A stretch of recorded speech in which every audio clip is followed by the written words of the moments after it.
Basant Utsav, along with the Horticultural Symposium come exhibition on Floriculture and Visual Arts. So right now we are going to start our session 1. Our chairman for this session is Dr. Kailash Chandra Samal, Dean, College of Agriculture and College of Horticulture, Chiplima. Sir, I would like to welcome you on the stage.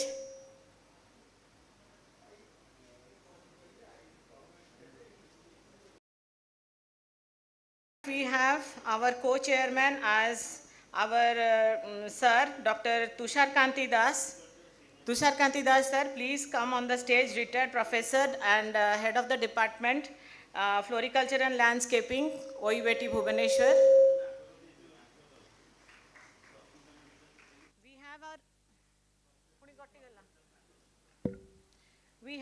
Hello.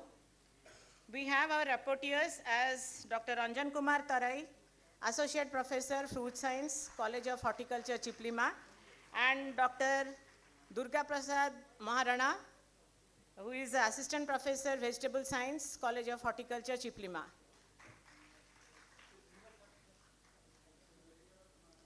So we are going to start a session and our chairman is going to conduct the session.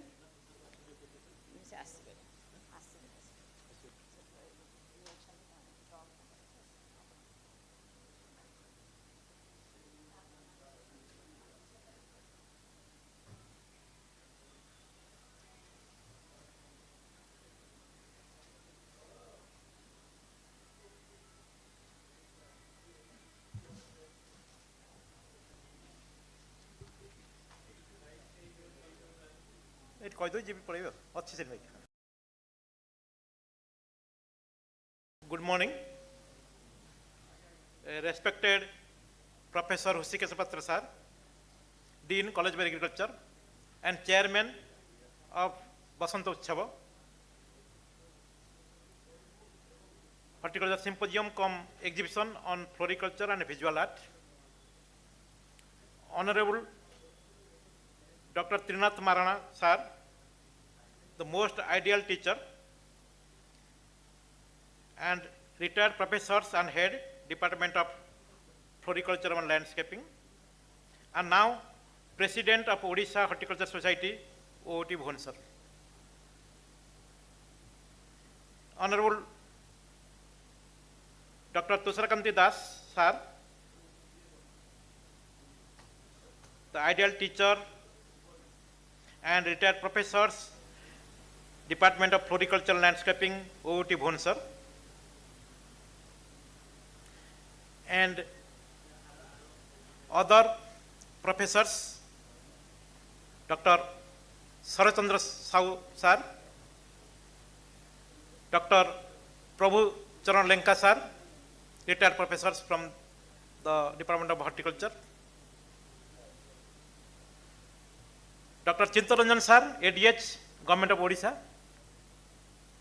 Dr. Sushant Kumar Tripathi sir, Dean, College of Bhubaneswar, and co-chairman and other professors, faculty members, students. I welcome you, sir, along with our session coordinator, Lilimuni Tripathi, madam, moderator, Dr. Chakradhari Patra sir, Assistant Professor, Department of Seed Science and Technology, and rapporteur, Dr. Ranjan Kumar Tarai sir, Associate Professor, Fruit Science, College of Horticulture, Chiplima, and Dr. Durga Prasad Maharana, Assistant Professors, Vegetable Science, College of Horticulture, Chiplima. So, I also very much indebted to our Honorable Vice Chancellor, Professor P.K. Raul sir, and this symposium was the brainchild of our Honorable Vice Chancellor. We are thankful to our Vice Chancellor for giving opportunities to us to organizing this Basant Utsav Horticulture Symposium cum exhibitions on Floriculture and Visual Art. We are indebted to you, sir. So in these sessions, technical session 1, there are three topics, very important, very ideal, and topics are there. The first topic is horticulture scenario in Odisha, present status and future prospects. It will be delivered by our learned Professor Dr. Trinath Marana sir. And second topic is on fruit science, that is sustainable food productions for health and nutritional security. This topic will be delivered by our learned retired professors, Dr. Prabhucharan Lenga sir. He has vast knowledge in this field, so we will be definitely benefited from his talk. The third one is prospects of plantation sectors in Odisha. It will be delivered by our learned retired professors, Dr. Sarachandra Sahu sir. This is very important topic with respect to our Odisha, which has a very vast scope to this. So now I invite Professor Trinath Maran sir to deliver his talk on horticulture scenario in Odisha, present status and future prospectus. Thank you, sir.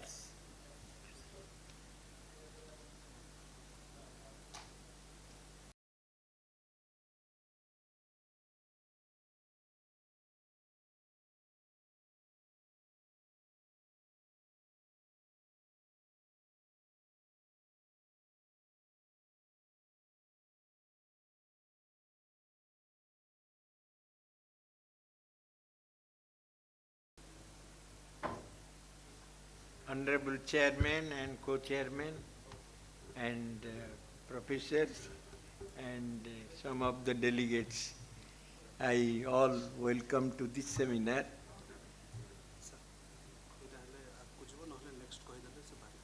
अच्छा ठीक है.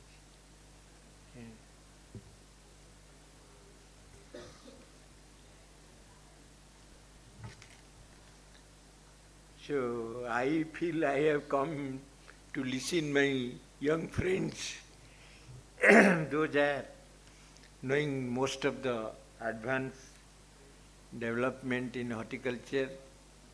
We have retired and also we have got little chance to go to the field to see new developmental works, but we sometimes learn from the different reports and media that a lot of things are going on. We have been self-sufficient in some of the horticultural crops and we are also deficient in something. So there are many reasons. For that purpose, we have to address how to, where we have failed, we have to increase it. But we have to think what is suitable for us. So the most important problems I tell you in our state facing sometimes potato, one, and another is onion sometimes, and sometimes few vegetables. But I consider myself, because of certain reasons we are lacking, our climatic conditions and genetic potency of our people, so their behavior, their traditional method of cultivation, all are combinedly responsible for this shortage sometimes. The way outside people, those are not related much to the agriculture, and many of those are involved in many of the social work, they create lot of chaos that this thing is happening, that thing is happening, it has been failed and we are not able to do it. So it is, I think these are things we are the people we should consider very thoroughly and bear it. And what is the really, not that all the crops we can grow in our state. For example, potato. Potato, we are thinking, we have not to question anything, the government is taking many measures, But you see, the potato, you are going Bardhaman, and in case of Birbhum, they are producing lot of potato and we are getting it, and mostly depending on them. Now the price has gone up even at the time of harvest. And in the lean period also, when the potato is to be removed from the cold storage, and at that time normally it was cheaper, but now also it has been the higher price we are paying. What I want to say, the simple method, whether our climatic condition is good for or not, our land is suitable or not.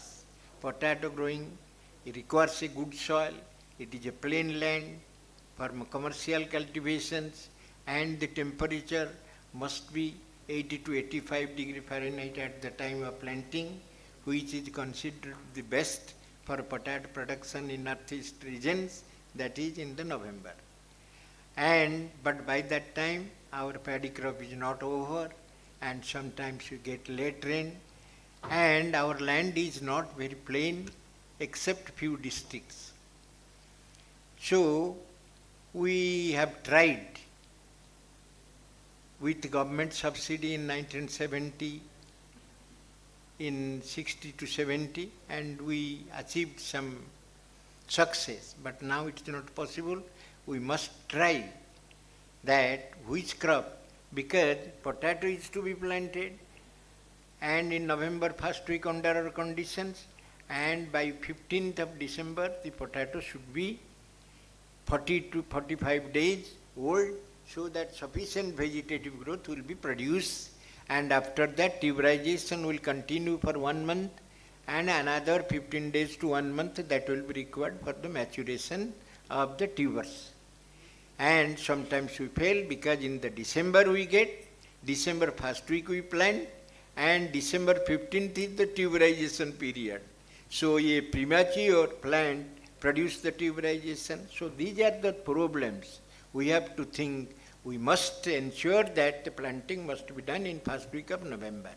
So these things we have to think in mind, and we have to bear that how we can produce potato in the best places and have a buffer stock. We require 12 lakh tons, 12 to 13 lakh tons of the potato per year, and at least 4 to 5 lakhs we have to keep it to stabilize the market price, so that no chaotic conditions will not be there, and we can to save. And there are many other problems. Electrical supply is not uniform. We have failed in the construction of the cold storage and other things.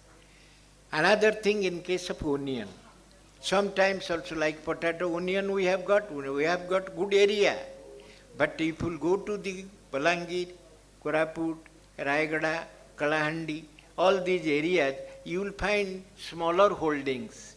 Commercial cultivations are not possible for to meet our requirement.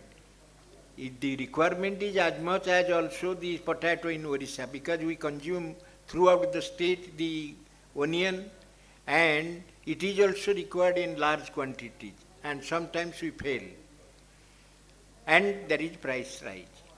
Our holdings are small, and the farmers are fit to grow them for local markets. And sometimes some people from Raipur and other places, they come.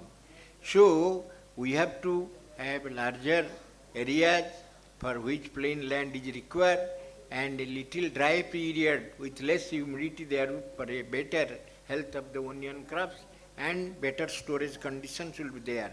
Unless otherwise we are able to do it, and our climatic condition and manpower is very much essential to resolve these problems.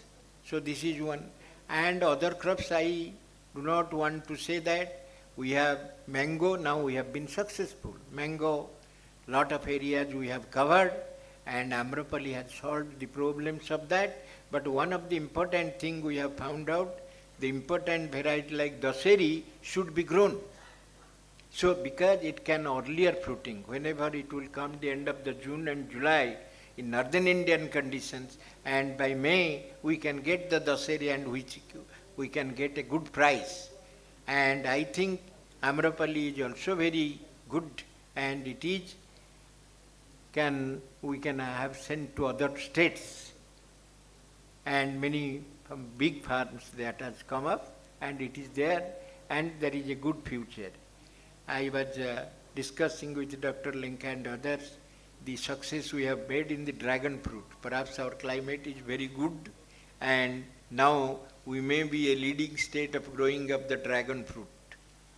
And many other fruits we can introduce and we can take, but that's nothing. But there are certain failures. For example, pineapple, one important fruit growing throughout the year and in elsewhere, and we are consuming it, but we have failed to, if you just see, I know the statistics from 1960 onwards, every year lakhs of the pineapple suckers we get, but the defective way they are brought from other states, so that when they reach to Odisha, most of the suckers they rot, and we are not able to have good plantations of pineapple. But in some, this is a subtropical fruit, many of the Koraput, Niyamgir, and in case of Thuamul, Rampur, Kalahandi, many places I have seen that there is a good scope to be growing and this crop, and it can fetch good price, and it is also good demand, and it has got best processing advantage. You can have squash, you can have many of the jam, and many other things can be done. Present scenario and the future prospect, I mean to say that these are crops we have to think of that, and also the coconut also. Our coconut is good for processing, to prepare powder, and it has got, but we have failed. Increase coconut, that tender coconut as well as the coconut for vegetable purpose and sweet meat. It is we can have to increase the area under coconut. Many other vegetables also we have got, and we have been successful. For example, pointed gourd, we have got very good success in growing pointed gourd. Those they will go to the Konayagar, the Kuaria river side, lot of these people they are growing pointed gourd, and new varieties of pointed gourd is available, and beans and many other places I have seen. So these are there, and I think we are going ahead. There are small, I tell you one or two minor vegetable. One is Syzygium edule chow chow. You might have seen, many people somewhere they call Bangalore baigan, Bangalore brinjal. Say chow chow is one of the one seeded cucurbit, and growing in the Udayagiri and Gajapati, and in higher altitudes, one of the best quality of the fruit. Whenever there is a lean period of supplying vegetables, then it can be stored for a long time, and this can be introduced in large quantity. It is a good vegetable of Cucurbitaceae family. Another small fruit, that is your passion fruit, Passiflora edulici. I have seen many Latampur and many other places it is growing there, and it is also demand like your dragon fruit also, it can be grown there, and the fruiting is very, very good, and many other things are there. So I feel we have got a good place, but we should not be by the criticism that we have failed, we are not doing it. Banana still we are getting from our neighbor state, and banana is also increasing. That is actually our farmers should be very much, they will be encouraged, they are to grow.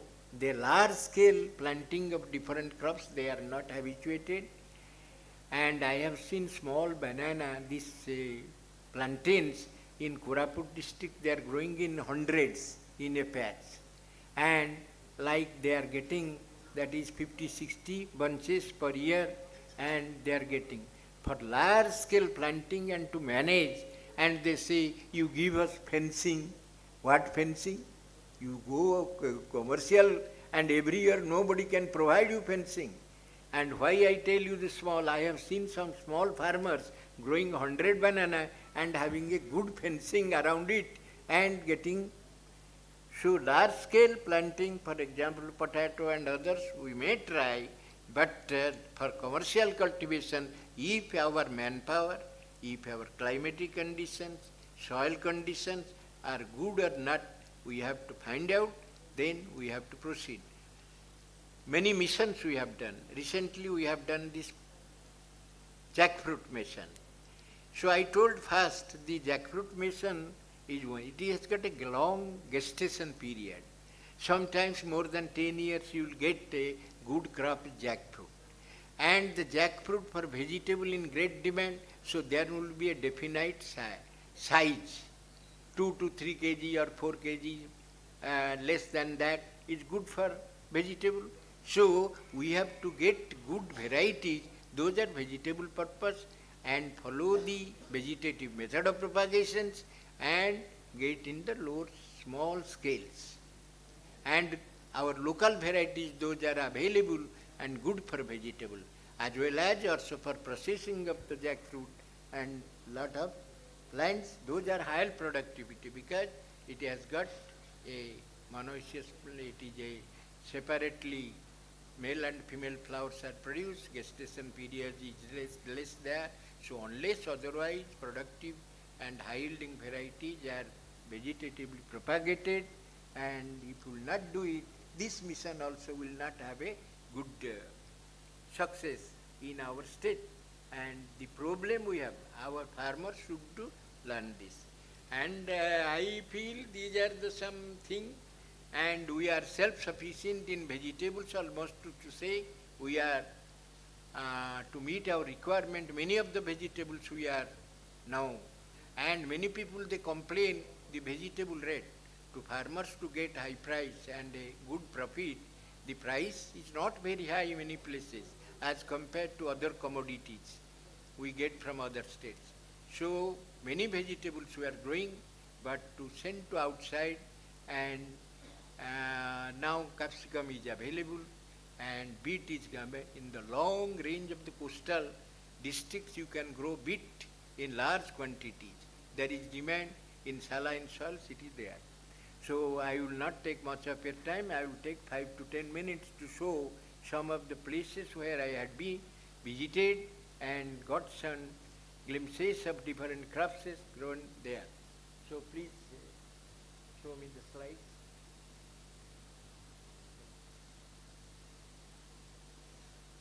So importance of growing horticultural crops, nothing to say that it is a very important, and now the importance has been paid. More than 300 million tons in the India we are growing, and it is for our consumption and for the export purpose we are, and there is many things you know.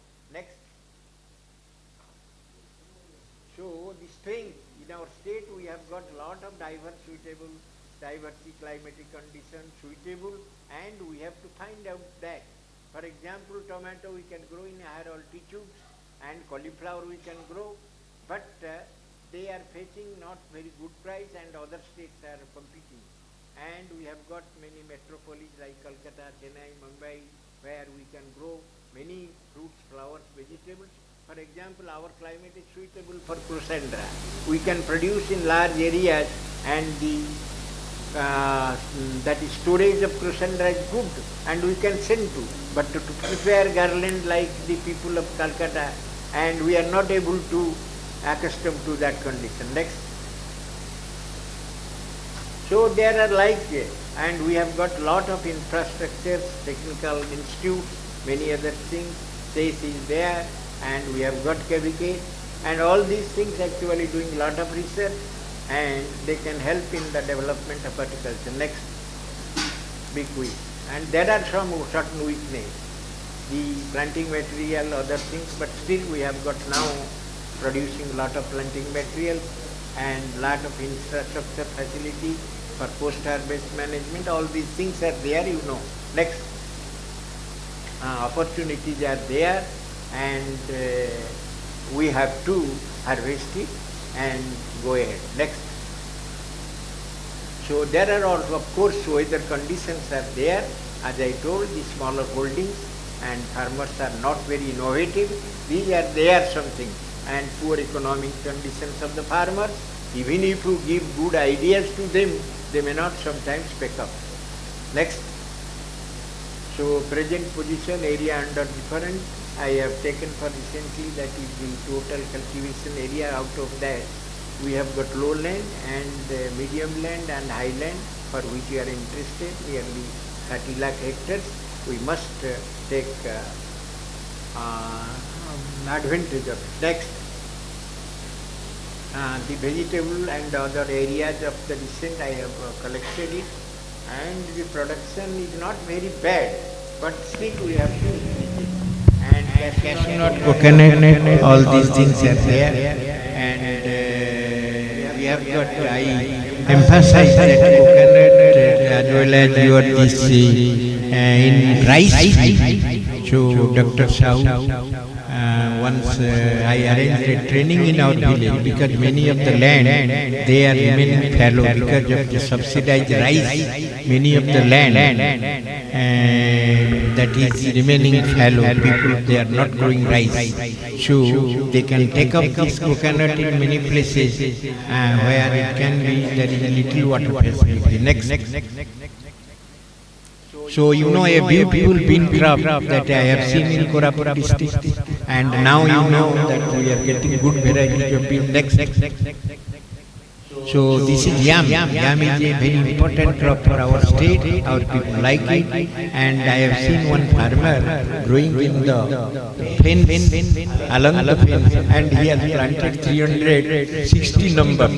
And he told me that every day I will harvest one. I told him, no, you cannot harvest for throughout the year. For 6 months you can harvest. Next. And you know, tapioca is one of the important crops where in Boraput and other places the people like it, and it is easy crop to be grown. Many wasteland where it can be grown, and people, they can take it directly, and also it can be processed. You know, we planned once to have sagu industry, and because sagu is in great demand and lot of, this is the cheapest source of starch, and many of the cooler climate in dry area also it can be grown. Next. Here one farmer has harvested one in Raigada. Next. And these are the bananas, and the hilly bananas I have collected from Udaigiri. Next. You see that hill slopes how banana is growing, and easily with the available moisture it is growing, and the banana is also available there. Next. So these are the how papaya. Papaya is in great demand nowadays. You know, where the price is also good, and in the many of the hill tracks, this potato and this Syzygium idul, I told you, this is growing in the Utkal side, and it is a very good vegetable, can remain a month. Next. It is a good this ginger crop. Next. Be quick. Change the slide. This is around, you know that this is your passion, the passion. Next. This is how the new the people are growing mango. Next. Banana, the small people, those are the tribals, they are growing in a tribal area. Next. So this is a good method how the your rich gourd is growing. Next. You see, these people are growing good tomato, but without staking, and 30 to 40% of our this tomato taking is a must. Whatever tomato you are getting from outside, it requires taking. So once you will not give this taking, you see lot of tomato has been spoiled. Next. This is the Banki area. You see that Banki producing good cabbage. Next.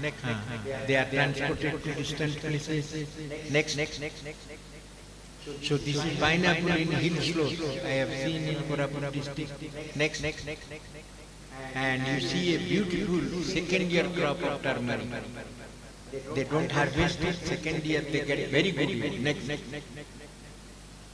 So these are some of the land where lot of vegetables, now they are growing pea in many places and they are getting profitable. Some land are available slope land, there they can take up many crops. Next. This pumpkin. Next. These are some places where black pepper. People are getting a lot of profit. Next. So small holdings in tribal areas growing cabbage. Next. It is a banana in a tribal farmer growing. Next. And onion, you see that smaller holdings. And we have for commercial cultivation now 2 lakh hectares growing in case of Maharashtra. Next. The stray cattle is a great problem. Next. So you see that how brinjal grubs and banana they are growing under trees. Next. So this is they are trying a lot of this organics, but they are. And you know this cashew actually back.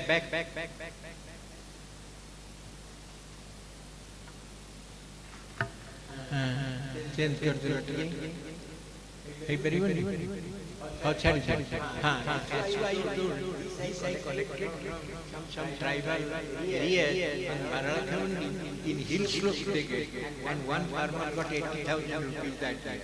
Next. These are the varieties. Next.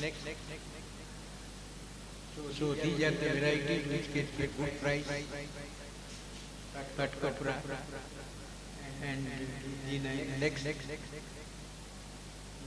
Tissue culture we must encourage. Next. So now we have a standardized tissue culture system. Next.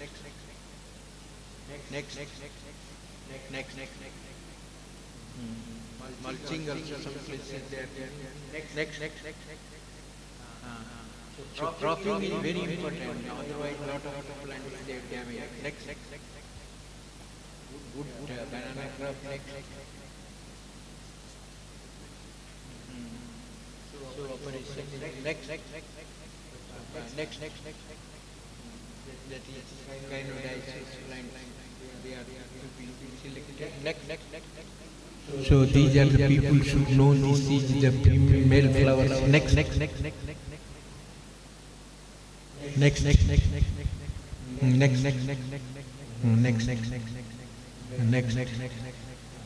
That's the transport and next. So the seedling must be available because in scientific method it should be grown. Next. So cashew in the hill slopes.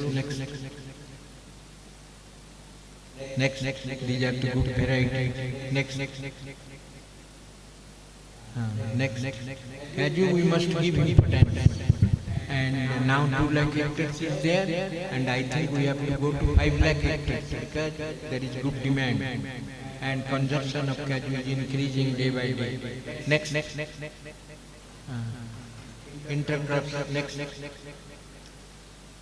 So some intercrops we are now people are doing. Next.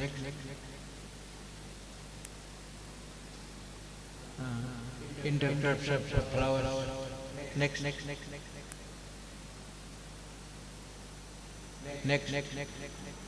In hill slopes, we have many hills barren, so there we can take up in control planting. Next. So how this is to be done so that a lot of water can be available to the plant. Next. So how the water is. Next.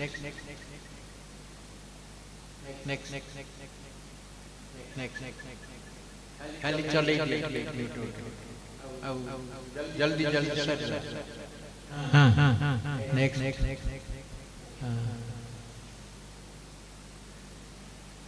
you see this is basket tea duty mosquito in Gajapati, and how we know that this has been cashew nut crop has been damaged.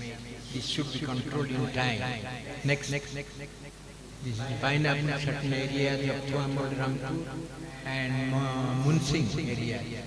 Some people are growing few variety. Next.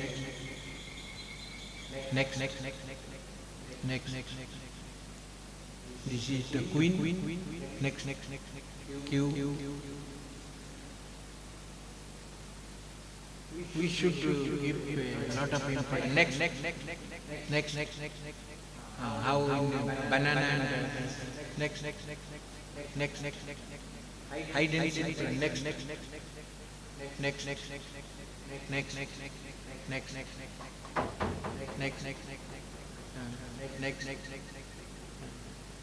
We have increased in Odisha, in OUT we tried up to 1 lakh plants per hectare. 50,000 is standard, but still there is a scope in pineapple, 60-70,000 per hectare we can grow. Next.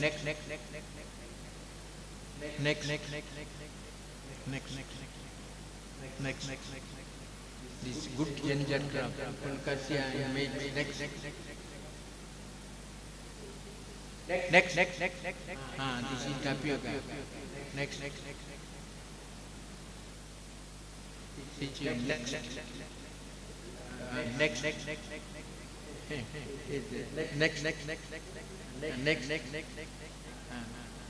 are beans and mixed crop. Next.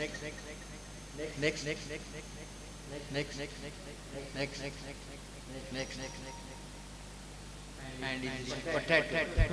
We are not able to do it properly, and our land is not plain, lot of things. But elsewhere it is growing. Next. Onion crop. Onion, there is a scope. We have to increase the area and storage. Next. So this is yam. Now this topless yam is available. So it is in great demand. And this actually Amar papyrus also is in great demand. 20 per kg in local market. Next.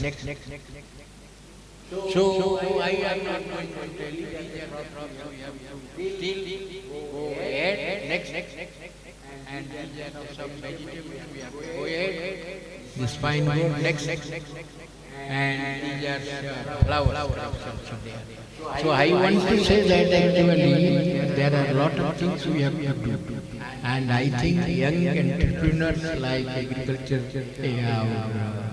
educated people should come up, and I think they can help, and they have been successful in this coffee and many other things. That is good demand. Thank you. I have taken a lot of time. I want to conclude my speech. Thank you.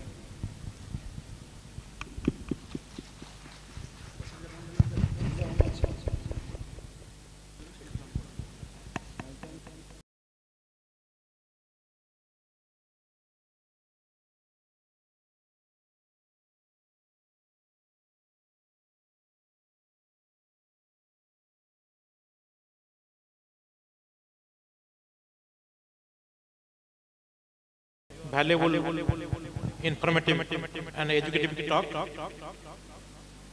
And we have talked with new crops like chow, passion fruit, and dragon fruit, and many others, which will benefit to our students and faculty members.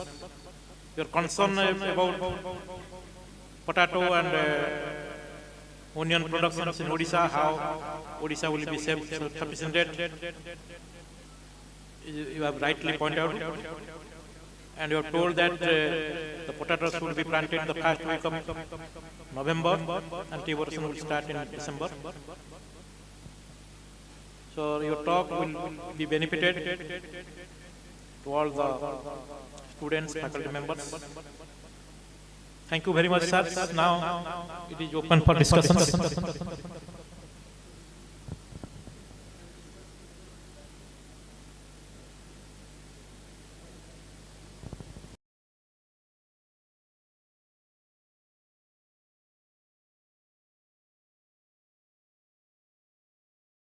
talks, we shall start discussion sessions. Now, I invite our eminent professors and ideal teacher, Dr.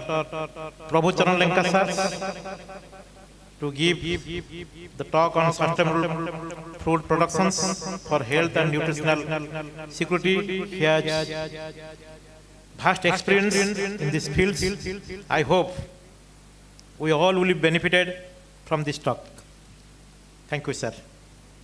Please.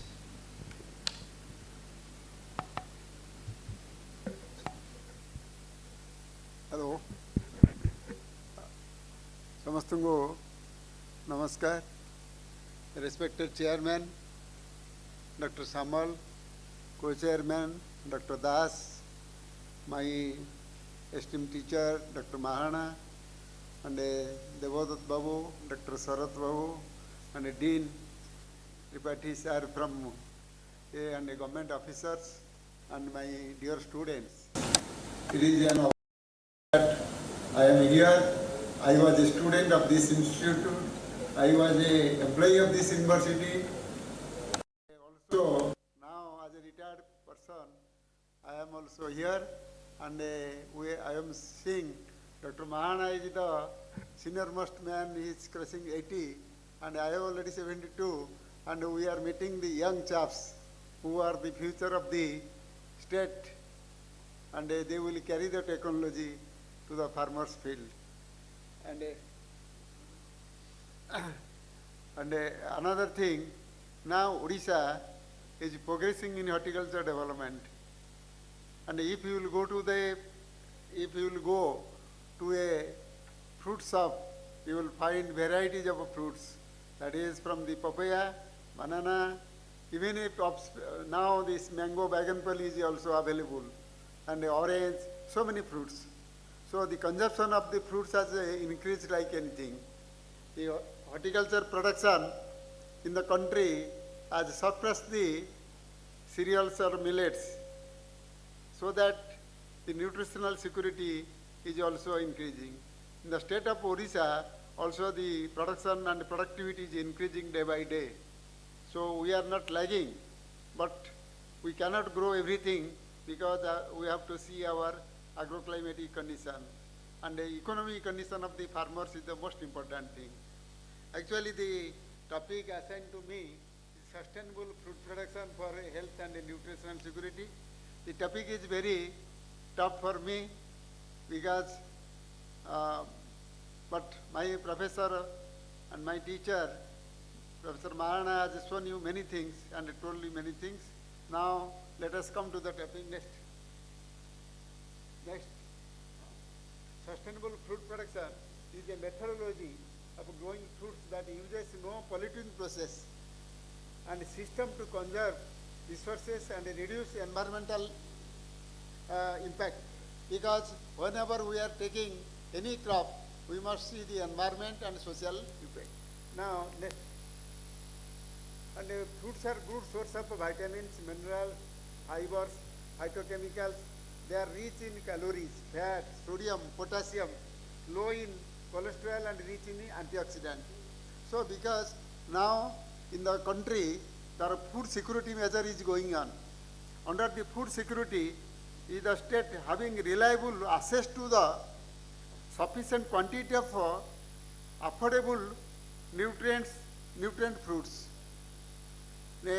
We are consuming cereals, millets, pulses and other things. Side by side, for nutritional value, we have to take fruits, vegetable and other things. And food security and nutritional security goes together. Under this nutritional security, we take the help of the sanitation, good quality water, and macro and micronutrients both in this aspect.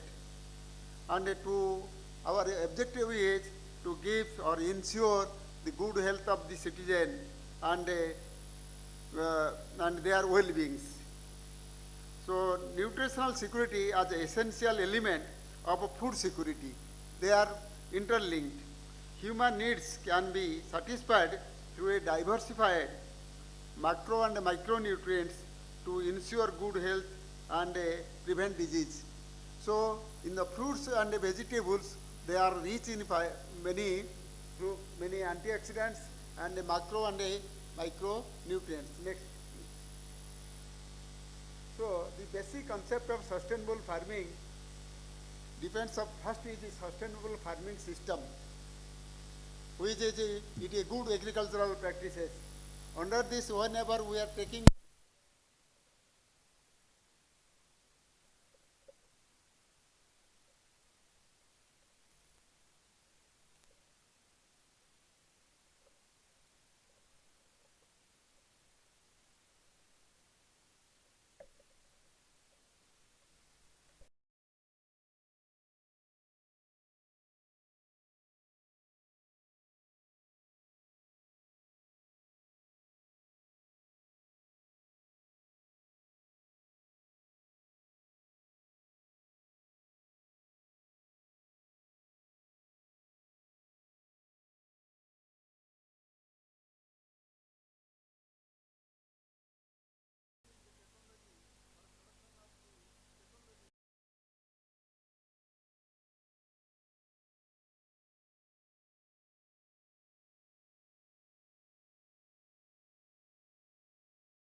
to popularize the nursery activities in the state.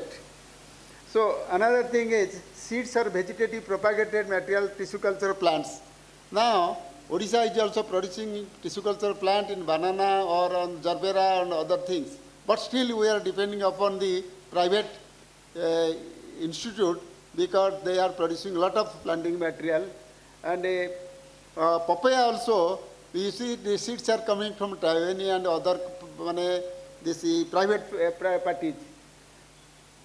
Now we are for citrus and other things, we are depending upon the rootstocks that is resistant to biotic and abiotic stress.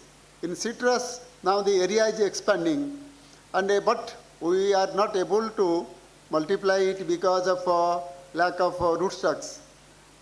Actually, once I have given one suggestion to the then FPC, R.N. Senapati sir, that in a fruit basket we should go for this citrus.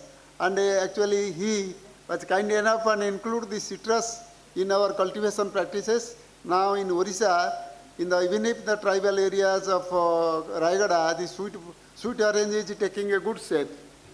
And quality planting material which from the accredited nursery. Because whenever you do the nursery should be accredited by Government of India, National Horticulture Board, or by the Kaju Development DCCD, or Coconut Development Agency, or by the spice industry. So these are the Government of India is doing this nursery activities. And another thing we have to go for the fruit crops, specifically the canopy management, or that is pruning and training from the date of planting to the year. Because these are the gestation period. Next is integrated crop management with the various cropping system. Monocropping, if you will take a mango, it is availability will be then for a certain period. So if you will diversify the crop and diversify the varieties, the farmers will be much benefited. Next. So these are, suppose you see this mango, that you see the canopy management. It is, I have taken a photograph from the Udayanath Panda. He is a farmer, he is a classmate of Dr. Mahana. He is from Dhenkanlal. Every year he is doing the pruning in mango, specifically in the Dasari. And he has caught all the Amrapali mango because he is getting more money from the Dasari mango. And already last month I have visited, and it has, because of pruning and training, the fruits of the flower has come up and he is getting quality fruits. So this canopy management is in guava, in the bear and other fruit crops, it is must be. You see this mango, this plant, how it is grown. Recently I have visited this Jiyudagiri. the tribal farmers, tribal ladies, SH group, they are growing this strawberry. And from 1 acre, they are telling that they are getting about 8 lakhs rupees and they are spending about 1 lakh rupees. Planting material is provided by the government of Odisha under different schemes. And now in Odisha, you are getting good quality of strawberries in this month. Next. So, sir already told, papaya, disease-free, quality planting material is most important, and that is gynosis variety. Even if a farmer has grown this in his field, and he is selling the plant at the rate of 20 to 25 rupees. And this, you see this mango, how it is, you see the canopy and flowering, and each area is getting enough sunlight. Next. So, already sir has told about the nurseries, and nurseries is taking good genuine material production. And this coffee and this black pepper, they are growing well, and a farmer is selling the coffee and also other crops. So in the integrated farming system, we must take lot of entrepreneurs. Next thing. Next. Then this sustainability also, because the social sustainability. Suppose a coffee farm is there, so how much labor they are engaging, how much how much employment they are developing, that is the most important thing. Suppose I visited this some farms. In each farm, 65 acre farm is with Udanath Panda, and daily he is giving employment to 30 people. He is having a dairy sector, he is having mango, banana, vegetables, poultry, so that it is a composite one. So every day he is getting lot of fruits and vegetables or so that the farm is running well. So, and another thing, well-being of the laborers is most important, because if the laborers are not properly grown, they cannot take the responsibility for horticultural crop. So the training and orientation to the laborers or skilled laborers is important. In our government farm or university farm, we have some employees. They are being taken care of by the government or by the university. But in the private sector, they are giving more training. Once I visited one coffee farm in the Koraput district, and one of our friends, Dilip, he was the owner. He told that he is having 100 laborers, and they are giving the education to all their children of all the employees. That is the well-being. And even if some of their children are reading in the engineering or a master degree, and that finance is done by that. Well-being of the society is the most important thing, and the local community and economic development. If a farm is developed, the economic condition and the social impact is also will be developed. Next. Then environmental sustainability. Because whenever we must take care of the environment. When we plant lot of cashew or mango or any fruit crop, then it is also providing oxygen, or the soil is also protected, and all of these things are environmental sustainability is the most important thing. If a barren land is there, heat generation will be more and the soil erosion will be more. So in the fruit plantation, this environmental protection is there. Then soil erosion and soil health is most important thing, because in all type of because we cannot grow these fruit plants in all the soils. We have to select the old rain soil or the sandy loam soil or lateritic soil where this crop can be grown. And I will show in the last one, soil erosion.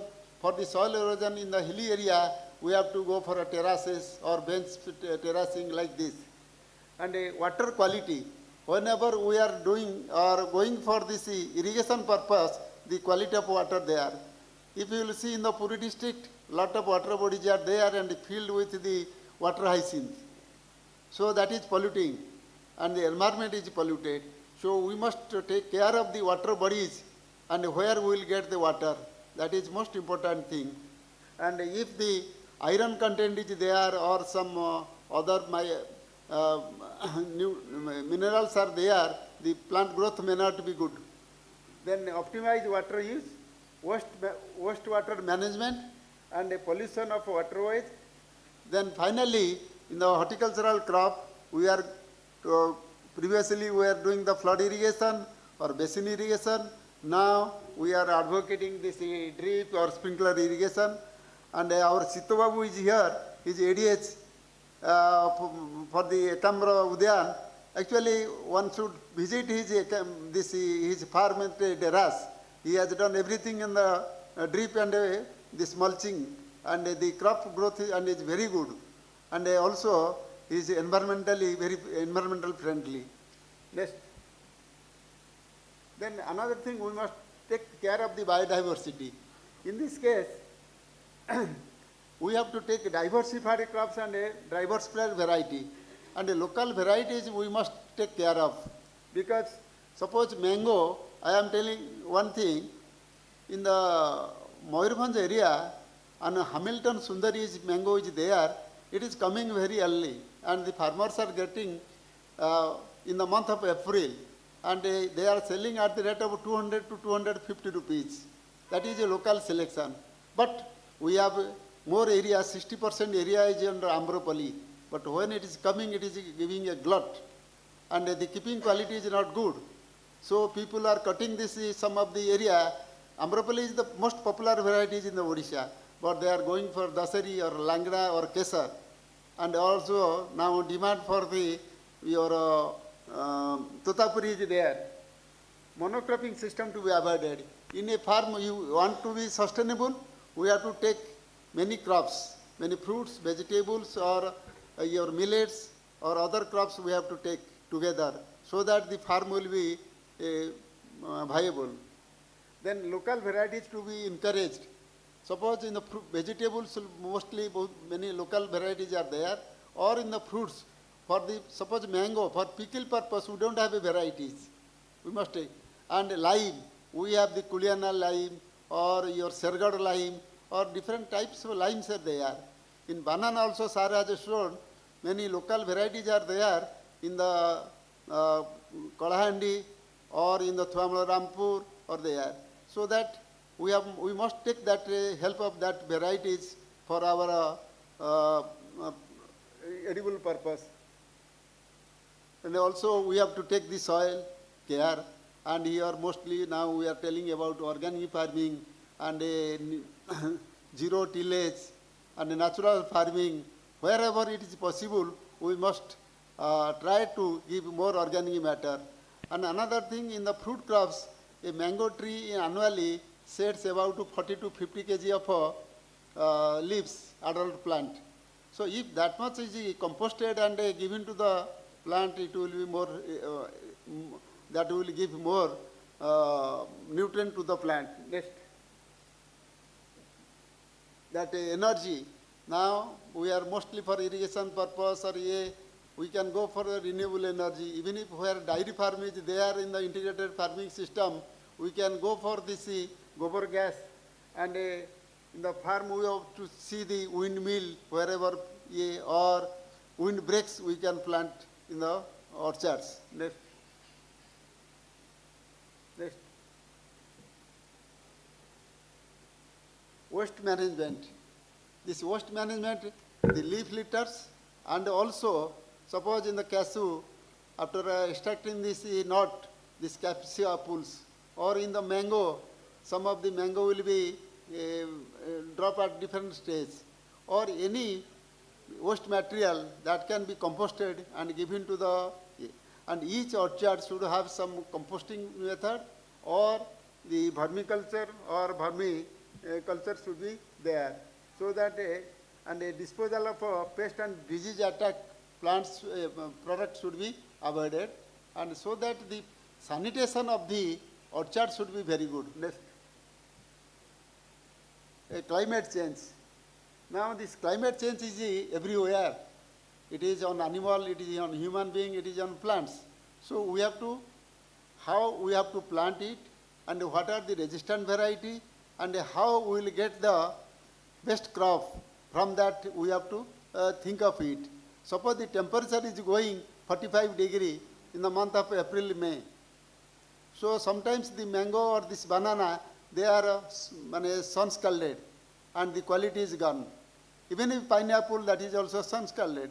So for that we have to bag it, or we have to give some protection, or we have to sprinkle it, so that we will get the quality fruits, or that means we will get good return. And dryland fruit crops is now gaining up. And in Odisha you will see now bear is available from the month of November.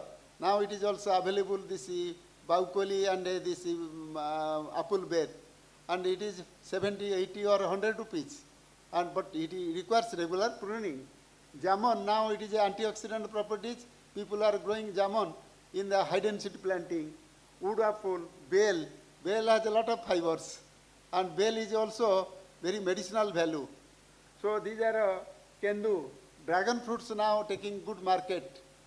And in Odisha, the area is also, it is but not a dryland, though it is grown in the dryland condition, but still we can say that it is not a dryland crop because it requires drip irrigation. And kendu and berries. Next. So now, finally, whatever we do, we want money. So economic sustainability of the farmers, economic sustainability of the orchardists are most important. So if they will get more money, or they are be economically viable, so that the entire process of social impact will be there. So they have to take the safety, because horticultural crops or the fruit crops has a long duration or the gestation period. In that, to avoid this, he has to safety, quality and transparency must be maintained, because initial year they will not get much money. So in that case, if they will take intercropping or other entrepreneurs, they will be sustainable for 4 to 5 years. And financial stabilities of the owner, because orchardist, they will, suppose a coffee plantation is there, they will get the yield after 5 years or 6 years. How they will live for that period? Mango will come after 3rd year or 4th year. So how they will sustain?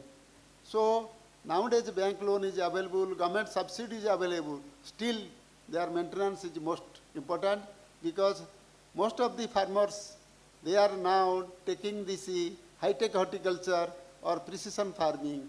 They are adopting the drip irrigation, fertigation, and also I visited two guava orchards.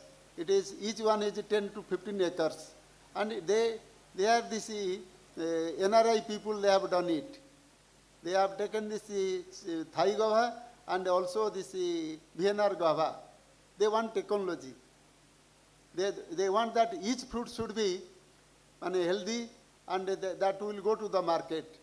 So they are taking a lot of interest, and so that for the first 2 to 3 years, the expenditure is more, and they will get the return after 4 years or 5 years. So those people are coming to take the venture in agriculture or horticulture, and seek to achieve long-term stability of the farm income from the proper investment and workforce payment. Because unless they are stable, the workforce will not be stable. Next. So the market also one thing, and for the market they have to take the day they will plant the tree. Suppose I contacted a farmer, he told that the day I plant the papaya plant, I think of where I will sell it. So because their livelihood is there. So one of our ex-friend or a farmer was there, Trupti Nursery, Khetravasi Behra. He is no more, but he used to tell that the day I plant a tree, I think how much money I will get and where I will sell it. So that is even if they are going, a few formation is now there in the villages, and also e-commerce. We have to take the help of these things, and now through this digital method, they are also going for the marketing. Good news that Odisha is also exporting some mango and watermelon or some of the fruit crops or vegetables to the other states or countries. Next. Diversification, already we have told it. Diversify the farming to other farming activities or possible for non-farm activities. Because for sustainability, non-farm is also required. Then pre and post-harvest management, value addition for more return. Here, suppose one is excess tomato or this mango, if he can convert it to pulp or to the achara or the pickles, they can get more money. And this we have to take up the value addition. And the pre-harvest is the most important thing. Unless we have to see how our best product will go to the market. Next is branding our products for more income. Suppose Kandhamal Haladi, Koraput coffee, these are all branding for our state. Basmati rice or the organic rice, these are branding. So for the branding you have to also pay because that certification is also required. Next. So these are the, already you know what are the health benefits of fruits and vegetables and a great source of vitamins, high in fiber, then, then check cardiovascular diseases, excellent source of nutrition for pregnant women, that is folate, folic acid, and a regulate blood pressure, and a keep body weight check, aids in digestion, nourishment of skin, specifically papaya and coconut, hydrate body, boost immune system, rich in calcium, magnesium and essential vitamins, vitamin K, and in all the fruits you will find the papaya, that is vitamin A, mango, that is vitamin A, vitamin C is also available in all citrus fruits, guava, and guava is also pectin, pectin is available. So most of the nutrients, this coconut water, the doctors are advising us to take a coconut because to balance the potassium. Next. Then I have already this nutritional securities, that is very essential because the countries also have implemented the food security, and this fruits like mango, papaya, guava, citrus, berries, all the fruits, they are excellent option for promoting nutritional security due to their high contents of essential vitamins, A and C, minerals, fibers and antioxidants, and making a balanced diet, and a consumption of seasonal and local fruits and minor fruits is most important, should be in our diet. And another thing, when we talk about the nutritional security, we have to also see that it is availability. Now rice is available plentifully, wheat is available plentifully. The availability of the mango is available in one time. How many people are access to the mango? How many people they can purchase mango? Recently I have gone to Barampur, and while returning I purchased Baiganpalli ambo, off-season mango is there. The rate is 250 rupees, but in normal time it is 80 rupees. So we have to be accessible, how will be accessible to the crop. And another thing, utilization. This, whatever the nutrients or the product is there, how it is utilized. And another is the stability of the product. So that all these things, stability, then all the fruits that should contain this macro and micronutrients, that is for our balanced diet. So in the balanced diet, these fruits or vegetable, they play very important role. So if you will consume a lot varieties of foods in the right preparation and consuming right amount of foods and drink to achieve and maintain healthy, good health, because water is also most important in the dietary system. Good quality water, now this country is, we are taking the safe drinking water. Next. Finally, establishing fruit nutritional garden or family farm for flow of fruits and vegetables around the year can sustain a family, or that will give us good nutrition value. Next. Thanks. This is a Totapuri mango, and now which is this mother dairy is demanding a lot of fruits for this other purposes. Thank you all. Thank you, sir. Thank you, sir, for your valuable talk in fruits. I And it's- thank the University Authority and Dean Agriculture and all the our university officers giving us a chance to be with you on this occasion. Thank you. Thank you, sir. You have very nicely talked on different aspects of horticultures like canopy management, vertical plantations, coffee and peppers, mixed farming for sustainable income, and the high-tech plantations, precision plantations. And your talk is based on how a farmer will take benefits, and the farmer should, you advise that the farmer should, from the day one, he should think, when he plant a fruit plant, he should think where he should sell this. Selling is very important. Sometimes farmers produce a lot, but due to market, the produce are sold in distressed conditions. So you have rightly pointed out those things, and your talk is based on economic sustainability and environmental sustainability, how the fruit plants will helpful for the economic sustainability of the farmers, and at the end, the environmental sustainability of the society. So your contributions in establishment of nursery in development of Odisha is highly accredited. For your initiative, our state is become self-sufficient in seedlings of different crops.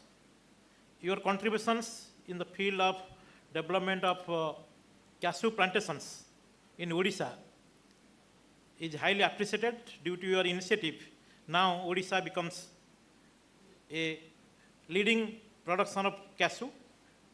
So we are very much grateful to you for your initiatives for the development of our farmers, and we are also very much indebted for your thoughtful talk during this Basant Utsav. Thank you, sir. So now I invite Dr. Sarashchandra Sahu, sir, to deliver his talk on prospects of plantations sector in Odisha. Please.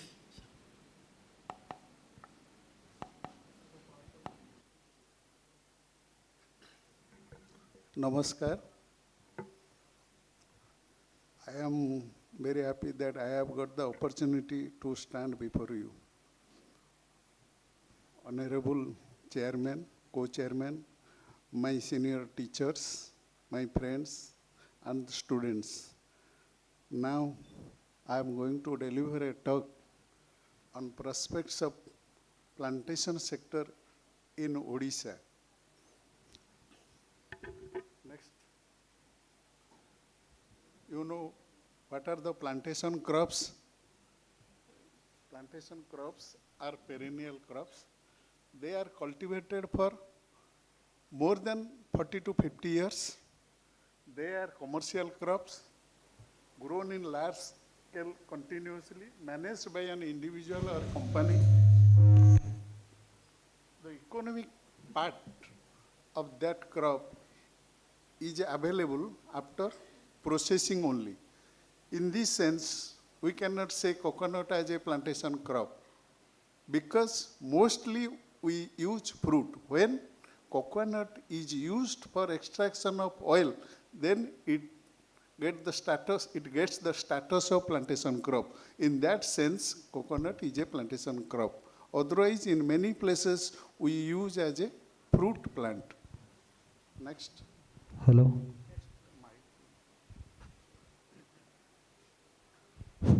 what are the major plantation crops grown in India? Coconut, cashew nut, areca nut, tea, coffee, rubber, cocoa, palmyra palm, oil palm. These are the crops coming under plantation crops. And among these crops, some crops like tea, coffee, rubber are being managed under the Ministry of Commerce, Government of India, where other crops are being managed by Department of Agriculture, Farmer Empowerment. Next. What is the prospects and scope of plantation crops? We have fabulous climate, varying soil conditions. These are very useful to extend our plantation crops.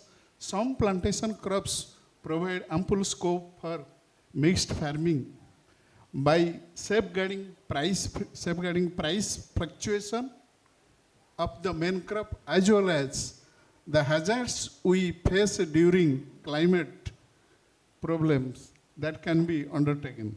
Source of foreign exchange earning. Plantation sectors significantly contributes to the national economy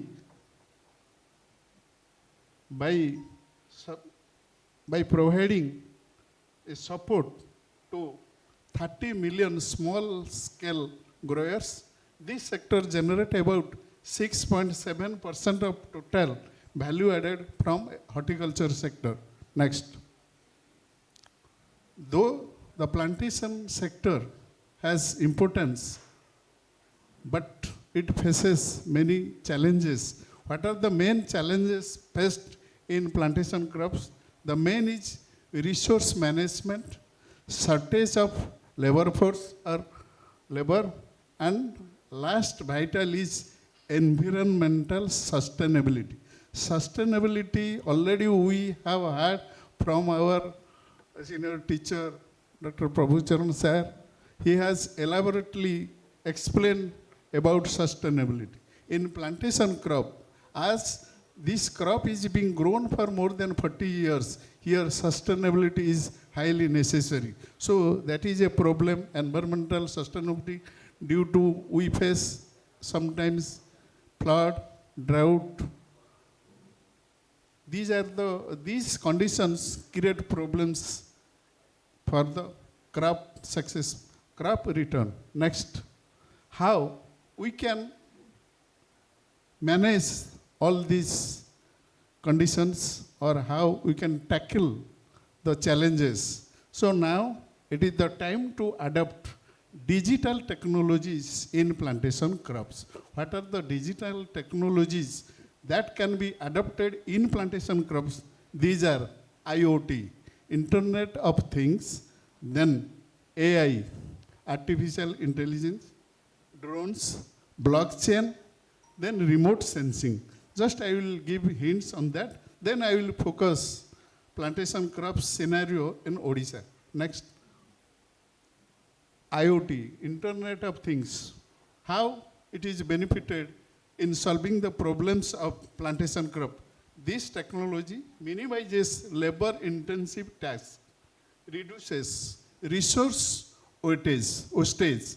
We are sometimes using a lot of resources in terms of nutrients, water, but it goes when. So it should be properly managed. That is possible if we will take the help of IoT. Ensures crops are cultivated in optimal condition. Crops should be grown in optimum condition. Enables interconnected devices to collect and transmit data across the plantation fields. Automatic irrigation, fertigation system installed in coconut, areca nut plantations can be monitored by farmers sitting in his house by using smart mobile phone. That is possible and it is being done some parts of our country.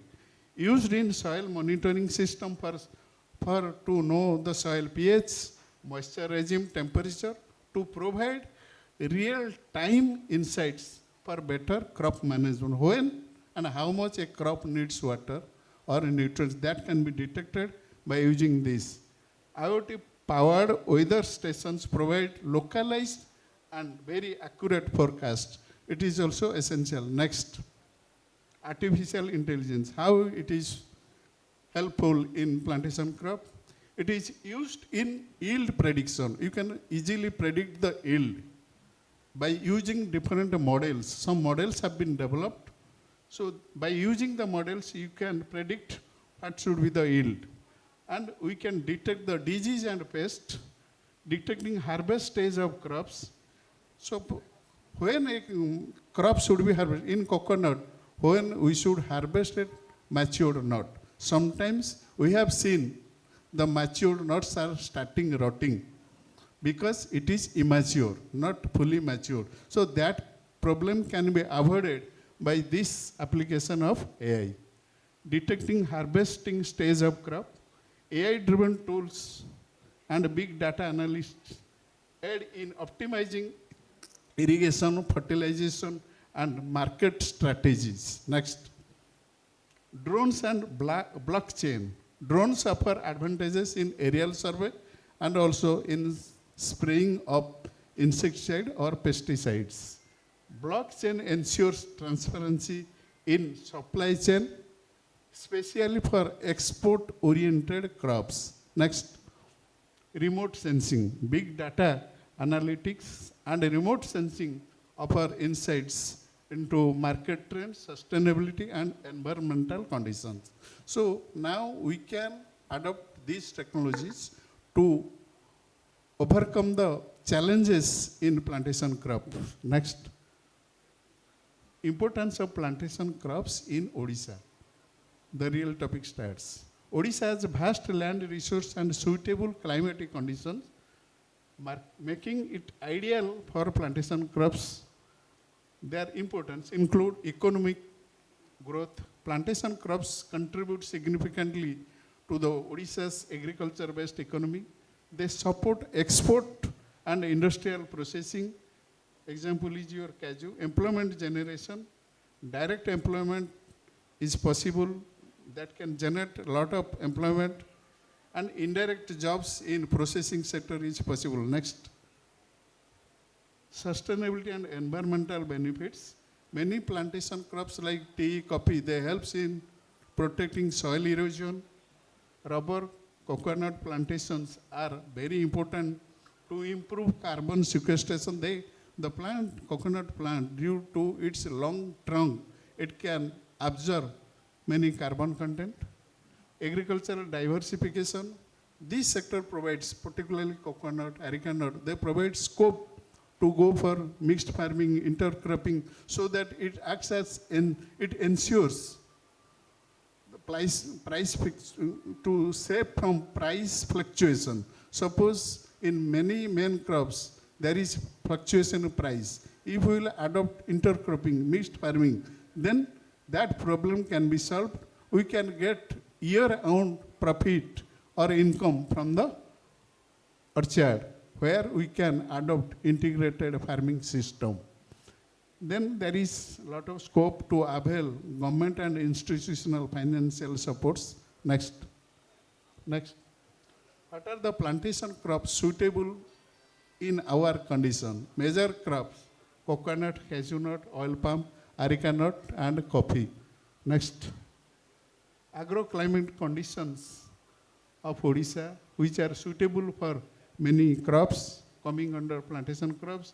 You see the temperature, you see the soil condition. These are suitable for growing plantation crops.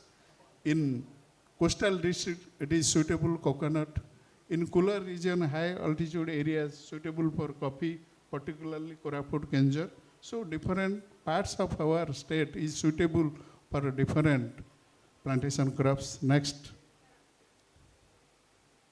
So we have to see what are the constraints being faced in plantation crops.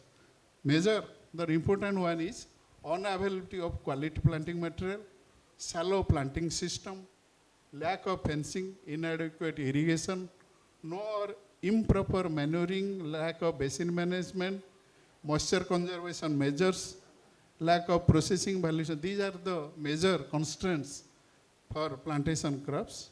Next.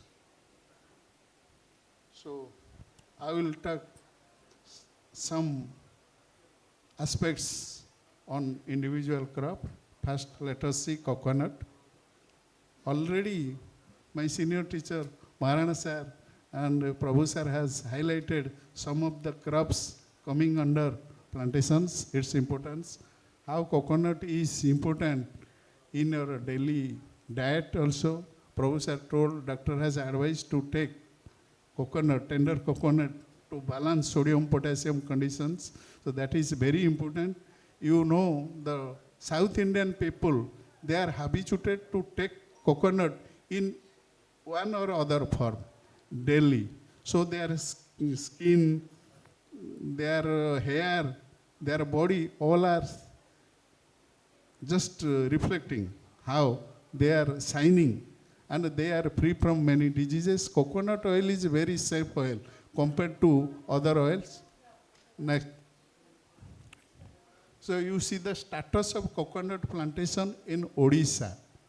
If you go back, super cyclone condition, during that period, our area was 54.5 thousand hectare, and you see the productivity, that is 7,000 knots per hectare. After 25 years, we are still in that condition. During super cyclone, out of 54,000 hectare, around 50%, that is 27,000 hectare has been lost.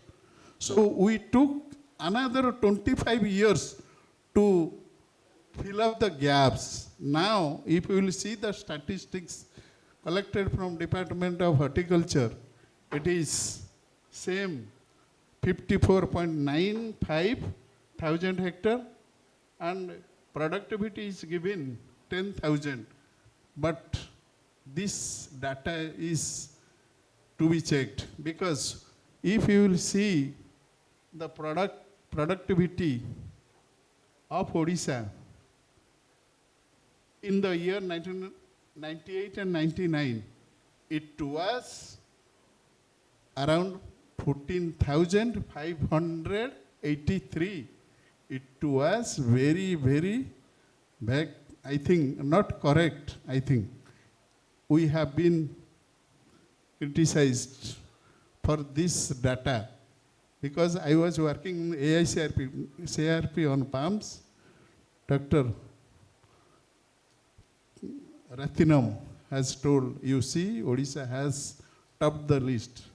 By that time, our productivity was second. So, you see in that column, last is 10,000. That means 10,000 means per palm per year yield should be more than 50, because per hectare it is 175 plants, or take it 200. So if each plant will give 50 nuts, then we can reach 10,000. So national average is less. So now coconut is being grown in 19 states, and if you will see the national condition, it is 22 lakh hectares producing 2,535 million nuts, and average yield is 9,018 nuts per hectare per year, whereas our figure is more than that. So we should be cautious while providing data in the national exchequer. Next. What are the challenges in coconut cultivation in Odisha? Low productivity, unavailability of quality planting materials, large proportion of senile plants. Here I want to say, cyclone, sometimes we face cyclone, super cyclone, Pani, Hudhud, many things. That condition also provides scope, I can say it is scope, to remove senile plants. When after 25 years we have changed or replaced around 27,000 hectares of coconut, but why we are lagging in productivity? Why our production is not reaching in that way? When cyclone has gave an opportunity to remove all the senile plants. Most of senile old plants have been damaged, uprooted. In that place, we have planted new seedlings, but perhaps due to poor quality of planted seedlings, we are not achieve the yield potential what is expected. So while going for a new plantation, we should very careful in planting coconut seedling, its quality. Next, intervention of technology for productivity and enhancement. How we can enhance the productivity of coconut? What are the simple technology to be followed? Next. Just I will see. First you see the selection of site. Why I am taking? You know it is a tropical crop. It needs ample sunshine and soil moisture. That means relative humidity. We need maximum sunshine hours as well as relative humidity. 5 to 7 hours daily from morning we need sunshine, and more than 80% relative humidity should be there. But though we have that conditions, we fail to get the profitable crop. Why? When a seedling is available to a farmer or grower free of cost in different schemes, what they are doing sometimes, they are planting that seedling below a tree which is covered by the shade of the neighbor's house. So they don't hesitate to put a plant under shade, maybe bamboo or any other big tree. So how we will expect that seedling will give good result in future? Second is soil and water table. Soil depth is important. Soil depth should be 4 feet minimum. Below 4 feet there must be hard pan. So it should not before or within that 4 feet soil depth. Water table depth should be 1.5 meter. We should plant where water table should be below minimum 5 feet. Then selection of quality seedlings. It is most vital point. Coconut is a cross-pollinated crop. It is normally propagated through seed nut. In that condition, it is very difficult to get quality planting material. Then what we should do? We should follow a series of selection process. There are 5 selection procedures. First is selection of seed village. Next, selection of seed garden. Third is selection of mother palm. Then selection of seed nut. Then selection of seedling. If we will follow all above 5 selection procedures, then we can get good seedling. Because when we plant a coconut seedling, minimum it takes 5 to 7 years to have fruit. So during that period, we will lose time, money, everything. So we should be very careful in getting good planting material. So leaf seed garden, seed village, we should give emphasis on mother palm selection. We have to select a mother palm whose age should be 40 to 60 years. We should not collect seed nut above 60 years plant. First, we can collect seed nuts from young plants of 20 years if we are sure that that plant is giving continuously last 5 years more than 80 to 100 nuts.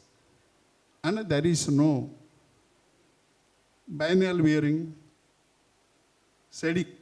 shedding of nuts, then disease pest infestations. So mother palm should be within a age frame of 25 to 40 years. It should have 30 leaves, well distributed leaves, strongly attached to the plant.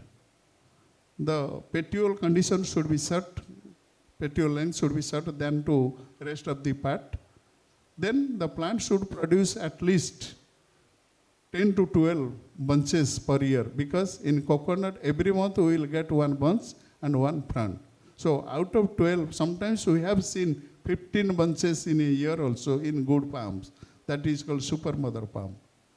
So at least 10 to 12, 8 to 10 bunches should come Each bunch should have 15 to 20 nuts. We should collect medium-sized nuts whose weight should be more than 1 kg.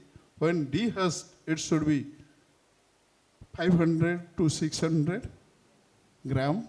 Then the kernel should be 300 gram, and the copra, the conic part of the coconut, it should be 150. These are the standards.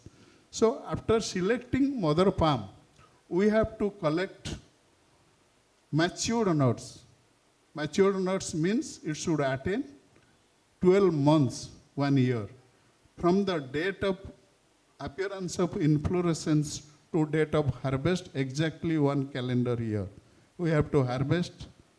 Then we have to store it for 15 to 1 month, depending upon the volume of water.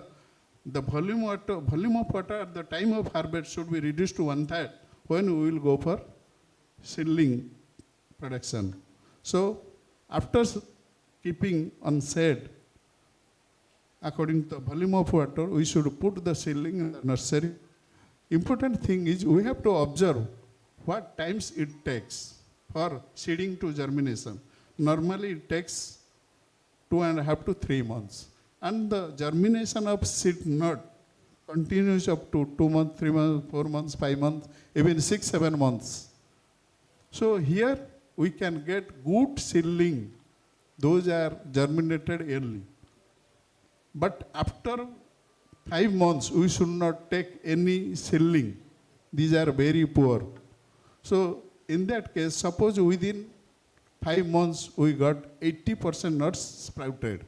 Still we have to go for another selection that out of 80 plants, we have to reject another 20 plants. So when we seed 100 nuts, we should not get good seedling more than 60. Here, rejection is one important thing. Every seedling after germination, if it is viable or providing some leaves, it is coming under the seed chain. That's why we are unable to get quality seedling. If we will follow the selection procedure, I think we can get good seedlings, which is possible by a farmer. Then, next, you see the distribution routing pattern. It is important. 80% of feeder roots, they are within 6 feet radially or horizontally, and 3 feet depth-wise. Within this, we have 80% seeds. So we should go for deep planting so that below 1 feet we can plant the soil. I will show. But after seeing this picture, you imagine when you are planting coconut in ponds in the pond, we think coconut plant is receiving water from the pond, but it is not like that. It is looking to the water, but not getting water, because you see 80% root are within 3 to 4 feet only. So it needs water. Next.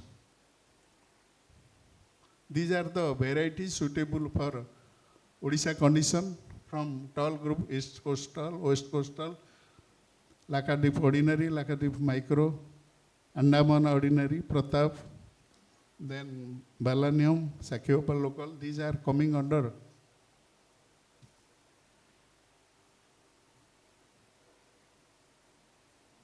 So now I have been warned not to go detail. So these are the tall, dwarf and hybrids which are suitable for our condition. In our AICR pumps, we have recommended 3 hybrids suitable for Odisha, that is East Coastal into Ganga Bandham, Godavari Ganga. Next is COD WCT and WCT COD. Next. These are the tall. Next. These are the picture from Konark farm. and yellow variety, dwarf variety. Next, hybrids, Chandrasekhar and Kerasankar are suitable for Odisha condition. Next, then optimum plant density, it should be planted at a distance of 25 feet to accommodate 175 plants per hectare. Next, deep planting, shallow planting, what is that? Next, you see here, deep planting means seedling should be placed 1 feet below in a pit of 1 meter, 1 meter, 1 meter depth. 50% soil should be kept separately. Only at the time of planting you should add, if no fertilizer is required. Next, this is shallow planting.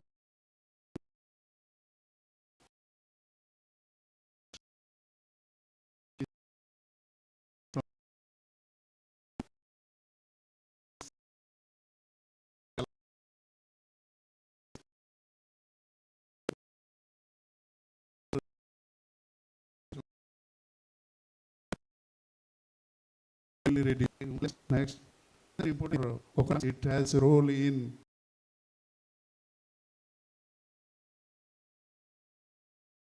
flowering, buds, nut characteristics. So, in its absence or deficiency, how plants has been affected, you see. Next,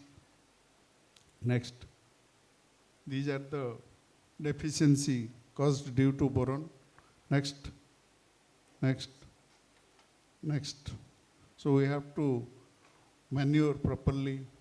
Coconut plant needs 500 gram nitrogen, 320 gram phosphorus, 1.2 kg potash.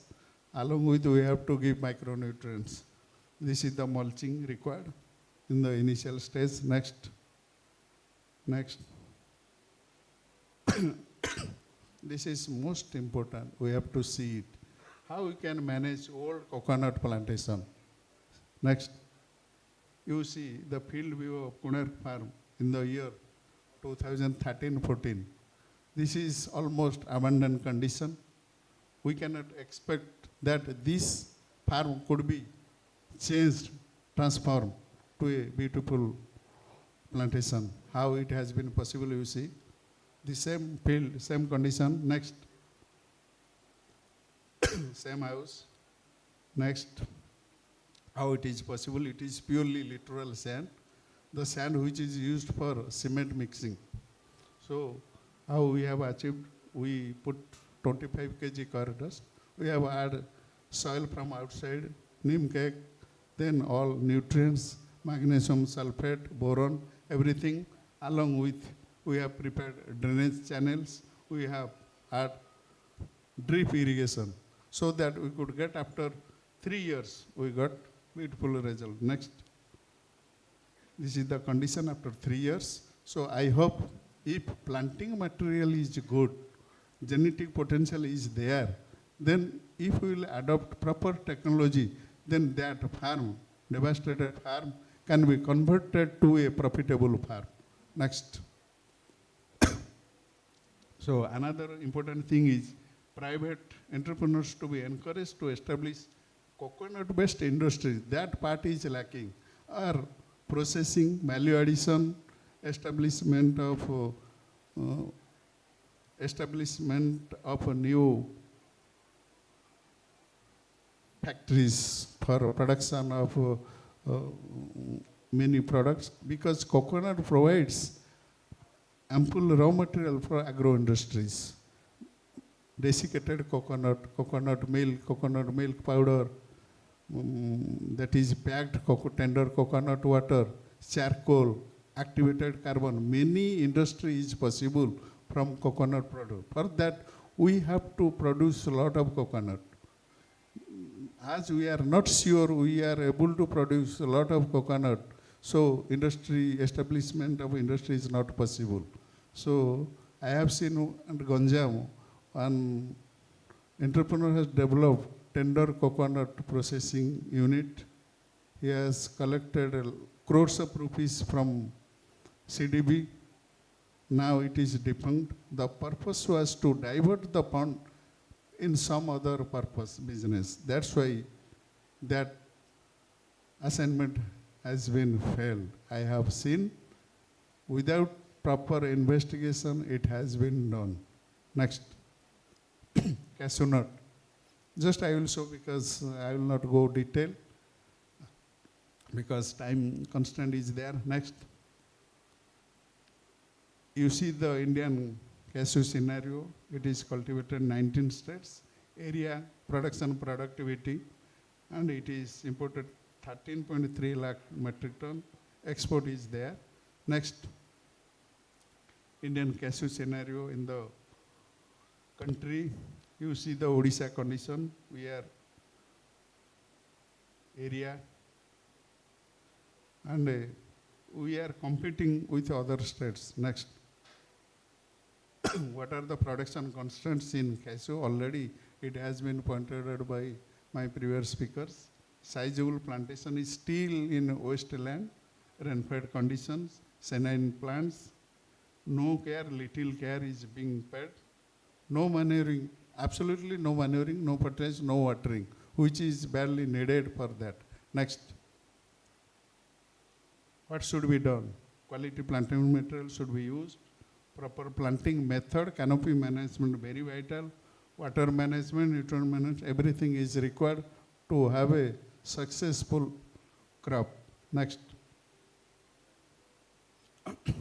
recommended cashew varieties, characteristic of cashew variety. It should have compact canopy, minimum 6 to 8 numbers of nuts per panicle. Nut weight should be more than 80 to 10 grams. Yield should be more than 2 tons per hectare. Next, these are the some of the next. These are the some of the varieties suitable for Odisha condition. Balabhadra Jagannath BPP 8S 303. Next, Dhanna B4, B7, etc. Next. Then how we will orchard suitable cashew orchard? Planting distance, it is same as coconut, 7.5 to 8 into 7.5 to 8 meter. Or we can go for high density planting, 4 meter by 4 meter. Peat size should be 16 to 60 or 16 to 90 centimeter. Planting should be July to September. Next, this you see the peat. Next, how it is being planted, how polythene strip is removed. Next, how fertilizer is being applied to cashew plant. Next, this is the dose for nutrient management. Next, how irrigation is important and we should go for proper irrigation to the plantation. Next, flower management is most important. Harvesting should be properly done so that we can get good yield. Next, oil palm. Next, oil palm. Why oil palm? Oil palm is the highest oil producing perennial crop. It produces 2 types of oil, that is palm oil and kernel oil. We need in our country, we need more than 12 to 14 million tons vegetable oil, whereas we are producing only 5 to 7. 50% is lacking. We have to import from this, and most of the oil imported from foreign is palm oil. Next.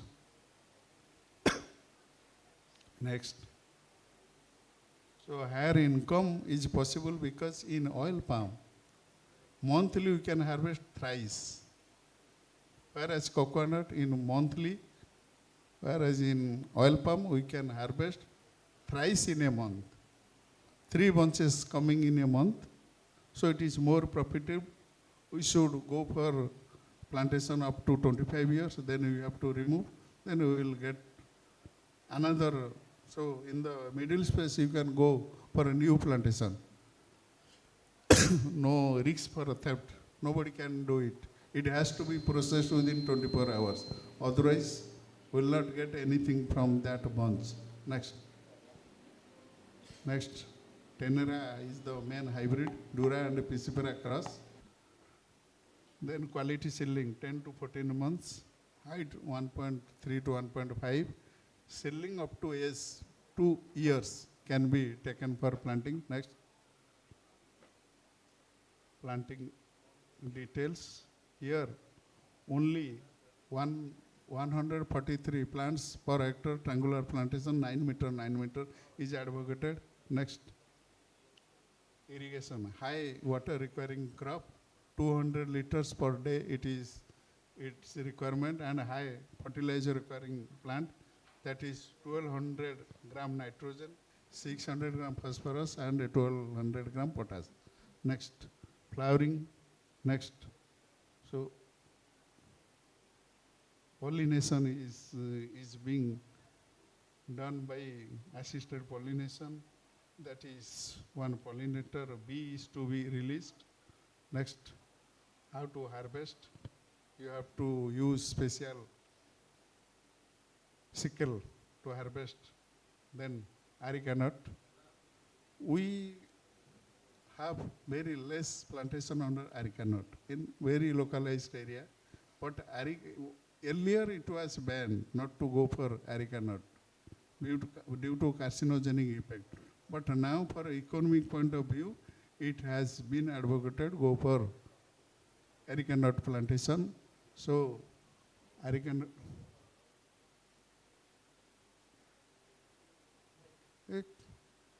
Statistics is there. Next. These are the variety: Mangala, Sri Mangala, Sumangala, Mohitnagar, and Harihali dwarf one hybrid has been developed. These are giving yield up to 4 to 3 kg. So be precise, sir. Ago. Next, package of practice. Thank you. Because of shortage of time, I am bound to close here.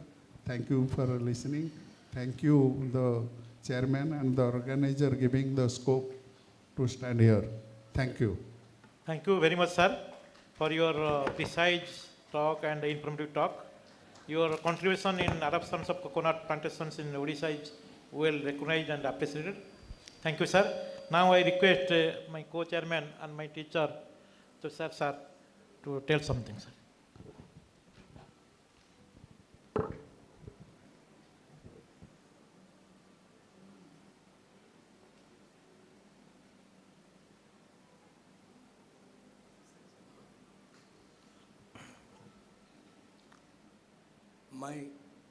My revered teacher, Professor Maharana, colleague Professor Lenka, Dean Professor Hrusikesh Patra, dear loving students.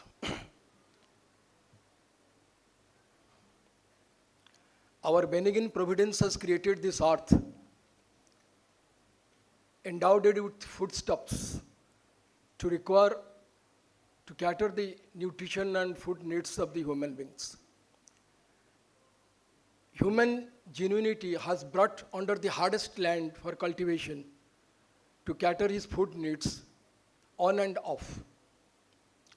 Horticulture as a total scenario, the foodstuffs which act as protective food, rich in vitamins and minerals, and with high calorific value. Might it be about Professor Maharana's topic regarding the horticulture scenario, the present and future status? Might it be Professor Lenka's topic as sustainability in fruit crops? And might it be Professor Sarat Sahu's topic in the planting scenario of the plantation crops in the state of Odisha? All total, it comes to the horticultural crops. And the sustainability, area expansion, and the plantation crops as a whole comes under the foodstuffs. It's a matter of great regret and grief till date.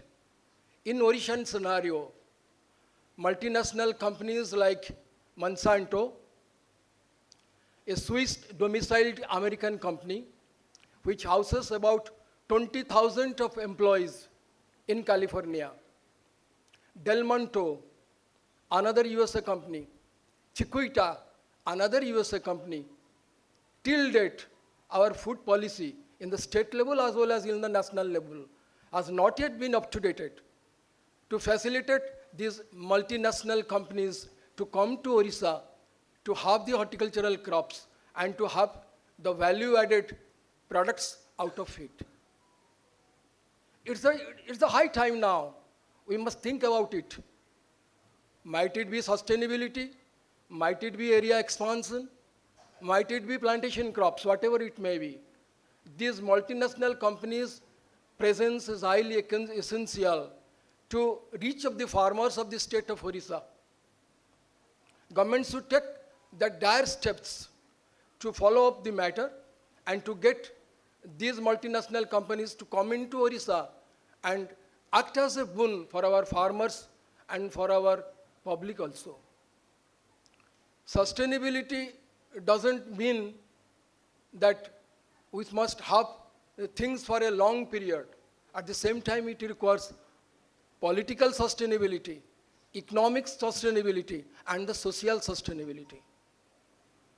Plantation scenario, it also requires so many plantation crops might it be there in the state of Odisha, but it should be up to the mark for catering the minimal needs of the people of Odisha.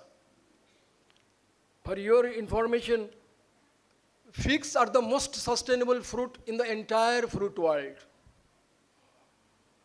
No fruit is more sustainable than the figs. But what we have done for the figs in the state of Odisha?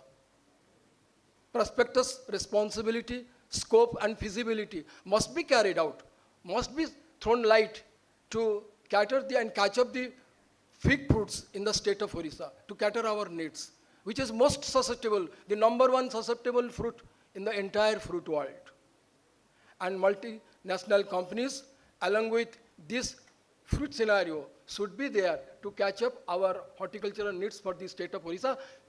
Government should take initiative. At the same time, university is also having a great responsibility to come to the dire needs of the government, to push through the research extension activities, and to compel the government to do scenario, to follow up this scenario in the state, to enhance and to boost the horticultural framework of the state. Thanking you all.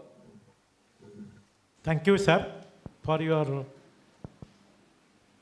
talk enlightening the requirement of policy changes for advancement of horticulture crops in Odisha. Thank you, sir.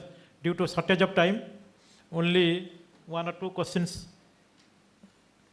We advise only one or two questions, then we shall close the sessions. If anybody wants, can ask any one or two questions.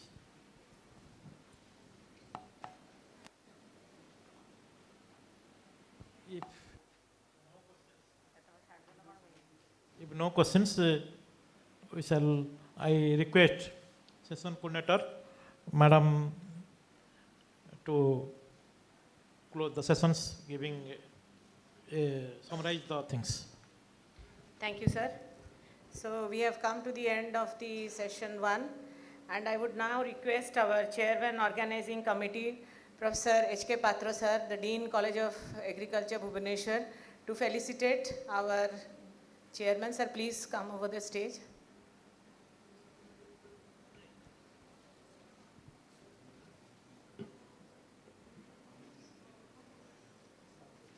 I would request our Dean sir to felicitate the chairman of this session, Professor Kailas Chandra Samal sir. He is the chairman of this session. Please give him a big clap.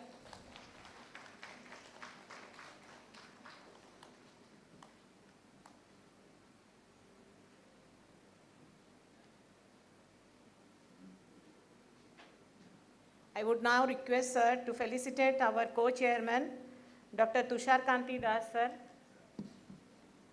the co-chairman of this session.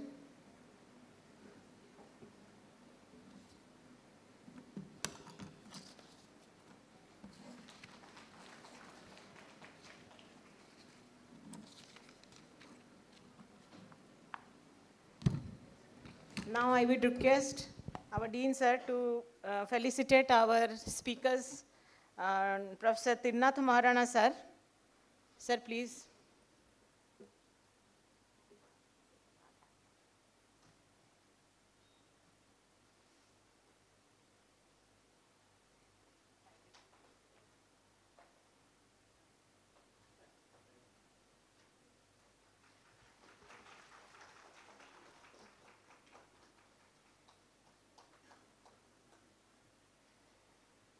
Now I would request Professor H.K. Patra sir to felicitate Dr. Prabhucharan Lenka sir. We really had a very good time spending here, learning so many things from our teachers once again.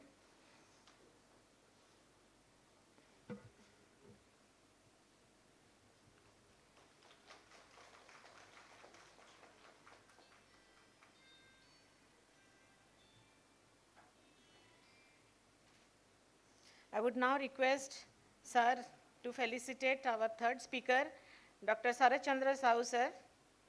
Really, it was a very elaborate and a very learning session for us all.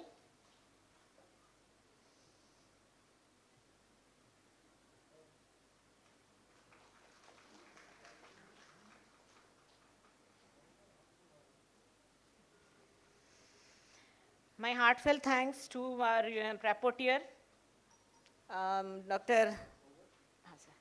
Ranjan Tarey sir and Dr. Durga Prasad Maharana. Thank you all. So we have now concluded with our first session.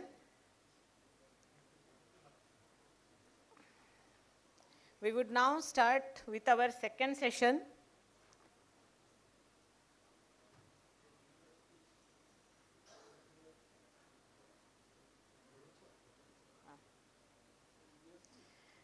I would now request our chairman for the second session, Dr. Santanu Kumar Tripathi sir, the Dean, College of Agriculture, Bhavani Patna, to please come and chair. We also have with us our co-chairman as Dr. Chittaranjan Mahanti sir, the professor and head of the Department of Floriculture, OUAT Bhubaneswar, and Dr. Alok Nandi sir, is the retired professor, Vegetable Science, College of Agriculture, Bhubaneswar.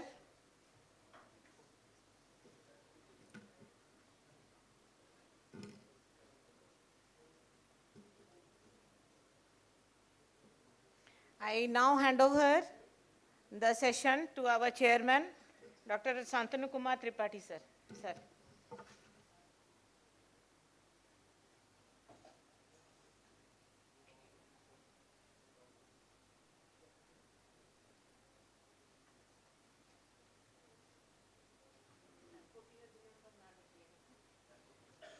We have with us our rapporteurs, Dr. Deepika Sahu madam and Dr. Purandar Mondal sir from College of Horticulture, Chiplima.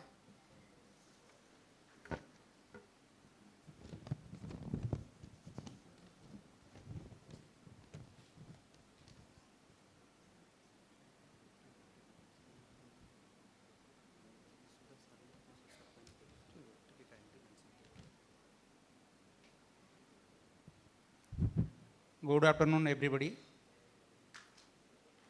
Respected our teacher, Maharana sir, Prabhulenka sir, Saraj sir, and Mahanti sir and Nandi sir. It is my pleasure to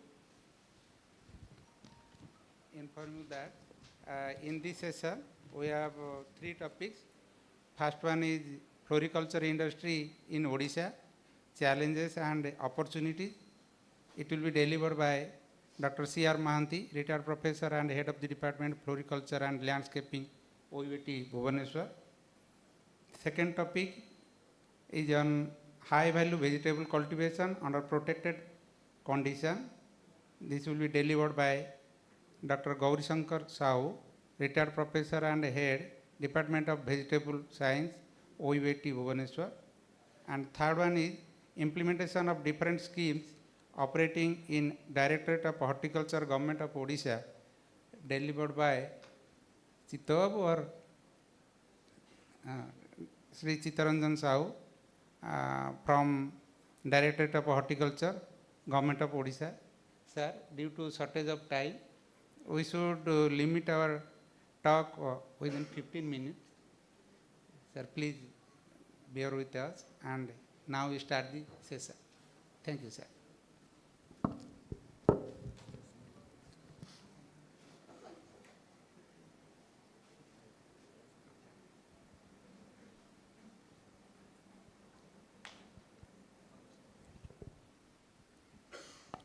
Respected Chairman, Co-Chairman, esteemed delegates, my senior teachers, faculty members, and dear students. So good afternoon everybody. Now I am going to deliver my topic on floriculture industry in Odisha, challenges and opportunities. Next one please. Actually what happens when we say floriculture, it doesn't mean that only growing of flowers. It includes so many things, such as, actually we use another term that is ornamental horticulture, but ornamental horticulture and floriculture, they are synonymous. It includes many things. Ornamental horticulture is that branch of horticulture which is concerned with growing plants of all kinds for show and to satisfy our eyes rather than food. It includes floriculture and culture of trees for shade and display, developing gardens and parks, trees and for landscaping, development of lawn, growing of houseplants and so on. So many things are included under floriculture. It doesn't mean only growing of flowers. In the broad sense, ornamental horticulture and floriculture are synonymous. In the narrow sense, floriculture is defined as art and science of growing flowers. Next one, please. So importance of floriculture, already it is known by you. You can see that flowers have been considered as symbols of peace, love, beauty, purity and elegance. These are used in all religious functions, festival occasions. Flowers are given at birthday presents, wedding gifts, while visiting sick people or receiving a friend, relative, and even at funerals. Flowers are also used for adornment of hairs by ladies. Flowers are used for religious offerings by devotees in different religious places. Next one, please. So these are all the importance, and you see, in addition to growing of flowers, other things I told there are also included under floriculture. Gardens and parks act as food for mind. People after days hard work, when sit in the garden and park, they feel relaxed. Gardens and parks are considered as the lungs of the city because gardens, lawns absorb various pollutants and purify air. Ornamental trees and shrubs also help to conserve energy and quality of air, water and soil. So these are the benefits of ornamental horticulture, floriculture. Next one, please. Scope of ornamental horticulture or floriculture. Although commercial floriculture has been given the status of industry, but it has not been developed so far in our state. Still it is in the state of infancy. It is an intensive type of agriculture where the income and profit for unit area is much more higher as compared to any other agriculture crop or any horticulture crop.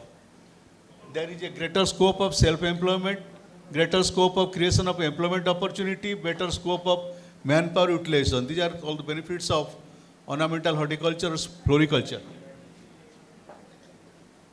Next one, please.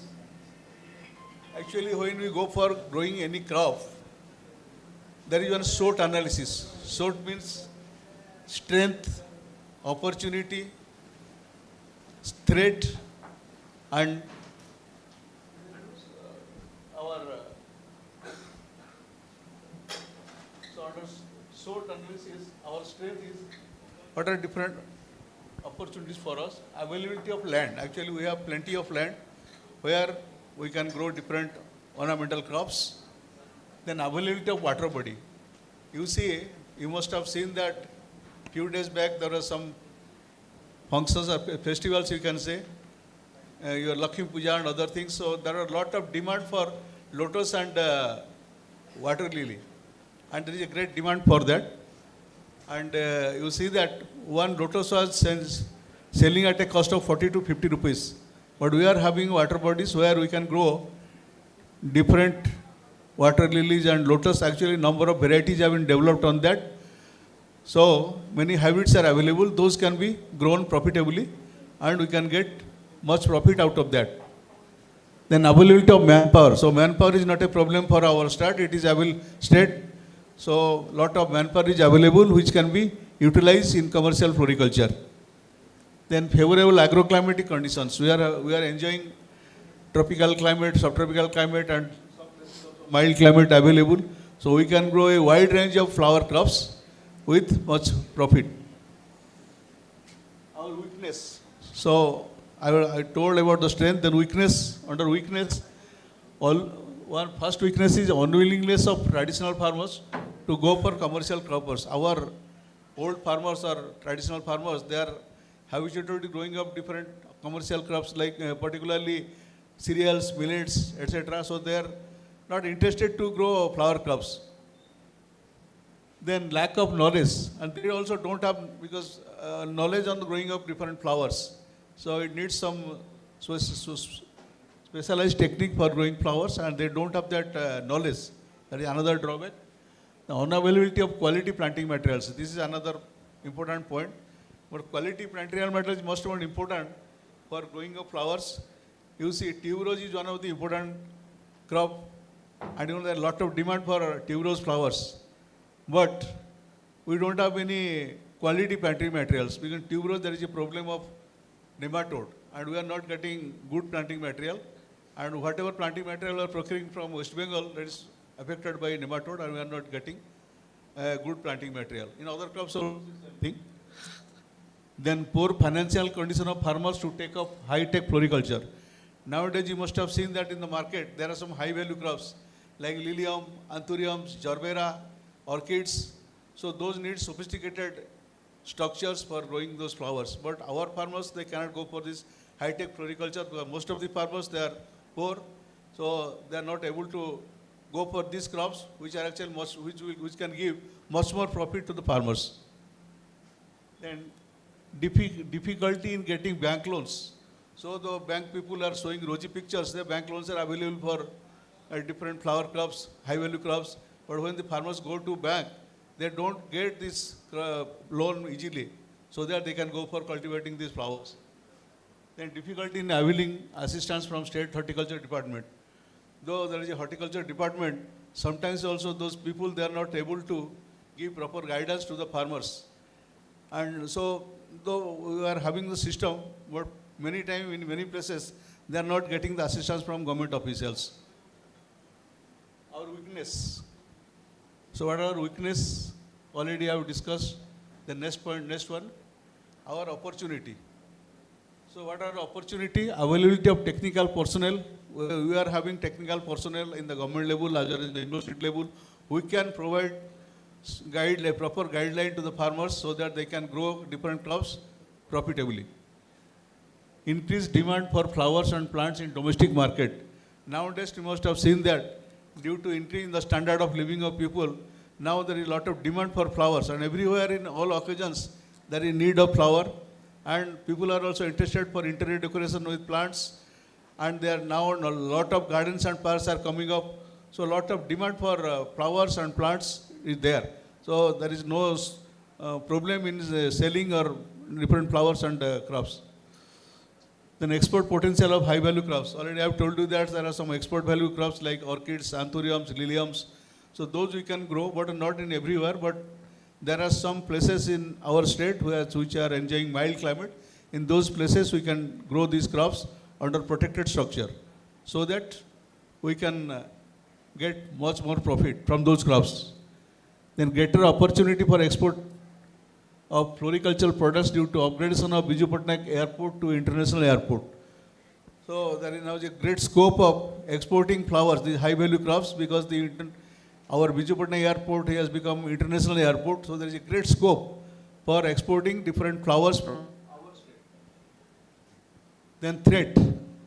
So under SWOT analysis, the last part is threat. So it doesn't mean that it is not completely free from problems. Some problems are there, but you have to take care of that. Lack of storage facility, that's the most important point. You know, among different horticultural products, flowers are the most perishable items and they need proper storage. But we don't have storage facility for flowers. You know that now there is a problem of getting potato, because our farmers, they can grow potato, but we don't have storage facility. Therefore, the farmers are not interested to grow potato because they don't have any storage facility. Then what to speak about flowers? So we don't have specific storage house for flowers, because the requirement is different from fruits, vegetables, for storing flowers. So we are lacking that. So since there is no storage facility, so within few days the flowers will be lost and will be damaged or deteriorated. So there is a loss to the farmers. Then a lack of suitable transport facilities for flowers. You know, for transport of facility, we need a cool chain. Cool chain means starting from production up to reaching the destination. So it is to be transported through different cooling system. For that purpose, when the flowers are produced, then it is pre-cooled, then it is transported by some refrigerated van. When it reaches the what's supposed it to be airlifted or by bus or train, some facility must be there. So in cooling chamber, it must be transported. When it reaches the destination, so cooling system must be there to store the flowers. So we don't have those system. Then frequent occurrence of cyclone and floods. So these are the two problems for our state. Many places actually we get this flood and cyclone. So all places are not very much suitable for growing flowers. So these are our problem threat. Then status of floriculture in India. Actually, I should not much waste time much on this. So in India, we are having 283,000 hectares of under flower, and out of that, which is utilized for production of 2,295,000 tons of loose flowers and 833,000 tons of cut flowers, as for the NSP data. And so far as the state government is concerned, we don't have any authentic data. And a few days back, when I contacted some government officials from state government, he was not able to provide the data for state. But for my information, earlier information, hardly we have 7,000 to 8,000 hectares of land under floriculture in Odisha. Next. So this is the picture of production of flowers in different states. Tamil Nadu leads the state with loose flowers, or West Bengal leads the production in cut flowers. And among loose flowers, different flowers are grown in India. Similarly, loose flowers are also there. And loose flower production centers, Karnataka, Tamil Nadu, UP, West Bengal, Bihar, Punjab, Haryana, Odisha is also there. Jharkhand, Chhattisgarh, Maharashtra, these are producing loose flowers. Similarly, cut flowers, rose, chrysanthemum, marigold, these are also produced in the state. Next. These are the centers for cut flower production. Different states which are producing huge quantity of cut production for rose. Bangalore, Pune, Nasik, Dehradun, Kolkata, rose. Bangalore, Dehradun, Pune, chrysanthemum. Haryana, UP, Uttarakhand, Punjab, gladiolus. Sangli, Satra, North Karnataka, Pune, Bangalore, Jarbera. Trivandrum, Chennai, Mangalore, Guwahati, Gangtok, orchids. Andhra Pradesh, Karnataka, Tamil Nadu, Maharashtra, Telangana, tuberose.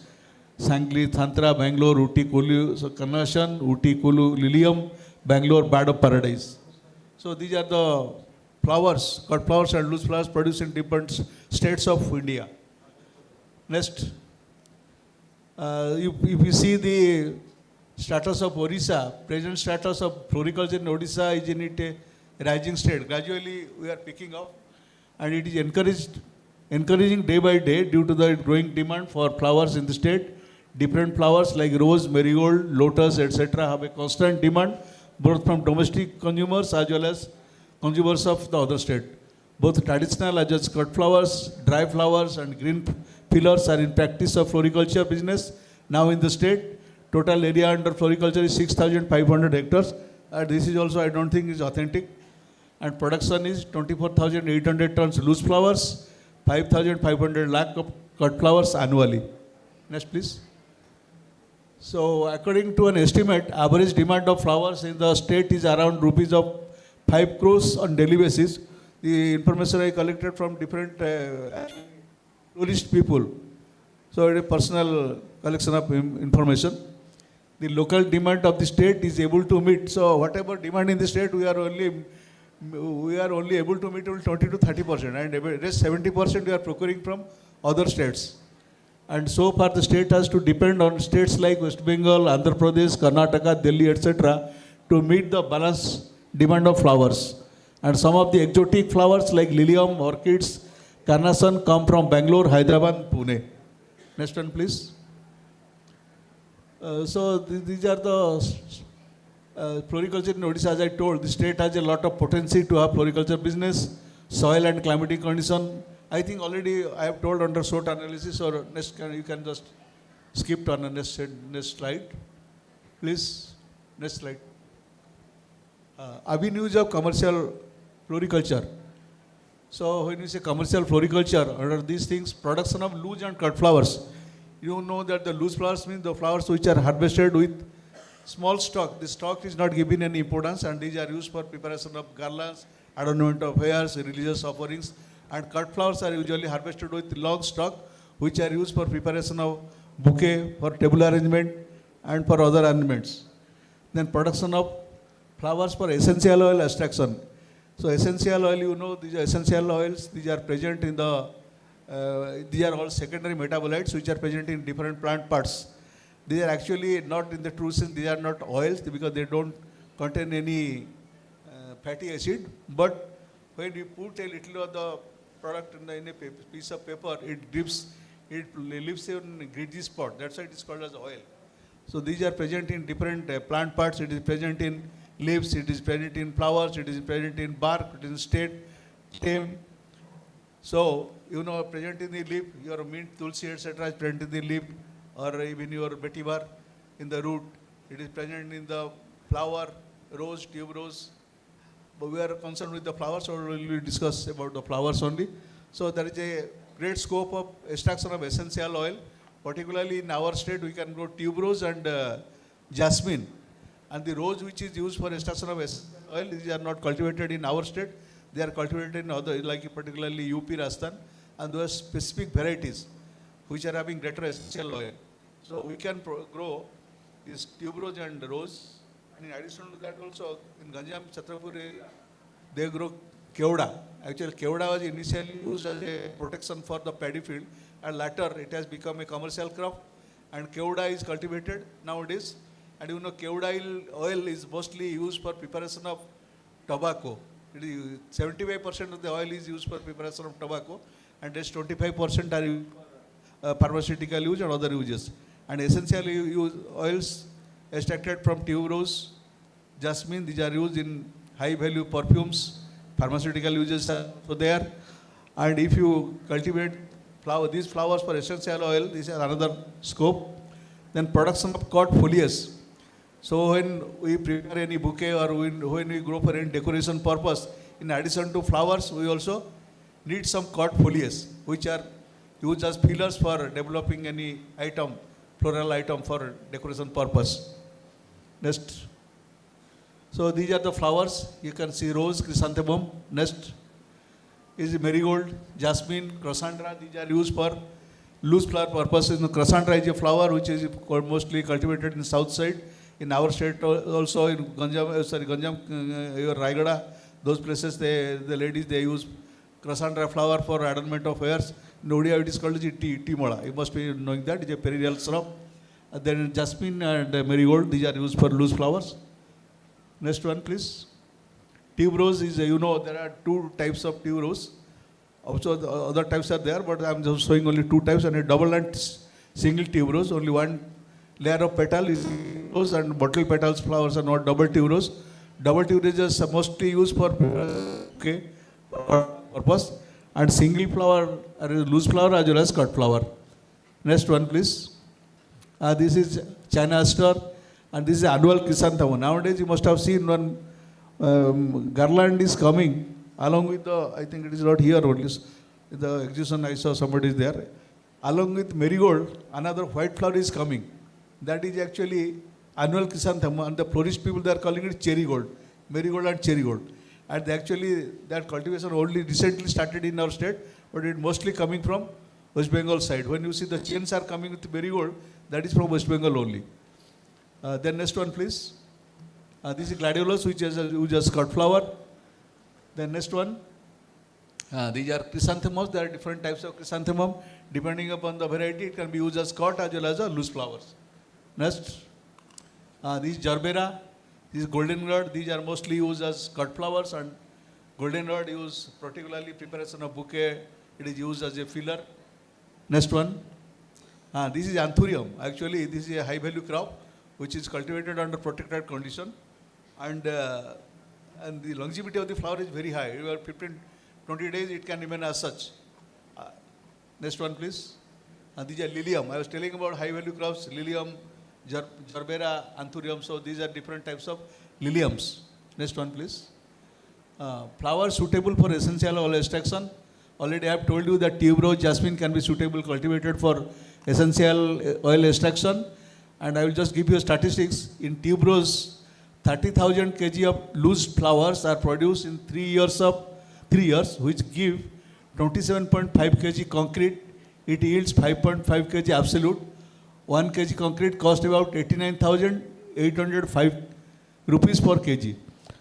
So, as I told that, so tuberose is normally cultivated 3 years crop. It will be a profitable crop.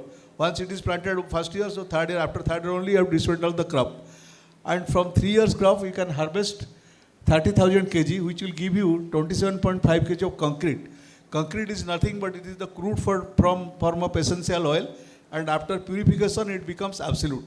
So when you are getting 27.5 kg concrete, it gives you 5 kg of absolute. And you see the cost of this concrete, 89,805 rupees per kg. Similarly, in case of jasmine, average flower yield is about 10 tons per hectare per year, and the estimated concrete yield is 29 kg per hectare, and price of jasmine concrete is 82,000 rupees. So you see how it is profitable. Somebody will go for cultivation of crops for essential oil extraction. It is also highly profitable. Then Keoda flower, I told it, Ganjam district alone provides revenue of rupees 15 crores per year through extraction of oil and perfume. Next one, please. Cut foliage. Already I have told you that flowers, the cut foliage used for preparation of different floral items, and among different floral cut foliage, areca palm, cycas, various dracena, ferns, asparagus, thuja, juniper, etc. These find place in floral trade, which are at present procured from neighboring states of West Bengal. We are not cultivating these, we are all procuring from West Bengal only. Besides, Devadaru, silver oak, kamini leaves also extensively used during floral decoration along with the flowers. So Devadaru is only available here only, other things are not available, we are procuring from West Bengal. Next please. So these are the pictures of different, so areca palm you can see, this is dracena, this is cycas, this is croton. So these are, next please, next. So these are different foliage plants. This is asparagus, and this one is a buttlebrush, ferns. So these are the picture of different foliage plants which are cultivated in West Bengal, and they are selling these materials in bundles for using along with the flowers. Next one, please. This is jasmine. So jasmine, sorry, this is a kamini, not jasmine actually. Kamini means Mura exotica. That foliage is used for preparation of bouquet, and that is also used for decoration of marriage pandals, vehicles, etc. Next one, please. Growing marigold for natural dye. You know, nowadays marigold flowers are also cultivated for production of dye, and marigold dye is utilized in the particularly the pigment which is present in the marigold flowers used for in the textile industry it is used, and nowadays it is having another use, that is your coloring of egg yolk. So it is used in the poultry feed for coloring the egg yolk. So you must have heard about the KFC, Kentucky Fried Chicken. So particularly for that purpose they are using the poultry feed for feeding the poultry birds, and that marigold dry petals are used for preparing the poultry feed.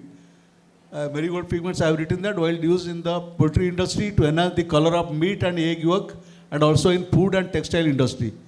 The method of isolation of xanthophyll pigment has already been standardized.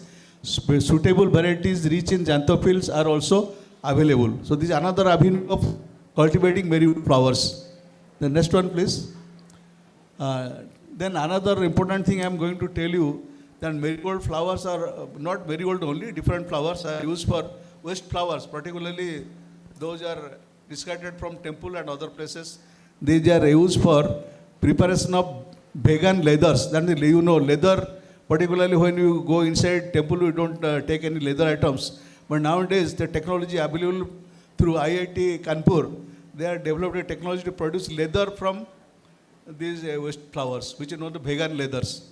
That is, they are having the same strength as your animal leather and used for different leather items from that vegan leather. Technology has been developed in Indian Institute of Technology Kanpur to produce pleather. That is what they are calling it pleather. Because leather from flower is pleather. A biodegradable vegan leather from discarded temple waste flowers. And pleather is a viable alternative to animal leather, which is a charcoal-free intense product. The strength and durability is same as animal leather. Next one, please. Avenue of commercial floriculture, that is nursery business. So already production of flower is another thing than for nursery business. Now there is a lot of demand for planting materials. Production of various flowering and foliage ornamental plants in polythene bags are available. Production of plants in bigger pots. Nowadays many people are interested, they don't want to take small plant and to decorate. Instantly they want to take bigger plots in pots and for instant decoration they can take the plant. So nowadays nursery people are producing plants in small pots as well as also bigger plants, bigger pots, which can be directly purchased and utilized for decoration purpose. Then production of pot plants for hiring. So this system is nowadays going on. So many organizations, office, banks, etc., they don't want to maintain plants or produce, they keep Bali and to produce plants. So now there are organizations, they are providing plants on hiring. For example, so in our college campus, we need some plants for decoration. So these plants are available on hiring. Some organizations, they are providing plants on hiring and they are charging some money at the end of the month or monthly basis or pot basis. In that way, it is another avenue somebody will maintain. Some organization, it is not theoretical, it is in practice, it is commercially practiced by many nursery people and organizations. They are producing bigger plants for hiring purpose. Then production of pot plants for hiring. Then production of seasonal flower seedlings, that is also a lot of demand. Next please. Avenue for commercial flower nursery. Now, lack of quality planting material in the state for commercial cultivation of flowers. So we can go for producing different planting materials for commercial flowers. There is an increased demand for plant materials of various kinds of seedlings, budded plants, rooted cuttings, which are required for commercial plant production. Besides, there is also very good demand for various flowering and foliage plants, house plants for interior decoration, for private and public sector gardens, for home and corporate landscaping. Nowadays, you must have seen that some builders, they are developing some property, particularly duplex apartments, and when they sell these things, if some garden is there, or landscaping is there, then the value goes on. So there is a lot of demand for planting materials for that purpose, for developing landscaping around the buildings or the builders they are developing. So next one, please. So this is a nursery where different plants are maintained for sale purpose. Next one. This is one nursery also for sale. The orchids are ready for sale. Next one, please. Pot plants for hiring, already I have told you. The same thing already I have told, no need of explaining. But no, so next one, please. Avenue for commercial floriculture, production of flowers. Then it's another avenue. Production of flower seeds, corms, balls. These are also a lot of demand, I told that. So some people can go for that. Then production of turf. Since large number of landscaping work is going on, gardens, your parks are developed. So for that purpose, turf is required. Turf is nothing but it is a piece of earth containing grass on it. And turf are used for developing lawns, gardens. So on 1 square foot of turf, it costing about 12 rupees to 15 rupees, depending upon the species. If you will go for purchasing Joycia grass, Japanese grass, it will cost you 15 rupees per square foot. If you will go for Cynodon dactylon, that is your doob grass, There are a different number of varieties also they are ordered to do. Don't think that only there are ordinary do, but some improved varieties are there. They are costing about 12 rupees per square foot. Therefore, turfing business is going on. And you know, during some functions, particular government functions or other functions, overnight they want to develop a lawn. So you have to purchase the turf and just spread over the ground. So in the night you can spread, and tomorrow in the morning you can see one beautiful lawn or beautiful park. So a lot of demand for turf, and it's a very good business. Many organizations, their nurseries, they are producing the turf for sale purpose. Next. Same thing now, I told that different, due to development of large number of landscape gardens, parks, home gardens, there is a lot of demand for turf grass, and production of this same is found to be highly profitable. Next one, please. Production of dry flowers. Actually, this is another important item under floriculture. You know, flowers are the perishable item I told, but there are techniques available for drying of flowers. When you dry the flowers will retain their shape, their color, everything, and they can be kept for a longer period, about 1 year, 2 years, or 3 years, like that. Earlier, actually, nowadays, the greetings have become outdated because of the WhatsApp availability. When earlier the greetings were prepared, the dry flowers are used for preparation of greetings, and which were costly.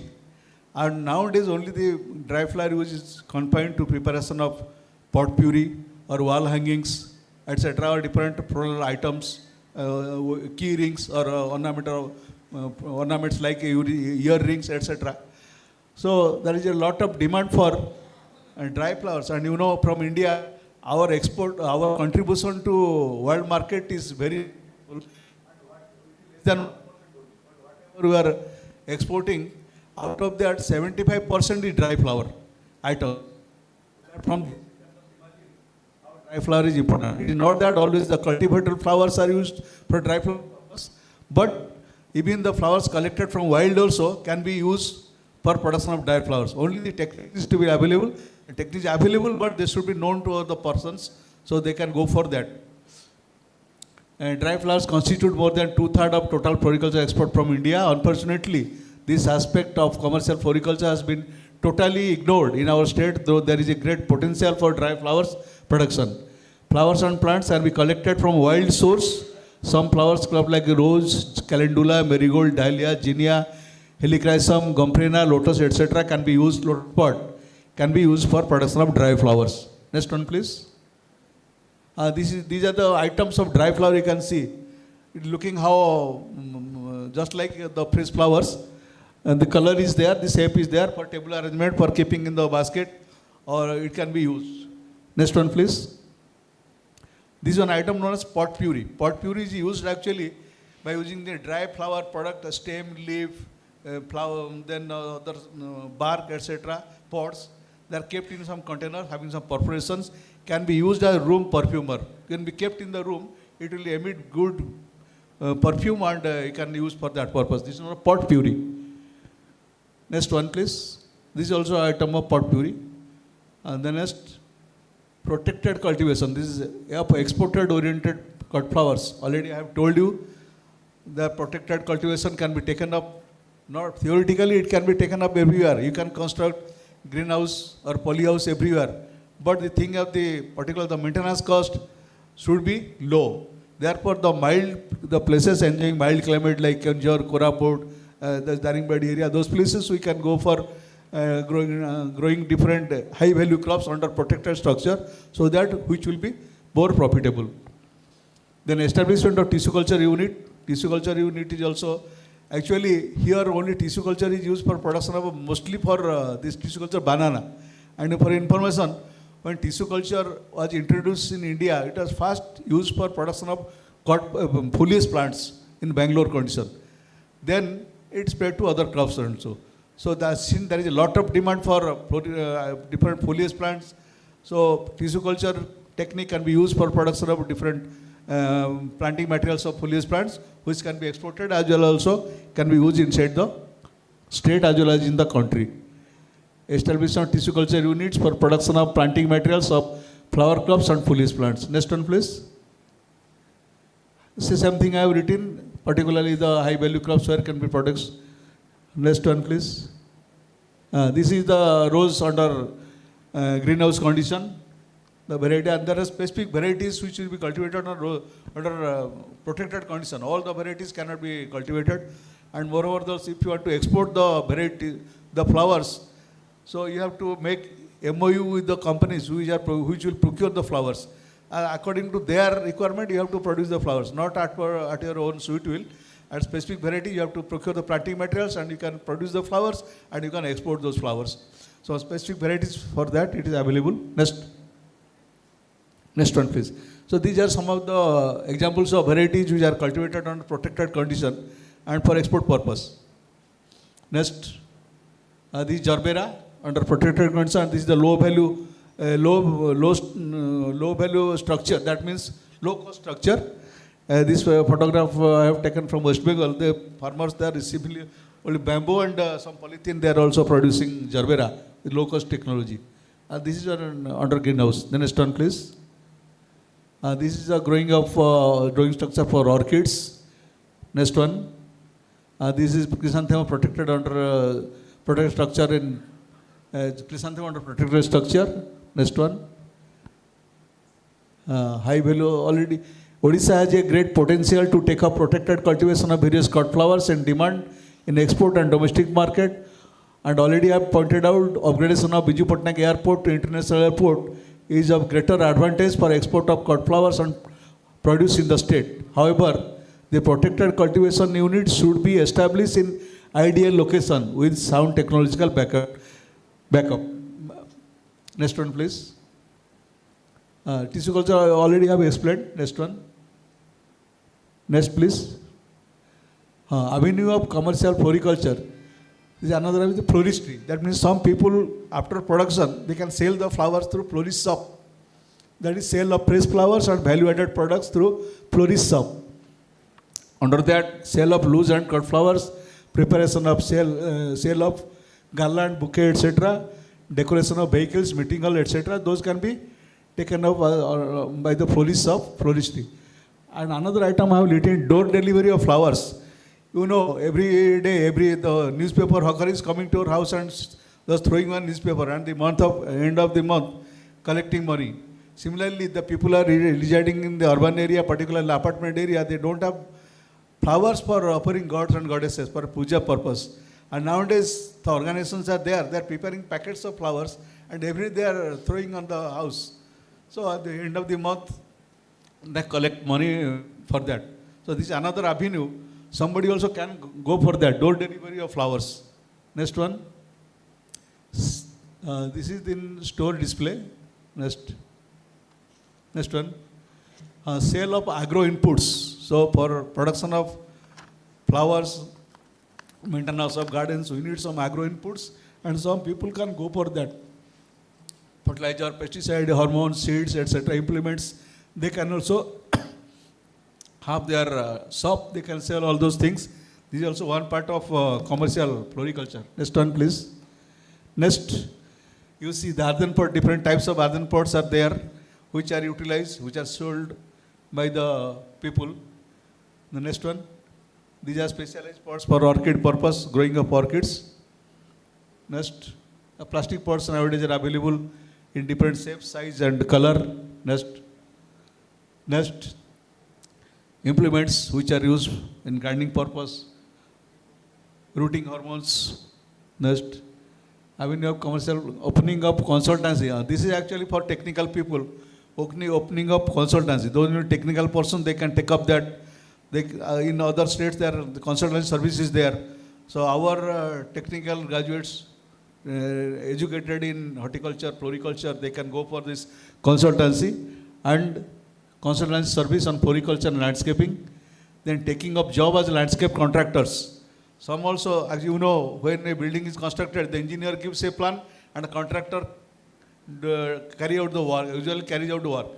Similarly, nowadays landscape contractors are available, particularly many nursery people, they are doing that. When you give a plan, according to your plan, they develop the garden. So many nursery people, they are acting as landscape contractors. They are having their own planting material in nursery and they are utilizing for developing gardens and parks, and they are acting as landscape contractors. Then providing garden maintenance services. Garden maintenance services, what do you mean? You are having a small garden. You cannot maintain one mali. You cannot have one lawnmower. So some people are there. You can see also. In the cycle, they are carrying a lawnmower. So they will move to different places. They will cut your lawn. They will plant the seedlings in the nursery, in the bed. Then they cut the hedge. Then they will spray the your plant materials when there is any disease or pest. So some organizations are there. Suppose he will have contact with some, say 30, 40 gardens, small gardens, and they provide that service. At the end of the month, depending upon the size of the garden, they collect money out of that, for that purpose. So this is the avenue that garden maintenance services. Somebody can go for that. Next. So this is in brief, I have given some idea about the different avenues of opportunity of commercial floriculture. It doesn't mean only production of flowers, but other things are there. Already I have told you that. And different avenues as well as some problems for that and how we can improve that also. That also we can go for that. Thank you for your patience hearing. Actually, the audience is very poor. To complete my work, I have done that. As I told that, those growing of flowers, we don't have any authentic data. How much flowers are grown in the state? A few days back, some government officials to provide me data. He was not able to provide me data because they don't have the data, and what are the data available, that is also not authentic for information. So, thank you very much for.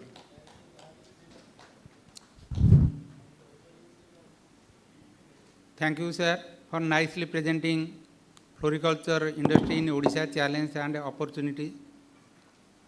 Sir, you have nicely covered the importance of floriculture, scope of commercial floriculture, short analysis, and also in which way this will benefit to our faculties and students. I think most of the students have left the auditorium for whom we are sitting here. So, without wasting time, sir, now I can request my family teacher, Kulgur, Dr. Gauri Shankar Sahu, to present high value vegetable cultivation under protected cultivation. Sir, please.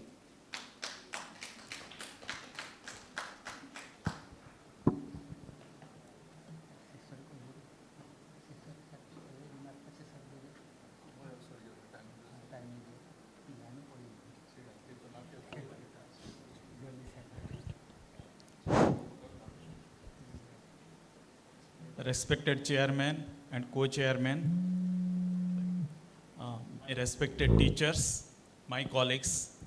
Before coming here, when my respected teacher Chitta sir told that the number of students have come down, I started counting. The faculty, teachers and scientists are 17, the students may be 2. So most of my respected teachers are there.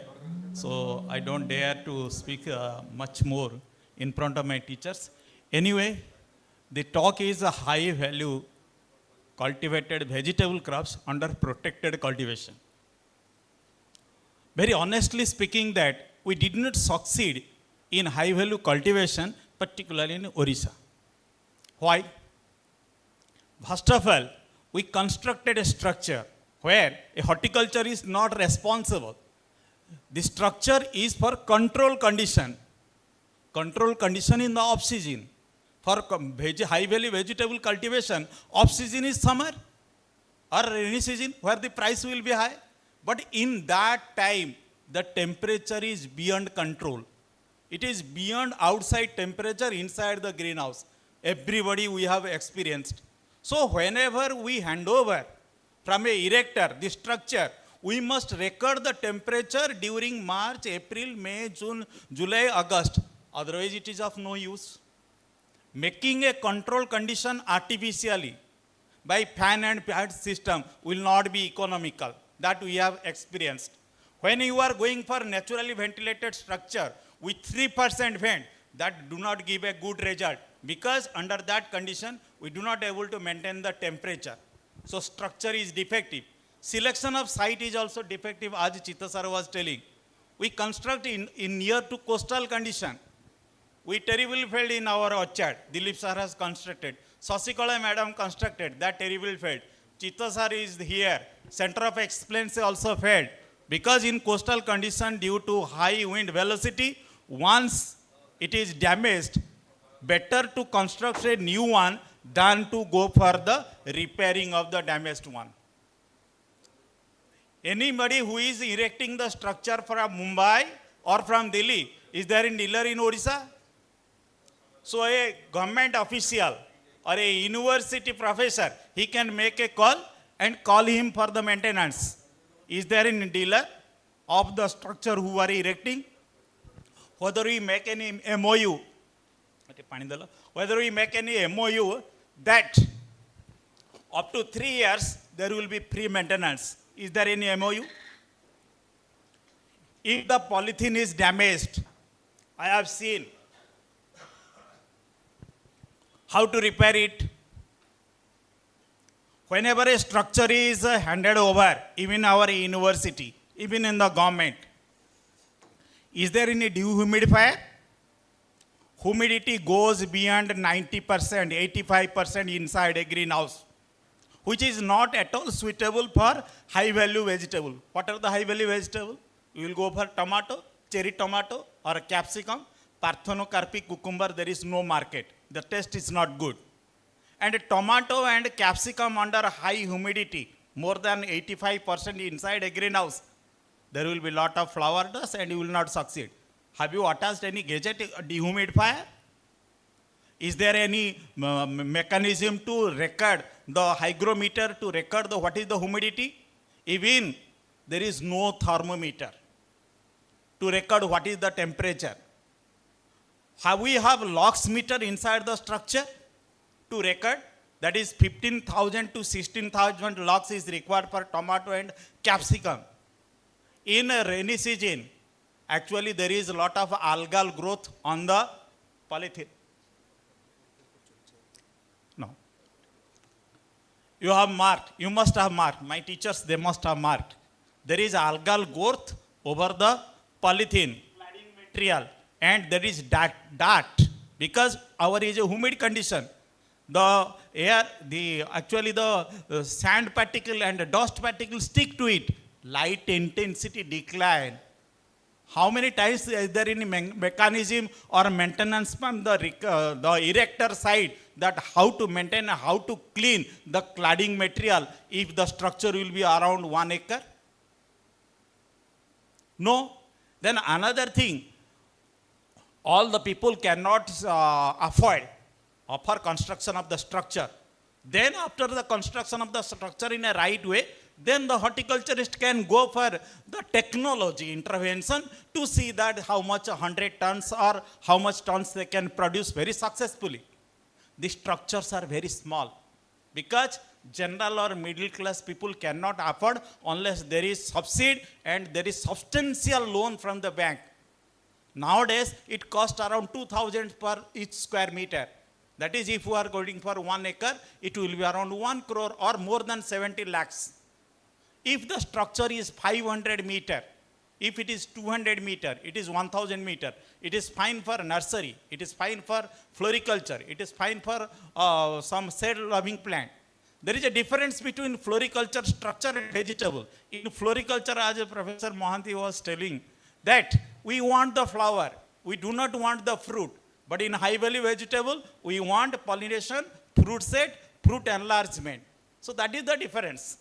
The flower. So that's why in Odisha, you will find a lot of flower protected structure.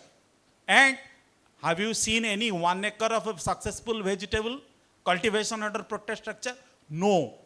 Because our is not at all a protected structure. It is a protected structure.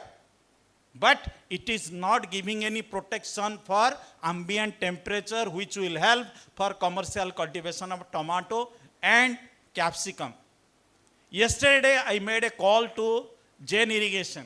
I made a call to Netafin Irrigation. I made a call to Raipur. I made a call to Premier Irrigation.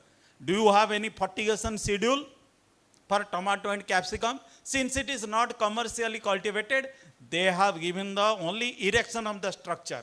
They used to hand over the structure without the gadget. Without, whenever we are handovering over it, we must record what is the temperature during rainy season and summer season. Otherwise, what is the use? If you are interested for protected cultivation of tomato, cherry tomato or capsicum, another thing that neither they give the fertigation schedule without any maintenance. There must be dealer. And another thing, a group or a technical single window system should be there. If any entrepreneur, he come forward, he take up the things, protected structure, which is very high and very cost intensive, to whom we will approach, either in the state government or in the university. There must be a single window, an entrepreneur through our phone or through WhatsApp or through mail, so that all the technocrats will come out and they will solve the problem.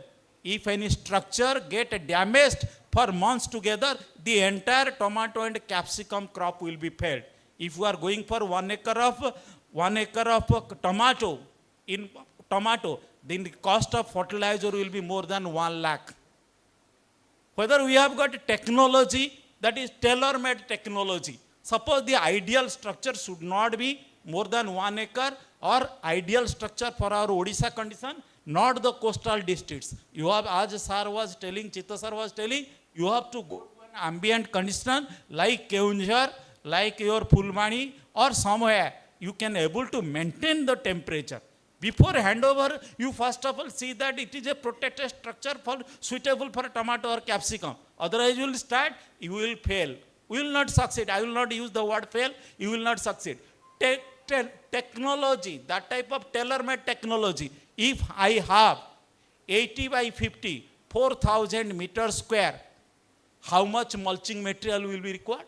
How much? It will be 7 bundles. How much meter it will cover? It will cover 2,800 meter. What will be the cost? Each bundle cost 2,500. 7 bundle will cost 15,000 to 16,000 rupees. One has to speak how much of dipper will be required. Pipes, it will be around 2,600. How much of emitters will be there? It will be 7,500. What should be the emitter discharge? It should be 2 liter per hour. If it is 2 liter per hour, in 18 to 50 meter square structure, how much of discharge will be there per one hour? It will be 15,000 liter. So, how we used to educate the people? We must know that when you are growing tomato and capsicum, initially during vegetative growing period, we require 6 liter per square meter. Vegetative to flowering, we require 8 liter. After flowering to fruiting and fruit development, we require 12 liter per meter square. Accordingly, we have to guide that how much time you have to operate the drip system or fertigation, provided your emitter is emitting 2 liter per hour. But another thing, only I will show one slide. I will show in spite of all the slide, because I know the paucity of time, and so I will only show one slide. So, whenever we hand over the structure, how many soluble fertilizer we know? We know 19, 19, 19, 20, 20, 20, 21, 21, 21, urea. 19, 19, 19, 20, 20, 20, 21, 21, 21 are not to be used under protected structure if you are going for very seriously fertigation. Without fertigation, it has of no use. Without mulching, it has got no use. So, do we know that whenever we are going for starting a mulching and bed and tomato or capsicum, I don't know particularly about rose, anthurium, gerbera, orchid, 75% phosphorus only to be applied. No nitrogen, no potash. We are taught that nitrogen 50%, potash 50% to be applied, and 100% of phosphorus. Here, only 75% of phosphorus. Do you know how much quantity will be required? And now the fertilizer dose per 1 acre for tomato and capsicum, 250 kg per hectare. 250 and 250 kg per hectare. no vegetable seed of a tomato and capsicum. Capsicum is available. It is Indra and the cost is 1,40,000 rupees per kg. It is Himsona and Himsekar. The cost is 1,50,000 rupees per kg. Seed rate is only 60 gram. You don't follow 100 on 150 gram, written your text. If you will go for pro-tray method, now grafting. Now the grafting has come. And we must know capsicum will continue for 10 months, tomato will continue for 7 to 8 months. So before, do you know that in 1 acre, we must teach, not know, we must teach that magnesium sulfate along with phosphorus to be applied at the final land preparation. Magnesium sulfate is recommended. You know the role of magnesium, 50 kg. What is the price? Accordingly, you have to give. And whatever the fertigation soluble fertilizer is available, only 1 kg packet. 1 kg packet will not be economical.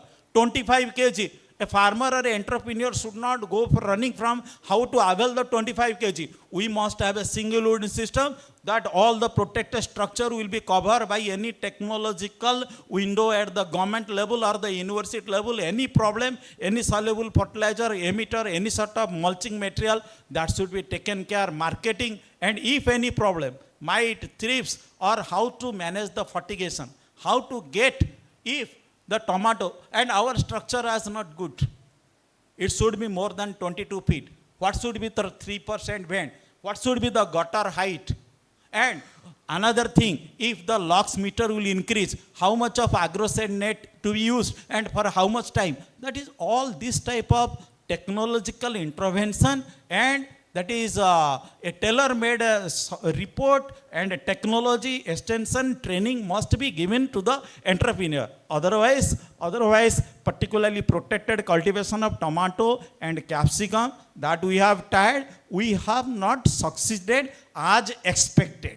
We have not succeeded as expected because it is not floriculture item. These are the vegetable where pollination and fertilization. Our protected structure is only a rain structure. That is to protect only the rain, not to the light intensity, not to humidity, and terribly fail in controlling the temperature. We can grow. Now we can grow. What is the fun? Now tomato in wholesale is 7 rupees. Capsicum is 20 rupees. Yes, I will go for only one slide, sir. Please go on. Move on. Move on. Only one slide I want to show. Please move on. No, move on. Move on. Slowly. Slowly. Yes, move on. Move on. Move on. Move on. Back. Only, back. Only one. Back. Yes. One thing. Only one. 2 or 3 technology that I have learned from my respected teachers. Desuckering, we had in banana. Desuckering in tomato and capsicum. Here, it is not clear. Suckers are to be removed. De-leafing, all the old leaves from capsicum and tomato, once the plant can go up to 20 feet. Then, once it will touch to the roof, how lowering is to be done.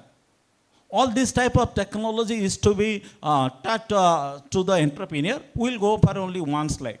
Next please. Yes. This slide only for fertigation because neither our entrepreneurs, I don't know exactly much idea about floriculture entrepreneurs. The vegetable, those who are growing in the outside with mulching and fertigation, those who are growing under protected structure fertigation, whenever you will visit, what fertilizer you are using? We are using 19-19-19, 20-20-20, 21-21-21. At best, zinc sulfate or borax. But the thing is that before starting a particularly for vegetable, tomato and capsicum, you have to apply 75% of phosphorus. Zinc sulfate around, magnesium sulfate 50 kg. Humic acid 4 liter. You have to go for formaldehyde treatment, that is a must. Mulching, you have to go for soil test and addition of farmyard manure. Then you see all what I have written. These are the left hand side. These are the fertilizers. And you see that is 1999 up to 10 days. No fertigation or drip. Up to 10 days of planting inside the protected structure. Manual watering by the help of rose skin. After 10 days, you see 19, 19, 19 or 20, 20, 20, you can run up to 30 days. 10 to 30 days, 20 days. But then after you see 12-61-0, monoammonium phosphate, 12-61, that is phosphorus is 61%. Initially during vegetative growth, phosphorus requirement is that. That is 12-61-0, you have to give in vegetative growth. You see then 0-52-34, monopotassium phosphate, it requires phosphorus and potash at the time of flowering. Then third one, 13-0-45, potassium nitrate, nitrogen 13, potash is 45. You know that at the time of fruiting, potash role is very important. So at the time of fruiting, that should be given in the fertigation. Then fourth one, 0-0-50, potassium sulfate. Sulfur help for color development in case of tomato. So it is very, very essential. Another thing, it contains 50% potash. It will increase your fruit size and also fruiting. So it is potassium sulfate. Along with that, it contains sulfur 17.5. What is there when you visit that at the time of fruiting, still people apply 19, 19, 19, 20, 20, 20 or 13-0-45. At the time of fruiting and harvesting, you have to apply 0-0-50. But at that time, after that, if fruiting declines, then along with potash, you have to give nitrogen, that is 13-0-45. And most of the people, they do not apply, I have written calcium nitrate, magnesium sulfate, borax, boron and zinc sulfate. Fourth thing, calcium nitrate, magnesium sulfate, zinc sulfate and borax along with micronutrients. You see, micronutrients to be applied in fertigation 100 gram after 45 days every week. Only 100 gram per acre. This table explain 100 gram per acre. Micronutrients, last one to be spread 2 ml per liter at the 30 days interval. I will take only 2 minutes. To increase the flowering and fruiting in tomato and capsicum, we were taught by our teacher, apply Planofix, or to increase female flower, ethyl. But the time has now come that amino acid, fulvic acid based hormones, homobracilloid based hormones, seaweed extract, ascophyllum nodosum based hormones has come to the market, and that has been recommended Netafin or National Center of Use of Plastic in Agriculture. So amino acid, fulvic acid based, nitrobenzoin based, seaweed extract based, humic acid, that to be intermittently spread by observing the fruiting and flowering in case of tomato and capsicum. So I have not started or discussed. I have made around 30 PowerPoint presentation. If time will permit, I can slow another slide. Otherwise, thank you very much. I can. Okay. You can go for the next slide. I will show only another one slide. You go to that slide. Whatever you are showing. So this is the total calculation I have made. If you will ask me how much emitters will be required for 1 acre. Emitter means how much liter of water if we will operate for half an hour or 1 hour. How much fertigation will be required. How much of quantity of fertilizer will be required. How much of mulching will be required.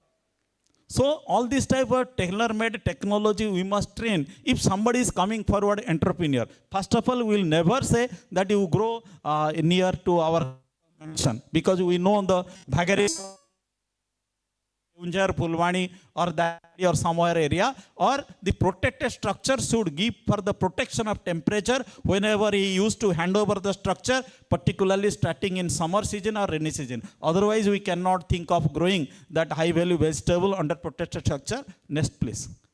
Next. Next. No. Next. Next. No. Yeah. I have made, this is not copy paste or taking a table. I have typed it. That is, whenever we are going for a tomato, just 2 minutes. Tomato in 1 acre. Formalin treatment, trichoderma treatment with neem, along with 4 liter of humic acid. Then you see basal dose, 10 metric ton SSP, you see, SSP is 300 kg. It is will be actually not 3, it is 800 kg. Magnesium sulfate I have written 30. The range is 30 to 50 kg. Micronutrient 5 to 10 kg. Neem cake. Accordingly, land preparation should be done. Magnesium sulfate is a must. SSP per 1 acre 800 kg. 75% of phosphorus to be applied as a basal. Then you see, this is the fertilizer dose per tomato if you are taking 200 NPK. So accordingly, here this side written days after planting, 11 to 30 days, 31 to 60 days. These are the how much of nutrient will be required for 1 acre. 9.6 kg of nitrogen, phosphorus, this potash, and that side it is written fertilizer kg per acre. That is 11 to 30 days. Yes, this is the quantity of fertilizer, but this quantity of fertilizer is to be applied at a 3 days interval. Fertigation to be 3 days interval. And most important is 3 days interval, the emitter will be 2 liter. Initially up to flowering, you can run after 3 days, 1 hour. Then you have to run it for 1.5 hours. At fruiting, you have to run the fertigation or the drip system for 2 hours. This is very specifically written. That is, if the tomato plantation, it will continue up to 6 months. I have given up to 6 months. If it is 6 months, then how much of quantity? This side, right hand side, the fertilizer is given. If the 6 months, you take 45 kg of urea, take 1261 3 kg, then ammonium, phosphatic fertilizer 117.9, 13045, 21 kg, mix it, and if within 30 days, 10 times you have to give the fertigation. Entire fertilizer you divide by 10 and every day you have to put. Another thing, magnesium sulfate is not so easily dissolved. So magnesium sulfate to be dissolved outside, it should be strained. Otherwise it will clog the emitters. Okay, so varieties and other things I have written in the slide. Most of the faculty, scientists and teachers are there.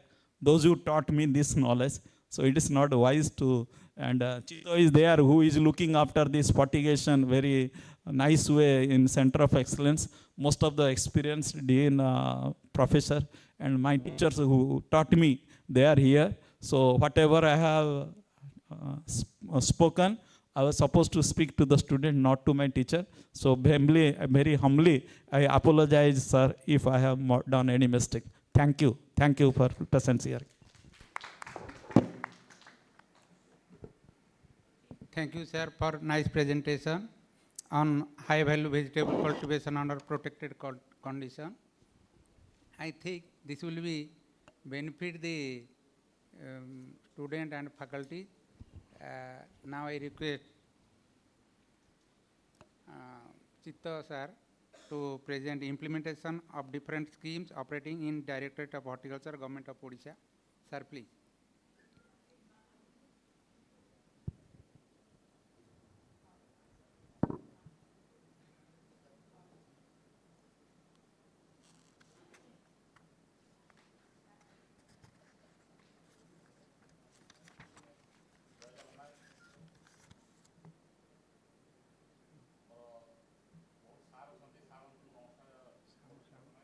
आम तो student बहुत नहांती बहुत जड़े किए अच्छा तेणु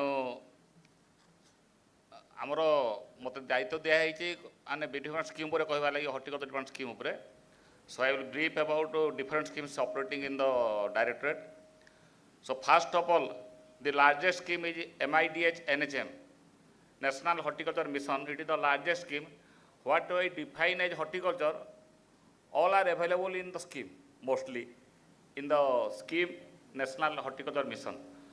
So there is provision of subsidy for development of fruits, for vegetables, for flowers, for protected quality post-harvest management and all that. Now coming to another scheme that is RC Kushi Vikas Yojana. Now some new items are also included in the scheme. Besides, these are the central sponsored schemes. Then state plan schemes are there. Then out of the state sector scheme, the largest scheme is the development of potato vegetable spices. Development of potato vegetable spices, where we know first coming to potato and onion, there is always a problem and assembly question always regarding potato and onion. Still, though it is the largest problem in the, or biggest problem in the state, it is yet to be solved by us, including associating our OUT scientists, professors, teachers, then that AISRP project and all that. But I think it has not happened so far. Though all are telling that there is the 30,000 metric ton is needed, that whatever is onion is needed, though we have taken up various schemes, for even we are taking up now Kharif potato, Kharif onion, and all that we have taken. Still, there is a scarcity in the state. So, this is the biggest challenge for all of us, how to solve this. I think though Directorate has implemented schemes like Potato Mission, and everybody comments that Potato Mission was implemented in the state and government of Odisha has failed. Actually, under Potato Mission scheme, there was only implementation for establishing cold storage only. There is no area expansion at all. Because I was dealing with the scheme, that scheme particularly potato, vegetable and spices, after that potato mission period was over, I came to know that there is no scheme for area expansion under potato mission, state potato mission. Only cold storages were developed or promoted during that period only. So, actually, now I have just before a week I have suggested our director, when he asked me that we will put some new center of excellence, I suggested that director, sir, if it is feasible, if our OUT permits, consult with the OUT, you can, if we put the center of excellence on potato and onion, I think it will be better. If it is feasible. So, I think we can solve some problems of potato and onion in the state. So, let us hope for the best. If it is suitable, if you recommend, I think OUT recommends that we can put up center of excellence, then it will be better for the state. So, because I have visited so many center of excellence, 3, 4, 5 I have visited, there is exclusive, for exclusive crops, vegetable grafting at Kupam, Tamil, Andhra Pradesh. Only on vegetable grafting, they are only doing grafting, vegetable grafting. Recently I visited that one center of excellence, that is at Kurukshetra, that is for that our pears, plum, and all that only, exclusive. There I also listened that some center of excellence are on potato and all so many crop specific only. But our center of excellence, what we have established is the oldest center of excellence that was actually established during the year 2014, but it is not under any collaboration method. Now so many collaborative projects are coming, Indo-Israel COE, Indo-Dutch COE. I think we may establish another 3 COEs, Indo-Israel, Indo-Dutch COEs in Odisha very soon. That is the proposal. So, coming to other schemes, there is also many for promotion of SHG and all that, mushroom mission, floriculture mission. That I have shown I have demonstrated the program of floriculture mission in the stall itself. So I think you can, those who have not visited can visit my stall. So regarding coming to mushroom mission, so in respect of mushroom mission, we are the leading state. All of you know regarding pedestal mushroom, we are the leading state in the country. But now there is scope of developing this button mushroom in the state. So this during our that Utkal Odisha that recently held, I demonstrated 4 items there only where the investor can invest. That is button mushroom, with live specimen of button mushroom beds, then GI tag of turmeric and Noyagada Contemporary brinjal. Then next is jackfruit mission. Under jackfruit mission, we can also, there is a chance of entrepreneurship program in the state. Then next was regarding hydroponics cultivation.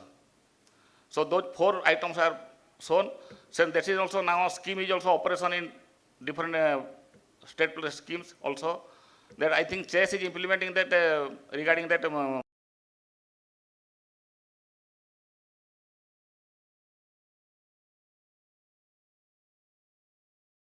If the students can get the opportunity, I think our dean CA is there. He can advise to visit my farms so that they can learn.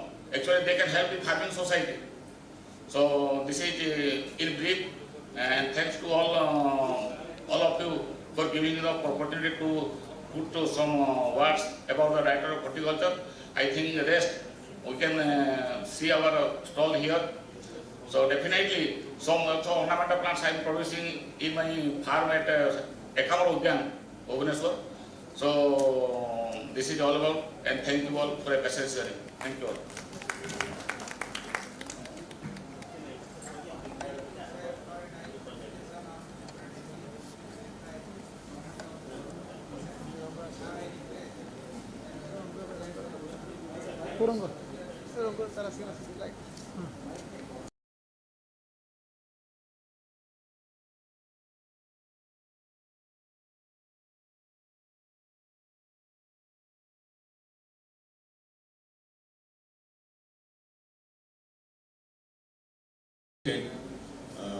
Professor Maharana sir, Lenka sir, respected Dean, College of Agriculture, and all my teachers who are present here, and my colleagues and dear students.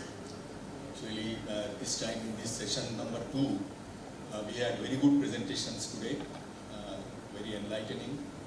First one by our Professor Mahanti.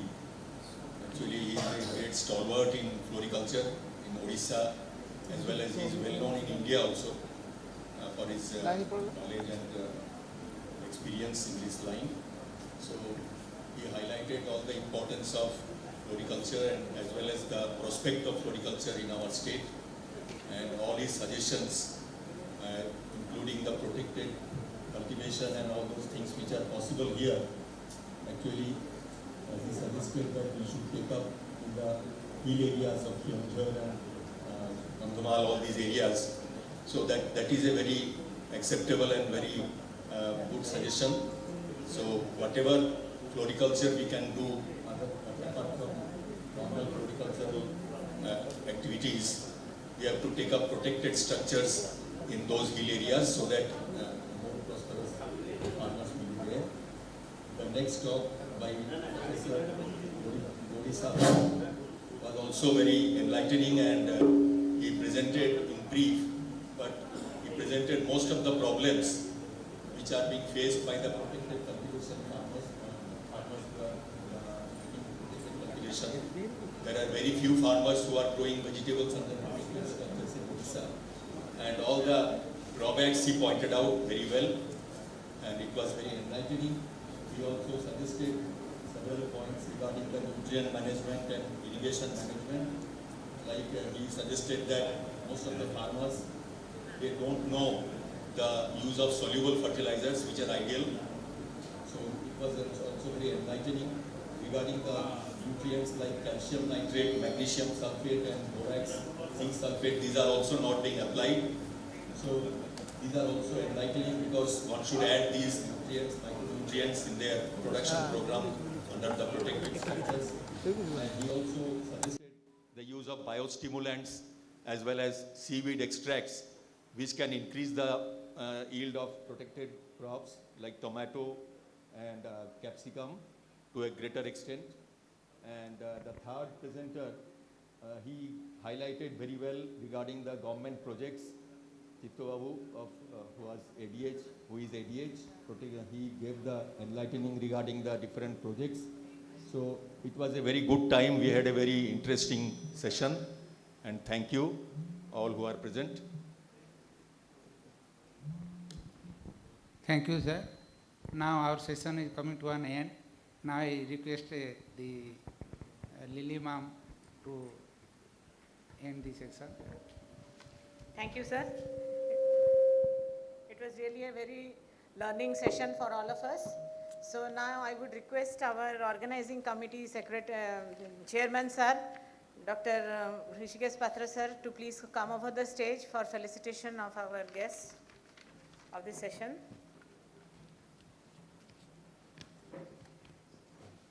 I would now request our sir to please felicitate the chairman of this session, Dr. Santanu Kumar Tripathi, sir.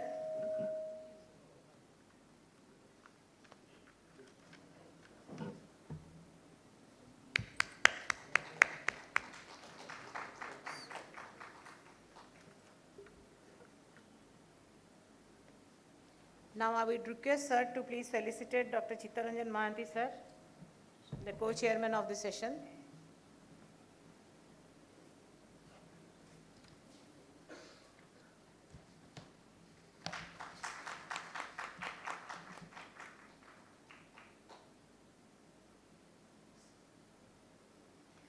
Now I would request sir to please felicitate Dr. Alok Nandi, sir, the co-chairman of this session again. The session was really chaired and conducted very nicely, and I thank our rapporteur, Dr. Deepika Sau and Dr. Purandar Mandal, sir, for rapporting this session very nicely. Yeah. Then we have our speakers who has to be felicitated also. So I would request sir to please felicitate and Dr. Gauri.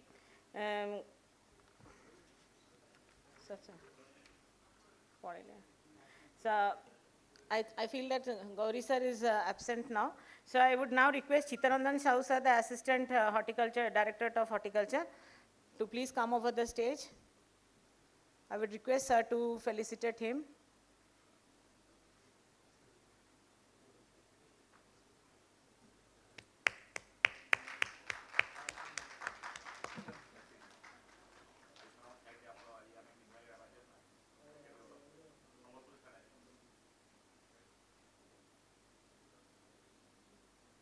Thank you very much. So we have come to the end of the session. I would now request everyone to please go for the lunch, which is there at the campus of CET. Thank you, everyone. Thank you.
Hello.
समस्तंकु नमस्कार शुभ अपराह्न आसिला बसंत खेलिला प्रकृति मने मने खेले अनंत सृष्टि पत्र रे मन रे रंग आसे मालती मोहन सुगंध बासे मृदुमंद मलय तफा जह्नर ज्योत्स्ना आउ गधुली संजर श्रृंगार एसबुकु नहीं बसंत आसे प्रकृतिर छंदरे फूलर सुगंधरे आउ मनलोभा मनोरम सुदृश साजसज्जारे सेई बसंतर आवाहनी रे ओडिशा कृषि और वैषयिक विश्वविद्यालय एवं उत्कल संस्कृति विश्वविद्यालय मिलित आनुकूल्य रे आयोजित एही 2 दिवसीय उद्यान विज्ञान आलोचना चक्र तथा पुष्प एवं चित्रकलार प्रदर्शनी एही उद्घाटनी सत्र को समस्त को स्वागत जनाऊछु। एही उद्घाटनी सभारे आम सहित उपस्थित अछंती एही सभार सभापति तथा ओडिशा कृषि और वैषयिक विश्वविद्यालय मान्यवर कुलपति प्रोफेसर प्रभात कुमार राउल सार अनुरोध करी छात्री मानू से पुष्पचारा वृक्ष दे सार को स्वागत जनइबे।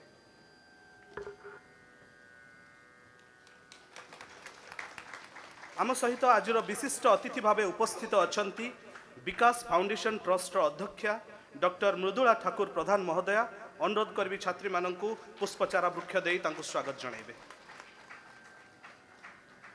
आम सहित उपस्थित अछंती आज मुख्य अतिथि तथा उत्कल संस्कृति विश्वविद्यालय मान्यवर कुलपति प्रोफेसर प्रसन्न कुमार स्वाई महोदय अनुरोध करी पुष्पचारा वृक्ष दे स्वागत करेंगे। एवं आम सहित उपस्थित अछंती मंचरे कृषि महाविद्यालय अध्यक्ष प्रोफेसर ऋषिकेश पात्र सार एवं उद्यान विज्ञान महाविद्यालय चिपलिमार अध्यक्ष प्रोफेसर कैलाश चंद्र सामल सार समस्त को आज मंच को स्वागत करुच्ची। धन्यवाद। आज बसंत उत्सव को स्वागत करिबु आवाहन करिबु बसंत संगीतर आवाहनी संगीत रे दीनकृष्ण दासकर रसकल्लोल काव्यर बसंत वर्णना एवं मधुसूदन रावकर बसंत संगीत परिवेषण करिवे उत्कल संस्कृति विश्वविद्यालय ओडिसी कंठ संगीत विभागर छात्री माने जाकु निर्देशना दैचंती धीरज कुमार महापात्र परिचालना करचंती डॉक्टर नीलाद्रि कल्याण दास मर्दल रे अछंती आम सहित डॉक्टर दिवाकर परिडा हारमोनियम रे गुरु धीरज महापात्र मंजिरा रे डॉक्टर नीलाद्रि कल्याण दास एवं बंशी रे डॉक्टर जवाहर मिश्र अनुरोध करबी तंकर वृंदगान पाई।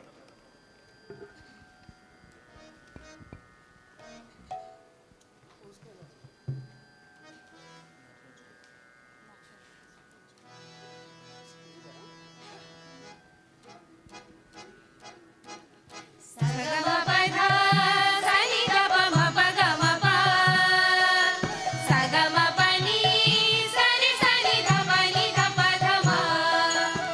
ga ma pa dha sa ni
धन्यवाद बहुत बहुत धन्यवाद समस्त को कंठदान करुले रश्मिरेखा मोनालिसा भूमिका स्नेहाश्री श्वेताराणी सुदेशना संगीता एवं सुचिस्मिता समस्त को बहुत बहुत धन्यवाद तेबे बसंत भी सजई हुए तार सबुजिमारे रंग बेरंगर पत्र फूलरे आउ बास्नारे आज कार्यक्रम पवित्र वृक्ष मूले जलदान पूर्वक कार्यक्रम को उद्घाटन करने निमंते मंचासीन अतिथि मानू अनुरोध करुछु।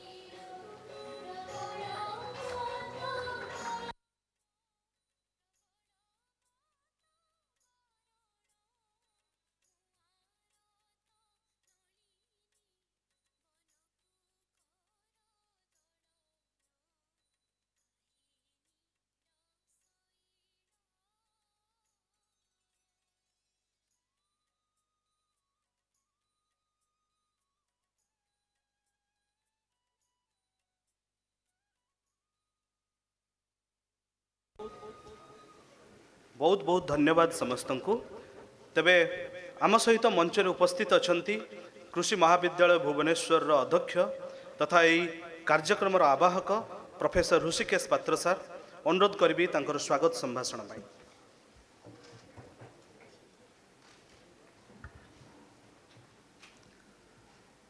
शुभ अपराह्न। Honorable Vice Chancellor, Odisha University of Agriculture and Technology, Professor Prabhat Kumar Raul, President of this inaugural function, esteemed Chief Guest of today's function, Professor Prasanna Kumar Swain, Honorable Vice Chancellor, Utkal University of Culture, Bhubaneswar, esteemed Guest of Eminence of today's function, Dr.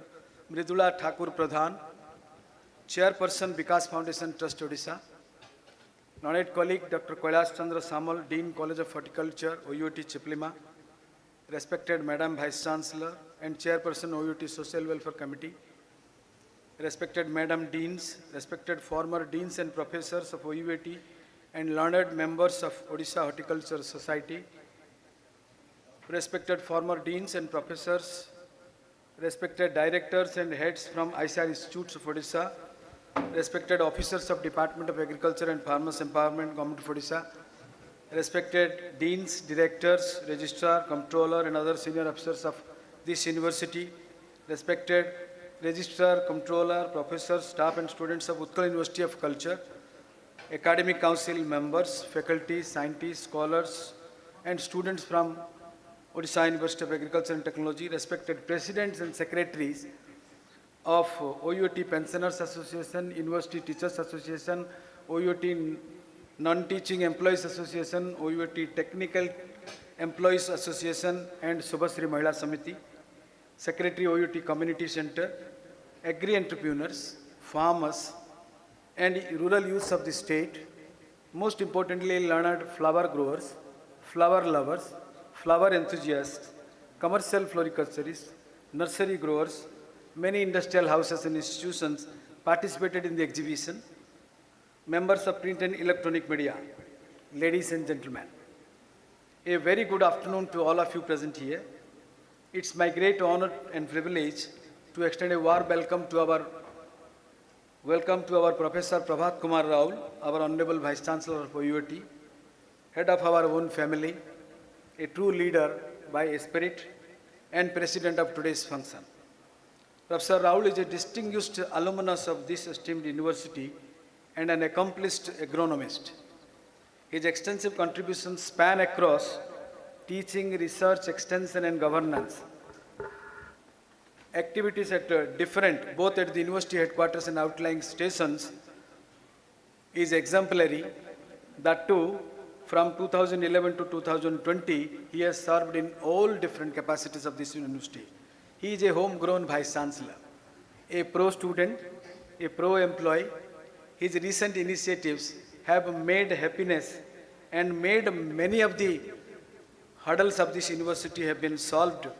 The most importantly, he also served as Managing Director of Apicol, Government of Odisha, before assuming as position of Vice Chancellor in September 9, 2022. Professor Raul is a renowned academician and researcher with an impressive portfolio of over 75 research publications, more than 25 books and book chapters, 6 major research projects including projects that funded from different national governments, Government of Norway, Japan and USA. His global engagements have taken him to different countries, Nepal, Bangladesh, Cambodia, Japan, Norway, USA, Italy and Philippines for academic and research assignments. Recently, he was honored with Odisha's Most Inspirational Business Honor Award 2024 by IT Media Networks. He has been nominated as a distinguished member of the Governing Board Council of Association of Indian Universities, New Delhi for next 2 years, 24 to 26. Under his visionary leadership, be it variety of a crop, be it sending sending undergraduate students of OUAT to different, to educate, get training and exposure in different areas of agricultural and other subjects in different global laboratories, including USA, UK and many other Asian institutes. The most importantly, a noble initiative was undertaken by him, wherein 50 kg tulsi twigs, 100 lotus flowers, every week were being sent from KVK Puri to Jagannath Temple and Ma Lakshmi Temple for divine offerings. So, leader of vision, action and transformation, Professor Raul is steadfast in the mission of bringing this university to new heights of excellence. This holds important to state on this occasion that a MOU was signed between CAU Imphal, Central Agriculture University Imphal, ICR Otari Kolkata, ICR NRI Cuttack, ICR Sifa Kosila Ganga, ICR Regional Center for Northeastern Hill Region Shillong, OUT Bhubaneswar, and most importantly, Vikas Foundation Trust Odisha on 7th December 2022 to promote and accelerate the progress of knowledge sharing across regions and outreach activities in the remote areas of northeastern states and or Odisha state in collaborative mode as per the mandate of respective organizations. So this holds important to us because we have with us a very guest of eminence with us, our Dr. Mridula Thakur Pradhan, Chairperson of Vikas Foundation Trust, is with us in this evening. So on behalf of all of us, I heartily welcome you, sir, to this occasion. It is also my privilege to welcome Professor Prasanna Kumar Swai, Honorable Vice Chancellor, Utkal University of Culture, our esteemed chief guest. We have conducted this Basant Utsav in collaboration with Utkal University of Culture. A distinguished educationist, Professor Swai assumed office on 20th February 2023. Prior to this, he served as professor and head of the Odia department at Berhampur University. He earned his PhD from Utkal University in 1989 and boasts 31 years of teaching experience. As an academic mentor, he has guided 2 DLit, 15 PhD, and 56 MPhil scholars. His expertise lies in modern Indian literature, fiction, poetry, and tribal studies. Professor Swai's accolades include the Odisha Sahitya Academy Award from the Department of Language, Literature and Culture, Government of Odisha in 2020. He was served as a syndicate member of Berhampur University in 2021, an executive council member of Odisha Sahitya Academy 2021, a jury member at the Central Sahitya Academy, New Delhi in 2013. Additionally, he contributed as a syllabus committee member of the University Grants Commission in 2018. He is having with 34 journal articles, 10 authored books. To his credit, his academic contributions are exemplary. On behalf of everyone present here, I extend a warm welcome to you, sir. The main attraction of today, I also have the honor of welcoming Dr. Mridula Thakur Pradhan, esteemed chairperson of Vikas Foundation Trust Odisha, our esteemed guest of eminence to this function. A native of Himachal Pradesh, an alumna of Delhi University, she has been an influential student leader, earning recognition for her social and youth movements. Despite her roots in Himachal Pradesh, his fluency in Odia reflects her deep connection with our state. A distinguished scholar, Dr. Pradhan holds an LLM degree from Himachal Pradesh and a PhD from Delhi University, focusing on tribal marriages, lifestyles, and traditions. As a former government lawyer, she has made remarkable contributions to legal and social advocacy. Through Vikas Foundation Trust, she continues her mission of social service by providing free education, free health care, and free financial empowerment programs for the underprivileged persons. She actively works to revive Odisha's cultural heritage through rural cultural and sports initiatives. The saying, behind every successful man, there is a strong woman, resonates profoundly in her journey. As the wife of Honorable Union Minister of Human Resource Development, Government of India, her support and contributions remain invaluable.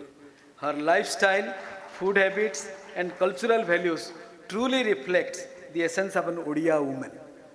So we are privileged to have you among us today, ma'am. Ma'am, on behalf of everyone present here, I extend a warm and respectful welcome to you to this function. On behalf of all of us, also I extend my sincere welcome to my learned colleague, esteemed colleague, Dr. Kailash Chandra Samal, Dean, College of Horticulture, Chiplima, along with Madam Vice Chancellor, Madam Deans, former Deans, Professors, members of Odisha Horticultural Society. A warm welcome to the Director, Heads of ICR Institutes, esteemed officers from OUT and Utkal University of Culture, distinguished Academic Council members, faculty, PhD scholars and members from the media. Before you proceed, I extend my heartfelt gratitude to all our esteemed guests for taking time to join us celebrating Basant Utsav, Horticultural Symposium cum exhibition on floriculture and visual arts. This event, jointly organized by OUT and Utkal University of Culture, celebrates the vibrancy of spring, the beauty of nature, and the boundless creativity it inspires. The Horticultural Symposium provides a platform for experts to discuss innovations, sustainable practices, and advancements in floriculture. The fusion of floriculture and visual art in this exhibition is a testament to nature's artistic influence. This event fosters learning, innovation, and collaboration, encouraging students, horticulturists, and artists to explore, create, and grow. As you celebrate the union of agriculture with culture and the splendor of flowers and art, let us reaffirm our commitment to nature's conservation and sustainable practices, ensuring a thriving environment for future generations. Thank you all once again for your gracious presence and participation. May this event inspire, enlighten, and bring joy to all. Thank you all. बहुत बहुत धन्यवाद sir. परे परे आम सहित उपस्थित अछंती उत्कल संस्कृति विश्वविद्यालय मान्यवर कुलपति महोदय प्रोफेसर प्रसन्न कुमार स्वाई महोदय अनुरोध करी तांकर संभाषण रखिबे।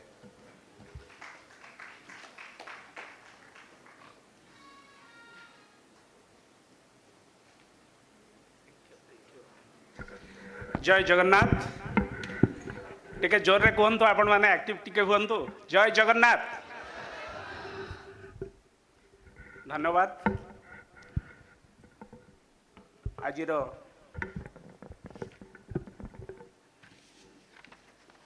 कृषि महाविद्यालय ओडिशा कृषि और वैषयिक विश्वविद्यालय बसंत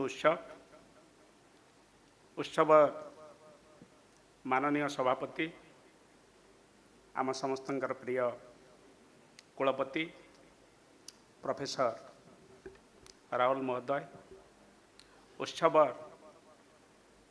मान्यवर वरेण्य अतिथि chairperson Vikas foundation trust of Odisha doctor Mridula Thakur Pradhan महोदया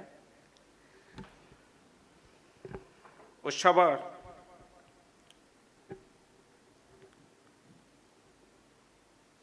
मंचासीन वरेण्य डेन कृषि महाविद्यालय माननीय अध्यक्ष प्रोफेसर ऋषिकेश पात्र महोदय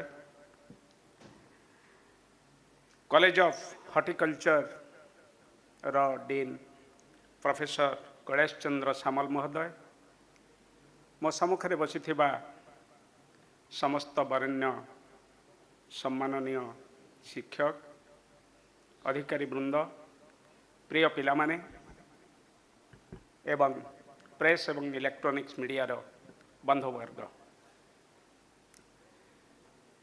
आज एक विशेष मुहूर्त उभय कृषि और वैषयिक विश्वविद्यालय तथा उत्कल संस्कृति विश्वविद्यालय निमंते आमे दुई कुलपति किछि मास पूर्वर निष्पत्ति नेलु आमे एक द्विपाक्षिक चुक्ति करिबा संस्कृति एवं कृषि को नहीं। आपण माने जानती भारत एक कृषि प्रधान देश, ओडिशा भी तहिर अंतर्भुक्त। संस्कृति को सेथिरु बाद दिया जाई न पारे। गोटिए मुद्रार दुईटी पार्श्व एवं सेई सुजोग रे आजिर ये अवसर एवं आज ये अवसर रे आमर विशेष अतिथि अछंती मृदुला मैडम, से मध्य ओडिया एवं ओडिशार पानी पवन रे से परिवर्धित अछंती सार प्रोफेसर राहुल महोदय, से उल्लेख कले एमिति एक परिवेश सृष्टि करिबा जोठी आपणकर छात्र माने आपणकर शिक्षक एवं आमर शिक्षक आमर छात्र एकत्रित हो पारिबे। मु सार कृतज्ञता ज्ञापन करुच्ची ओयूएटी को, समस्त वरेण्य शिक्षक बंधु माननकु, विशेष भाव में छात्र माननकु एवं मु अनुरोध करी मु सार सहित किछि समय पूर्वर कथा होउथिली आमर भारतीय ज्ञान परंपरा हो इंडियन नॉलेज सिस्टम बा आमे आज 2020 मसीहारू आमे जो भारतीय ज्ञान परंपरा को समग्र भारत वर्ष रे ग्रहण करिछे एवं समग्र विश्व को आलोकित करिबा पई चाहूचे 2047 मसीहा बेलको सेई परंपरार गोटे अंग हेउची आजिर ये उत्सव। आपण माने भावंतु नाही बसंत उत्सव रे आमर जो पिला माने आसीथिले आपण माननको गीत गाई शुणैले, गीत गाई शुणैला परे आपण मानकर हृदबोध होइथिबो से केते परिमाण रे आपणकर हृदय को स्पर्श करिचंती। तेणु जोठी हृदय नाही सेठी बसंत नाही, सेठी वर्षा नाही, सेठी बैशाख नाही, सेठी शरत नाही, सेठी हेमंत नाही। आपण जो ऋतुभित्तिक पर्व एठी पालन करुछंती आम विश्वविद्यालय भी मु से विश्वविद्यालय रे जोग देबा परे आमे 5टी ऋतु पालन करुछु एवं ता सहित आम संस्कृति को, आम परंपरा को, आमर स्थापत्य को, आमर कला को, आमर संगीत को केमिति समग्र भारत कहीं समग्र पृथ्वी व्यापी करिबो एवं समग्र पृथ्वी रे भारत वर्ष केमिति निजर ज्ञानर आलोकरे आलोकित करिबो। जो भारत वर्ष रे एकदा बुद्ध जन्म ग्रहण करथिले, जो भारत वर्ष रे एकदा स्वामी विवेकानंद जन्म ग्रहण करथिले, जो भारत वर्ष रे महात्मा गांधी जन्म ग्रहण करथिले एवं समग्र पृथ्वी को आलोकित करिचंती सेही भारत वर्षर एक अंग हेउची ओडिशा एवं जार मूल उद्देश्य हेउची मूल साक्षी हेउची मुख्य कथा हेउची कृषि एवं सेही कृषि विश्वविद्यालय आपण जणे जणे हेउचंती महान व्यक्तित्व एवं आपण मानक सहयोग रे आमर सहयोग रे केमिति सहबंधित भाव में आमे कार्य करिबा एवं आज सुजोग आसीची प्रत्येक विश्वविद्यालय पई प्रत्येक शिक्षानुष्ठान पई केमिति समस्ते एकाठी होई आगको अग्रसर हेबा प्रगति पथरे आगेबा एवं भारत वर्षर उन्नतिर स्वप्न देखिबा उन्नतिर कथा चिंता करिबा यह हेउची एहीपरि एक उत्सवर परिकल्पना सही अवसर रे आज जो द्विपाक्षिक चुक्ति हेब MOU हेब केमिति गोटे दिन भितर ताहाको आमे सीमित रखिबा नाही आमे केमिति आगामी दिन रे आम विश्वविद्यालय छात्र छात्री माने एठाकू आसीबे। आपण माने किछि समय पूर्व देखिथिबे जो आर्ट एग्जिबिशन होइथिला बाहर रे एवं जो फ्लावर एग्जिबिशन होइथिला फ्लावर एग्जिबिशन सहित संपृक्त थिले ये विश्वविद्यालय छात्र छात्री आर्ट एग्जिबिशन सहित संपृक्त थिले उत्कल संस्कृति विश्वविद्यालय छात्र छात्री। तेणु आमे केवल पाठ्यपुस्तक भितर सीमित रहिबा नाही कारण आमर जो विद्यालय से विद्यालय होउची गोटे जीवन विद्यालय जन्मरू आरंभ करी मृत्यु पर्यंत जन्मरू आरंभ करी शेष पर्यंत आमे प्रत्येक मुहूर्त रे कोठी ना कोठी नाना प्रकार समस्यार सम्मुखीन हेउचे। आज गोटे युवकटे गोटे छात्रटे नाना प्रकार स्ट्रेस भितर नाना प्रकार प्रतिबंधक भितर नाना प्रकार चिंता भितर अवसाद भितर रहुची सेही छात्र को मु सबुबले चिंता करिछि जो माने आसीछंती मो विश्वविद्यालय को मु चिंता करिछि सेही विश्वविद्यालय सहित आमे एक चुक्ति नामा स्वाक्षरित करिबा एवं आम विश्वविद्यालय छात्र छात्री जिबे केमिति पाठ्य बाहरे सेमाने चित्र करिवे सेमाने स्कल्पचर रे मनोयोग देबे सेमाने संगीत रे निपुणा हेबे यह होची उद्देश्य कारण केवल बही भितर सीमित न रही केमिति समग्र जीवन को सेमाने गोटे पॉजिटिव वे सकारात्मक दिगरे नेबे ताहा होची आजिर यही उत्सव उद्देश्य एवं जो दीनकृष्णंकर रसकल्लोलर कवितार किछि अंश पिला माने एठी गान करुथिले मधुसूदन रावंकर कवितार किछि अंश गान करुथिले ता भितरे आपण अनुभव करुथिबे केमिति सेमाने हृदय को स्पर्श करिबा पई तांकर उद्देश्य थिला तेणु आज समय आसीछि आमे प्रत्येक व्यक्ति हृदय को परस्पर हृदय सहित जोड़ी हवा एकात्म हवा एवं गोटे सकारात्मक दिगरे भारत वर्ष को आउ टिके अधिक आगे नबार चिंता करिबा परिकल्पना करिबा जहाँ गत शतकरे यही शतकर प्रथमार्धरे चिंता करुथिले महात्मा गांधी आज चिंता करुथिले आमर प्रिय प्रधानमंत्री चिंता करुछंती आमर प्रिय प्रधानमंत्री माननीय श्रीयुक्त मोदी तेणु आमे सही चिंतारे सामिल हेबा भारत वर्ष को एक नूतन भारत वर्षर परिकल्पनार स्वप्न देखिबा अधिक नुहे पुणी थरे आपण माननकु कृतज्ञता ज्ञापन करुछि मो विश्वविद्यालय पक्षरु कृतज्ञता ज्ञापन करुछि आजिर जे अछंती एठारे मुख्य एई सभार प्रोफेसर राहुल महोदय को कृतज्ञता ज्ञापन करुछि आमर डॉक्टर मृदुला मैडम को से मध्य आम सहित सामिल होती एकत्र होती एवं यही कार्यक्रम से भी साक्षी रही पुणी थे समस्त को धन्यवाद कृतज्ञ वंदे उत्कल जननी जय भारत। बहुत बहुत धन्यवाद सर। परे परे आम सहित आज यही सभारे उपस्थित अछंती विकास फाउंडेशन ट्रस्ट अध्यक्ष डॉक्टर मृदुला ठाकुर प्रधान महोदय अनुरोध करी से संभाषण रखिबे।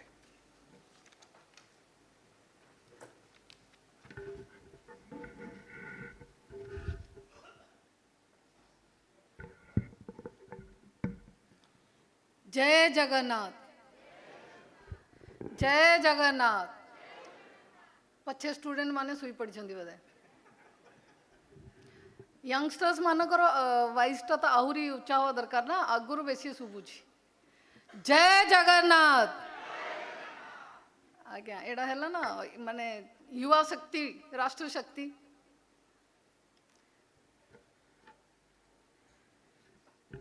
आजिरो यही कार्यक्रम रो उपस्थित सम्माननीय प्रोफेसर प्रभात कुमार रावल माननीय कुलपति OUT सम्माननीय प्रोफेसर प्रसन्न कुमार स्वाई माननीय कुलपति उत्कल संस्कृत विश्वविद्यालय प्रोफेसर ऋषिकेश पात्र डीन कृषि महाविद्यालय OUT प्रोफेसर कैलाश चंद्र सामल डीन उद्यान महाविद्यालय OUT चिपलिबा उपस्थित OUT रो अन्य डीन प्रोफेसर स्टूडेंट्स साइंटिस्ट आउ एग्जीबिशन रे पार्टिसिपेट करुथुआ प्रदर्शनकारी आउ मोरो सबुठु प्रिय छात्र छात्री माने उड़ीसा गोटे कृषि भित्तिक प्रदेश मो पूर्वरु जिंदी प्रोफेसर पात्र कहले जे today is a union of culture and agriculture तो आमर प्रदेश उड़ीसा रे कृषि और संस्कृति रो अगाध समन्वय अच्छी आमे कौन सी भी पर्व सर मु ओडिया रे कहूँ किसी नहीं एटे कौन सी भी पर्व मु उड़ीसा को बा हे के आसीबारे एबे 26 इयर्स हैला 26 इयर्स भितरे मु जेति के जानिली उड़ीसा रो कौन सी भी पर्व से मकर संक्रांति हो से बसंत पंचमी हो से पणा संक्रांति हो सी आपणकर अक्षय तृतीया हो सबु पर्व रो सबु संस्कृति रो रिलेशन आमर कृषि संगे अच्छी तो कृषि आउ संस्कृति दुईटा जाकर समन्वय अच्छी एटा को आपण माने आज एठे विचार करिकने आज गोटे MOU भी साइन करने को जाऊँगी यही सबू यही भलिया जिनसटा भाविबा पछरे जो आपणकर विजनरी लीडरशिप अच्छी मु I really appreciate and congratulate Professor Rawal for this kind of initiative which he took today. He is celebrating culture and agriculture together. Ame Basant Utsav नारे आज एडे एकाठी हेइछंती बसंत उत्सव शरद ऋतु गला परे बसंत ऋतुर आगमन आम देश रे 4टी ऋतु 6टी ऋतु प्रमुख रूप रे 6टी ऋतु आमे मनाउजो तो शीत गला परे एबे आसिला बसंत ऋतु बसंत परे आसीबो ग्रीष्म ऋतु तो मोर पिला बेलरो मते अनुभूतिडा मने पडुजी बसंत ऋतु जेतेले आसीबे सबु आपण मानकर बिल गुड़ारे सरसोंडार येलो फूल जो हल्दिया फूल गुड़ा सबु फुटी थाए मैरीगोल्ड हल्दिया फुटी थाए तो यहीटा हूँ सरस्वती पूजा किंबा बसंत पंचमी श्री पंचमी जहाँ को कहती सेटा हूँ येलो हल्दिया रंगर उत्सव को आमे अमो अमो अमो तरीकारे मनाउछंती विभिन्न विभिन्न प्रदेश रे भारत वर्षर जेते प्रदेश अच्छी सबुआड़े संस्कृतिटा आउ संस्कारटा लगभग एका एका ताकू कानडा को आमे सीधा धरिले कि एपटे बंके के धरिले सेति के डिफरेंस अच्छी आमे ताकू सेलिब्रेट किंदी करूजो दैट इज अ डिफरेंस बाकी आम संस्कृति आमर विचारधारा आमर भारत वर्ष रे मकर संक्रांति को आमे उड़ीसा रे मकर संक्रांति बनाऊजो साउथ को पड़ेले आमे टिके सेडे पोंगल होउजी ओनम होउजी अलग अलग तरीका रे सबु प्रदेश रे तारो नाडा अलगा होउजी नाहेले पर्व पर्वाणी सबु एका होउजी तो सबु पर्वर मैक्सिमम पर्व गुडारो संस्कृति या कृषि संगे रे हमरो अगाड संबंध होची नुआखाई पश्चिम ओडिशा रो गुटे प्रमुख पर्व नुआखाई को हमें विभिन्न विभिन्न आकार रे बनाऊजु कि नुआखाई भेटघाट ताको कहउछंती ता पछरो सेलिब्रेशन टा कोन होउची हमें संस्कृति को सेडारे नाच गीत हमरो कला हमरो संस्कृति हमरो पहनावा हमरो कल्चर भितरे जहाँ जहाँ भी अच्छी सेटा को हमें इनक्लूड करूजो पर नुआ खाई माने हेला नुआ भात जो अर्ण हेइथिवो जो नुआ चाष बाहरी थिवो तार जो प्रथम खियाड़ा हवो सेटा को नुआ खाई कहा जाए अगेन हमर कथा रिलेशन कोडे हेला सेलिब्रेशन रो फिर कृषि संगे हेला तो मु कहबा को माने एतिके जिंस जो आपन को ओडिसा विषय रे कहली एई सबुडा आपन समस्ते मोटू आहुरी भलो भावरे जानी चंदी बट मु ओडिसा रे आसिला परे ओडिशा गुटे 12 मासरे 13 पर्व मनाए मते सेटा बहुत भलो लागे नॉर्थ इंडिया को गले टिके टिके हमरो एबे मॉडर्निटी चक्कर रे गुढ़े पर्व न्यूक्लियर फैमिली आसी गला संयुक्त परिवार रहिलानी विभिन्न विभिन्न ता पछे रे लॉजिक अछि जे हमें कौन पाई गुढ़े पर्व मनई पारुना ओडिशा रे देश रे पूरा दीपावली को नॉर्थ इंडिया रे आपण देखले बहुत बड़ आकार रे मना जाए एबे होली आसीबो दोल पूर्णिमा एठे होली पूर्व दिन जो दोल पूर्णिमा रे ए प्रत्येक टी त्योहार रो हमरो कृषि संगे रे संपर्क अछि तो ओयूटी ओडिशा रो एग्रीकल्चर रो कृषि रो गुटे प्रीमियर इंस्टीट्यूट एई इंस्टीट्यूट रो एलुमनाई आज ओडिशा सरकार रे भी अछंती भारत वर्ष रे भी अछंती विभिन्न विभिन्न डिपार्टमेंट रे आपनकर आईसीआर रे एग्रीकल्चर सेक्रेटरी या पूर्व थिले आपनकर एलुमनाई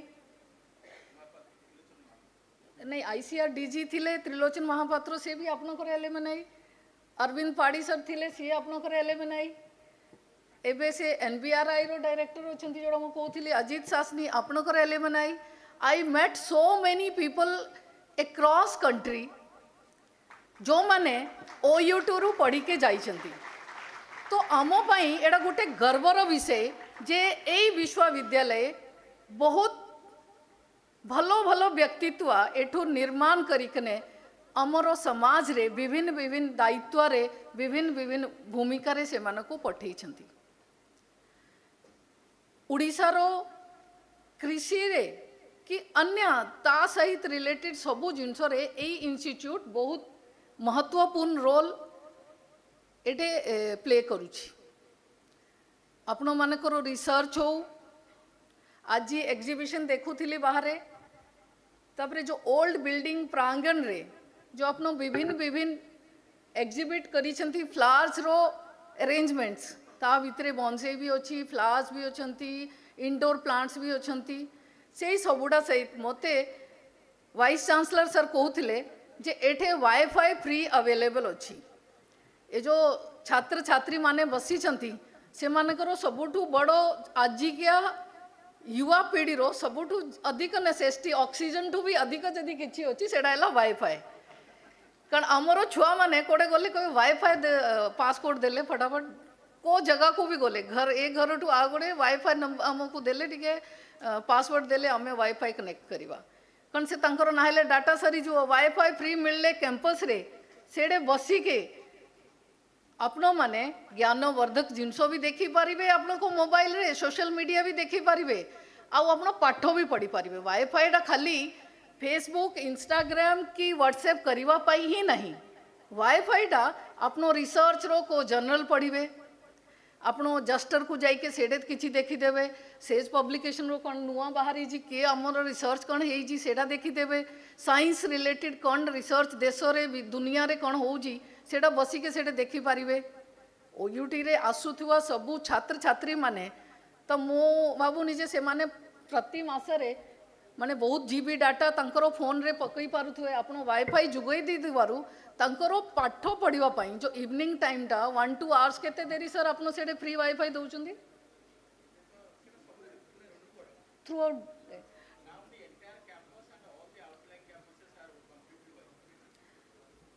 तो सेटा माने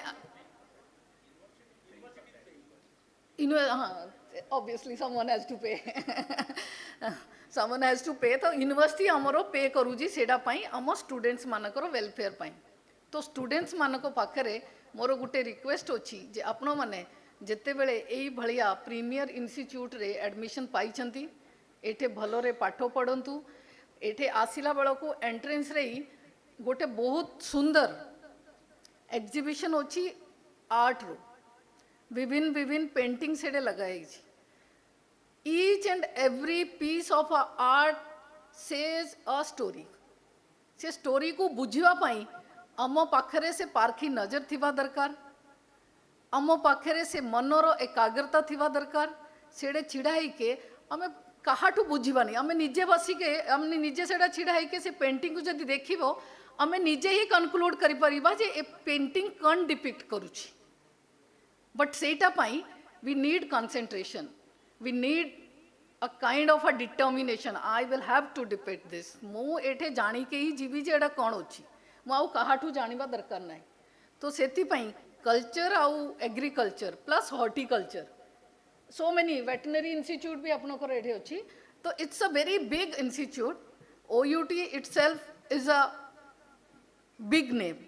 तो आपण माने एठे पढुछंती आउ प्रोफेसर रावल भलिया विजनरी वाइस चांसलर आपण पाई छंती। So and today you are going to sign a MOU between culture and agriculture. So it will enhance your potential जो स्टूडेंट्स माने अछंती आपण कहले एक्सचेंज करिवे मु सरंकर भाषण सुनुथिली से कहले there will be a exchange आपण को स्टूडेंट्स एग्रीकल्चर यूनिवर्सिटी रो स्टूडेंट्स कल्चर यूनिवर्सिटी को जाइके आपण जदि के भलो गीत गाउजी तो से सेडा को सेठे आहुरी लर्न करि परिबो भलो नाचो करूजी भलो सेडे तारो ता विषय रे से अलगा ट्रेनिंग नहीं पारिबो कि तारो सेडे जहाँ भी रिक्वायरमेंट थिवो लिटरेचर जे बहुत भलो कविता लिखुजी कि भलो कहानी लिखुजी कि भलो गल्प लिखुजी गप लिखिले ए गुडा सबू आम मानक भितर ही तो कहे ना के आइंस्टाइन बाहरिबो ना आम मानक भितर ही अब्दुल कलाम बाहरिबे आम मानक भितर ही बड़ शिक्षाविद बड़ कृषिविद एठू ही बाहर आपण मानक भितर ये जो नुआ छात्र छात्री माने अछंती आपण मानक भितरु ही जड़े दिनर देशर नेतृत्व नहीं प्रदेश नेतृत्व नहीं पारे नेतृत्व माने खाली राजनीतिक नेतृत्व न सिंती नहीं मुझे कहली आईसीआर रो डीजी होती ओयूटी रो एलएमएनआई से कृषि क्षेत्र रो प्रीमियम इंस्टीट्यूट रो नेतृत्व नौचंती राहुल सर ए यूनिवर्सिटी रो नेतृत्व नौचंती whoever will be on the leading speed who is leading on the sitting on the steering is a leader कौन सी भी गाड़ी को ड्राइव करला बेला को ड्राइवर है लीडर से आमको जोड़े नहीं जीवो आमको जीवाकू पड़ो आम रास्ता बतईले भी जदि से जदि चाहबो मु से रास्ता रे जीविनी आमे जाई परिबोनी तो एतिपाई कौन सी भी गाड़ी को चलेबा वाला ड्राइवर टा निहाती विजनरी हवा दरकार तो we are grateful and fortunate to have a visionary leader professor Rawal in OUT and मोते आपनो एठे एई कार्यक्रम को बसंत उत्सव रे डाकिले मु जानी नाथिली इट विल बी अ माने एते स्पीच फीच रो प्रोग्राम बहुत हबो मु भाबिली गुटे एग्जीबिशन देखिबा बसंत उत्सव अछि फूलो फुली देखि के मने पळे आसीबा तो मोर 5टा बेला को साई इंटरनेशनल स्कूल को जिबार अछि तो मु सर को कहिथिले डेफिनेटली आपन कॉलेज को जिबी मोर बिल्कुल धारणा ना थिला जे it will be a compact will sit inside the auditorium and I have to speak something about agriculture university और बसंत उत्सव तो मो जहाँ आसिला दिमाग रे मु पेपर अच्छी मो पाखे बट मुझे को देखिली नहीं मोर जहाँ आसिला आपण संगे कथा हाँपाई जहाँ मन करला सेटा कथा कहली एति कथा कहीके मु मो वाणी को विराम दौजी and I am really grateful to all the dignitaries sitting on the dais and audience. So many learned person sitting in front of me, I can see they must be knowing much more than me. So if I said something unknowingly, something not related to agriculture and culture, Odisha रा जोड़ा कहली तो आपण मते सेडा पई क्षमा करिवे and मो भूल को ठीक करिवा पई आपण मते सजेशन देबे एति कथा कोई के मो वाणी को विराम दौजी भारत माता की बंदे उत्कल जननी अब जोर रे कोई भी नमस्कार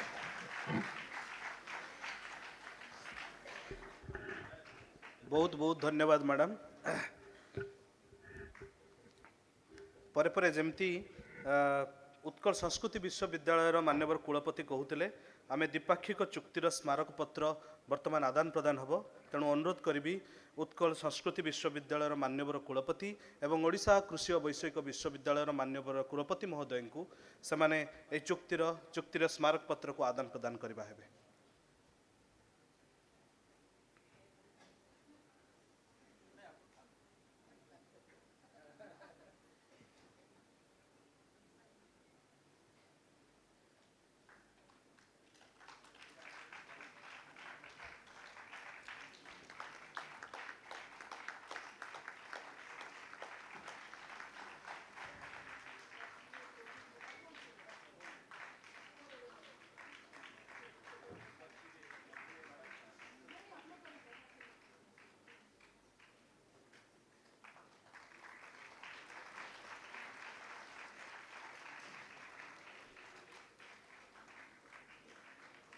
बहुत बहुत धन्यवाद सर परे परे अनुरोध करी ओडिशा कृषि और वैषयिक विश्वविद्यालय मान्यवर कुलपति महोदय को से आजिर जो विशिष्ट अतिथि अच्छा विकास फाउंडेशन अध्यक्षा डॉक्टर मृदुला ठाकुर प्रधान महोदय को संबर्धित करबा हेबे।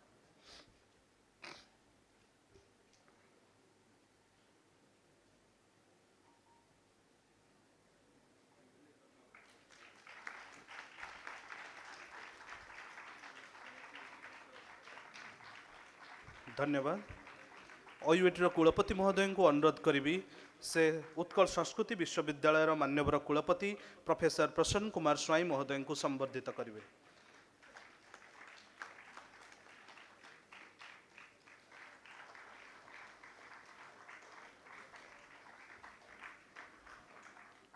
धन्यवाद परे परे अनुरोध करी कृषि महाविद्यालय अध्यक्ष को से ओडिशा कृषि और वैषयिक विश्वविद्यालय मान्यवर कुलपति महोदय को संबर्धित करेंगे।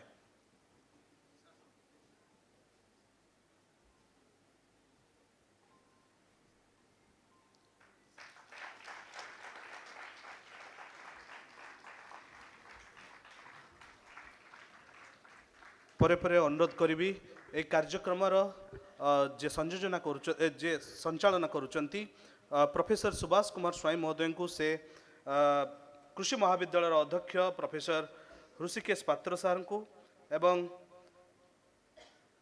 उद्यान कृषि विभाग उद्यान कृषि महाविद्यालय अध्यक्ष प्रोफेसर कैलाश चंद्र सामल महोदय को संबर्धित करेंगे।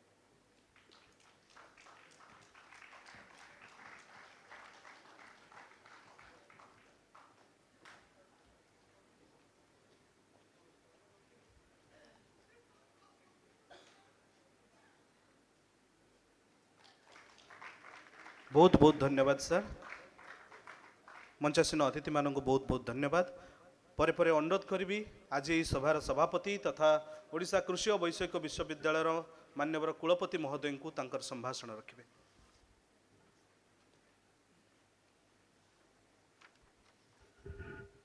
समस्त को शुभ संध्या नमस्कार। वरेण्य विशिष्ट अतिथि डॉक्टर मृदुला ठाकुर प्रधान महाशया जी खाली ओडिया रे भाषण देले नहीं मते तांको कथारु अनेक जिनिस जना पड़िला जे से आम छात्र छात्री मानक पई एक प्रेरणार उत्स। सम्मान्य मुख्य अतिथि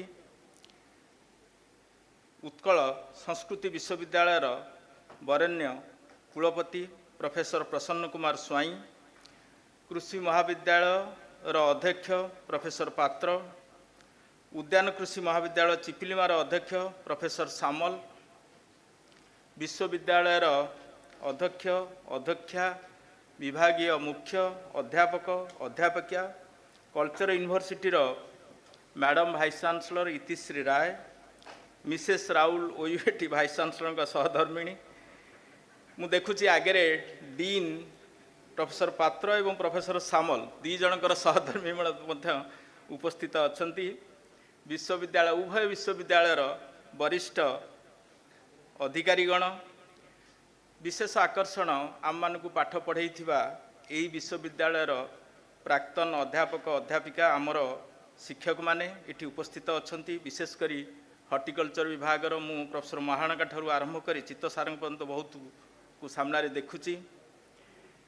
निमंत्रित अतिथि माने ता भितरे अछंती विश्वविद्यालय शिक्षक संघ, अणशिक्षक संघ, वैषयिक कर्मचारी संघ, अवसर प्राप्त कर्मचारी, शुभश्री महिला समिति, कम्युनिटी सेंटर जो माने एग्जिबिशन रे भाग नहीं एवं हॉर्टी एंटरप्रेन्योर जो माने मध्य आजिर कार्यक्रम रे जोग देइछंती एवं विशेष आकर्षण आजिर श्रद्धेय छात्र छात्री माने।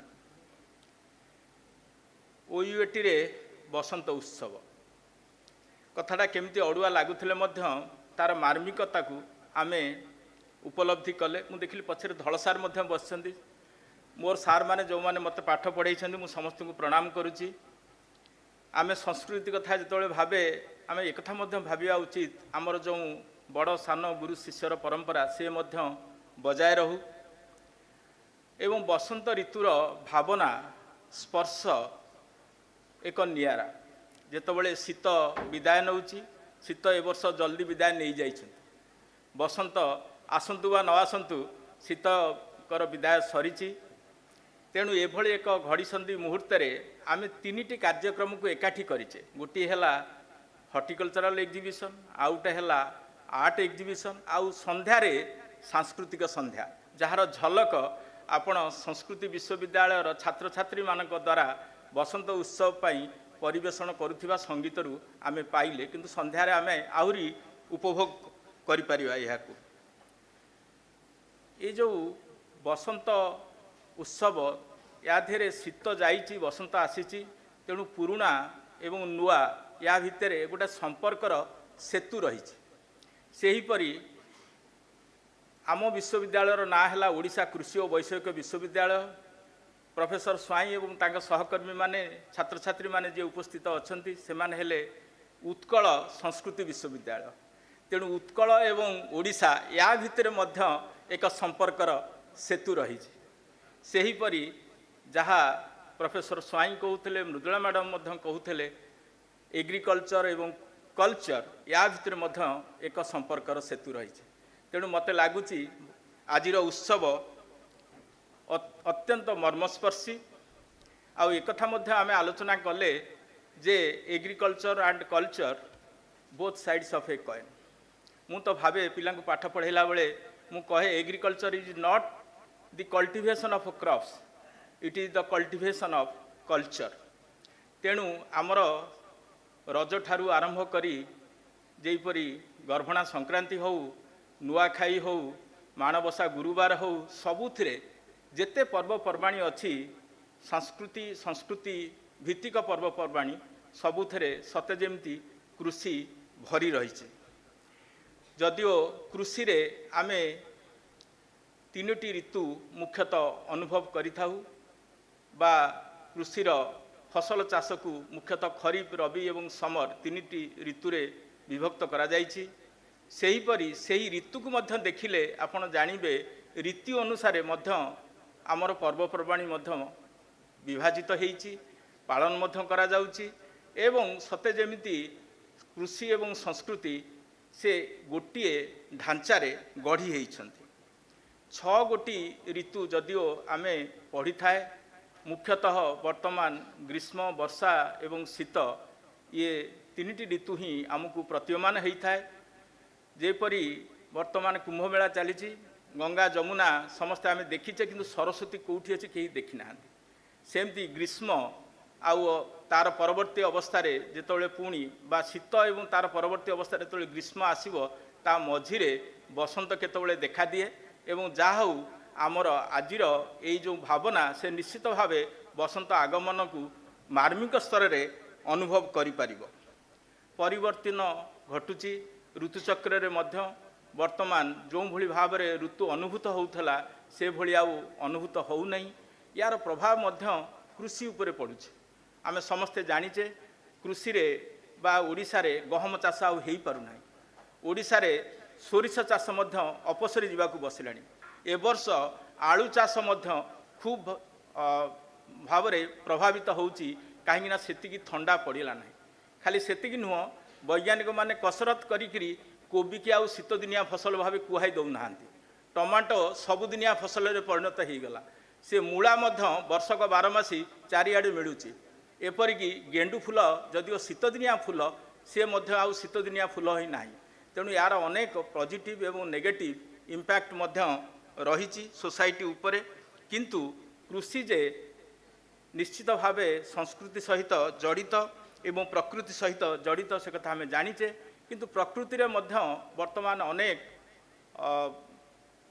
परिस्थिति सृष्टि होउची। जेपरी जमी हैला, जल हैला, जंगल हैला, ए सबू जो द्रुत गति रे क्षय घटुची, परिवेश प्रदूषण होउची एवं प्रकृति रो जो परिस्थिति सी आउ संतुलित अवस्था रे रहु नै। तेणु एभली परिस्थिति रे मते लागे जे प्रकृति, संस्कृति एवं प्रगति ये तीनटा भितरे गोटे समन्वय रहिया दरकार।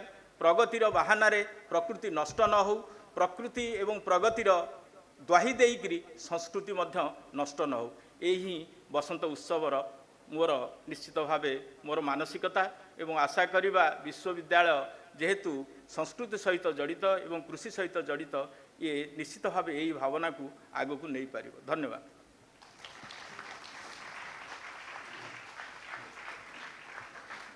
बहुत बहुत धन्यवाद सर। परे परे अनुरोध करी उद्यान कृषि महाविद्यालय अध्यक्ष प्रोफेसर कैलाश चंद्र सामल महोदय को से धन्यवाद अर्पण करेंगे।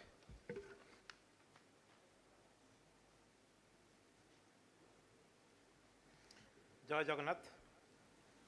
Honourable vice chancellor OUT professor Prabhat Kumar Raul sir, honourable vice chancellor Utkal university of culture professor Prasanna Kumar Swain sir, honourable doctor M. Thakur Pradhan, Madam, Chairperson, Vikas Foundation Trust, respected Professor S.K. Patra, Dean, College of Agriculture, and Chairman of the Organizing Committee of Basant Utsav, and Madam Vice Chancellor, respected retired professors, faculties of OIT and University of Culture, Dean, Directors, Registrar, Comptroller Madam of both the universities, senior officers, office bearers of different organizations, government officers from ICR institutes, and flower lovers, and my dear students. Basant Utsav is a joyous celebration of spring, music, dance, and art. So we are fortunate that we are celebrating these functions jointly by OIT and University of Cultures. On behalf of Organizing Committee, I would like to express my heartfelt gratitude to each and every one of you for making this Basant Utsav and Horticultural Symposium a great success. First of all, we are deeply grateful and my heartfelt thanks to our head of family, Honorable Vice Chancellor, Professor Prabhat Kumar Raul sir, for his, and President of these functions, for his continuous support to make this function a great success. This Basant Utsav is the brainchild of our Honorable Vice Chancellors. Your valuable insights, guidance, and experience and expertise has made this symposium memorable. We are indebted to you, sir. We would like to thank Professor Prasanna Kumar Swai, sir, Honorable Vice Chancellor of Utkal University of Cultures, Bhubaneswar, and Chief Guest of Basant Utsav. Your guidance and contributions have enriched and our understanding about visual arts. We are indebted to you, sir, for your presence. We are thankful to Madam Pradhan, Chairperson of Vikas Foundations, and guest of eminence of these functions. Madam, your continuous support to education to the needy people is highly memorable, and your valuable speech and thoughtful speech will definitely inspire our students. We are grateful to Madam sir. We are thankful also to our Dean, College of Agriculture, Bhubaneswar, and Chairman of this Organizing Committee of Basant Utsav, and his relentless support, guidance, and contributions and executions will make this program a great success. I am thankful to you, sir. I am thankful to Dr. Santan Kumar Tripathi, Dean, College of Agriculture, Bhubaneswar, and co-chairman of these functions, and Pradyumna sirs, Subhash sirs, and Palay sirs for their relentless support to make these functions a great success. We are deeply grateful to our respected speakers and our teachers, retired teachers. Dr. T. Maharan sir, Prabhu Lenka sir, Sarachandra Sahu sir, Chittaranjan Man sir, Gauri Shankar Sahu sir, for sharing valuable insights and experience and expertise among our faculties and students. We are grateful to you all, sirs. We are also grateful to Gorakchandra Swai sir, additional Director of Horticulture, for his sharing his thought and government initiatives in the field of horticulture. We are grateful to you to such. We express our heartfelt thanks and gratitude to all our deans, directors, registrars, comptroller madam, other senior officers of OIT and University of Culture and ICR institutes for their gracious presence and support to make this function a grand success. Our heartful thanks and gratitude are also due to our retired and present professors, teachers, faculty members of OIT and Utkal University of Cultures. Their active involvement, guidance and continued support to make this program a great success. We are grateful to you all, sirs. We extend our heartfelt thanks to co-chairmen, session coordinators, moderators, and rapporteurs for their continuous support and recording of deliberations and making this program a great success. We are also thankful to personnel and technicians who are actively involved for making this program available to all our students, flower lovers through virtual mode. So this program is, the entire program is streamed through YouTube to all the institutes and different outlying stations, colleges of OIT. We are also thankful to all the technicians and personnel involved in these activities. We are also thankful to committee members of different committee members for their support to make this program successful.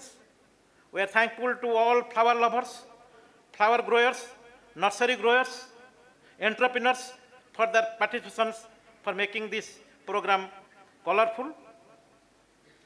We are also thankful to office bearers of different associations, technical, non-technical, and societies for their gracious presence to make this program a great success. We are thankful to students who have made very good visual arts for us. These visual arts are made by the students of University of Cultures with the active support and guidance of the faculties of University of Cultures. We are very much thankful to those students and faculties involved in this visual art and making us to see this. My best wishes to them also. I extend heartful thanks and wholehearted support to those who are behind the scene to make this program a great success. We extend our thanks to all the prints and electronics media for covering this program widely. We thank to all those whom I have not mentioned for their involvement to make these programs. Bande Utkal Janani, Joy Kisan, Joy Vigyan, Joy Anusandhan, Joy Jawan. Thank you all.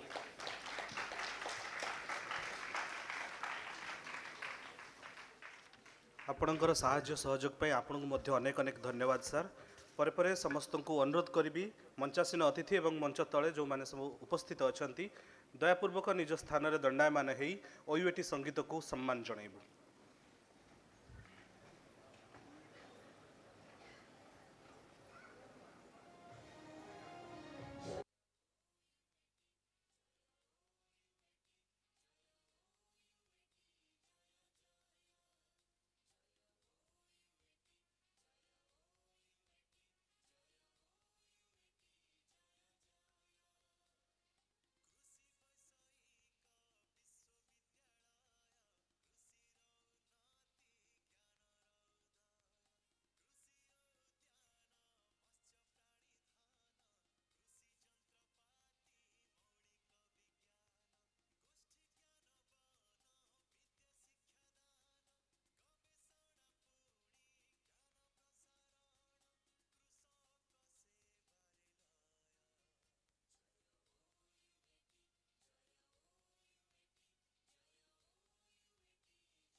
समस्त को बहुत बहुत धन्यवाद एथि सहित आज उद्घाटनी कार्यक्रम को यही सांग करुचु अल्प किछि समय विरति परे आमे पुणी सांस्कृतिक कार्यक्रम यही मंच आरंभ करूँ तेणु समस्त को अनुरोध समस्ते एठारे उपस्थित रही सांस्कृतिक कार्यक्रम को उपभोग करेंगे धन्यवाद नमस्कार।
नीलाचल निवासाय नित्याय परमात्मने बलभद्र सुभद्राभ्यां जगन्नाथाय ते नमः।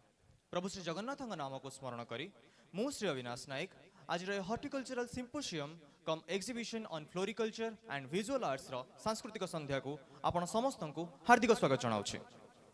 आम ग्रहण में उपस्थित अच्छा उत्कल कृषि और वैषयिक विश्वविद्यालय कुलपति महोदय एवं मैडम भाइस चांसलर एवं आम कृषि महाविद्यालय अध्यक्ष महोदय एवं मैडम डीन एवं तांको सह एठारे उपस्थित थिबा उद्यान कृषि विभाग प्राध्यापक एवं प्राध्यापिका एवं अन्यान्य विभाग वरेण्य प्राध्यापक मंडली समस्त कृषि वैज्ञानिक मोर छात्र बंधु एवं तत्सहित समस्त पुष्प अनुरागी को मु आज संध्या को स्वागत जणाइबाकु चाहूछि। समस्त समयर स्वल्पता एवं प्रस्तुति भितर मध्य आज संध्यार बसंत उत्सवर सांस्कृतिक संध्यार श्रेय मु जणाइबाकु चाहूछि आज कल्चरल कमिटीर चेयरमैन डॉक्टर अरविंद धळ सार एवं डॉक्टर चक्रधर पात्र सार को। तेणु सेमानंकु एक करताली सह धन्यवाद जणाई आसंतु आरंभ करिबा आज सांस्कृतिक संध्या को। जगन्नाथ चारिटी अक्षर गढ़ाए शब्द चारिपटे घूरी बुलु थाए प्रति ओडियार मन और प्राण। मोहम्मद अजीज जेबे कालिया को पचारुथिले राधा सुंदर कि मीरा सुंदर मते लगे महाप्रभु बोधवे उत्तर देइथिबे देवदासी अधिक सुंदर। देवदासी उत्कलीय भक्ति और समर्पण भावर एक एपरी अनन्य उदाहरण जहाँ अन्यत्र दुर्लभ। निज प्रभु को निज स्वामी बोली ग्रहण करी तांको पाई निज जीवन को उत्सर्ग करदेवार एक अनन्य प्रेमर उदाहरण ये। तेबे आसंतु वर्तमान देखिबा महाप्रभु एवं देवदासींकर अनन्य प्रेमर गाथा को जहाँ परिवेषण करने को जाउछंती सुश्री नारायण दीदी एवं समीक्षा दीदी। आसंतु जोरदार करताली सहित सेमानकु स्वागत जणाइबा।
तोर भारी कथा कुहा सजड़ा मन को मो करे प्रेम मुहा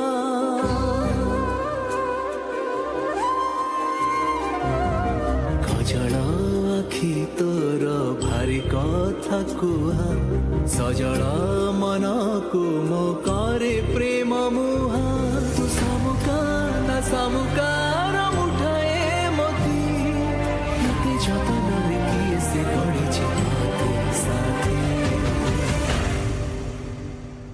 तू एते भला हेलु केमिति तू एते भला हेलु केमिति तू एते भला हेलु केमिति तू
जी भूली जाए सी प्रेमिका आउ जी भूलेनी से प्रेमिकार सान भौणी प्रेमिकार सान भौणी गल्परे खोका भाई किसी एमती कहते प्रकृत ए प्रेमटा बड़ जटिल व्यापार पुणी ए बसंत ऋतु में जमी कवि मानकर कलम हो जाए प्रेम प्रेम प्रेम कविता झरउथुवा एक निर्झरिणी तेणु ए बसंत उत्सव जदि आम नील आकाश में जह्न को देखी निज प्रियतमा कथा न भाविले तेरे फुल मैंने झाउली जीवेनी तेणु आसतु स्वागत जणाइबा से मानकु जो माने तांकर संगीतर ताले ताले आपण समस्त को टिके झुमेइबे टिके नचेइबे so please put your hand together for the incredibly talented music band of our college, the Octave.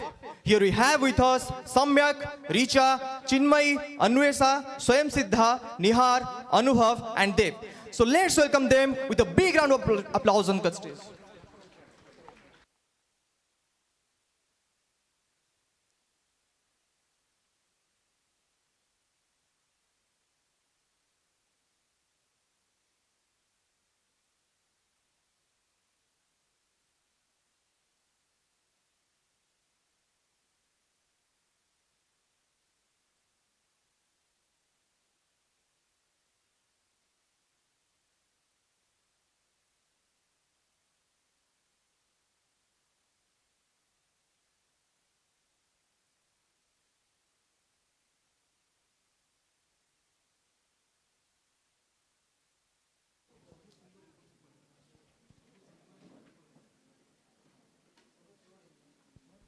Hello.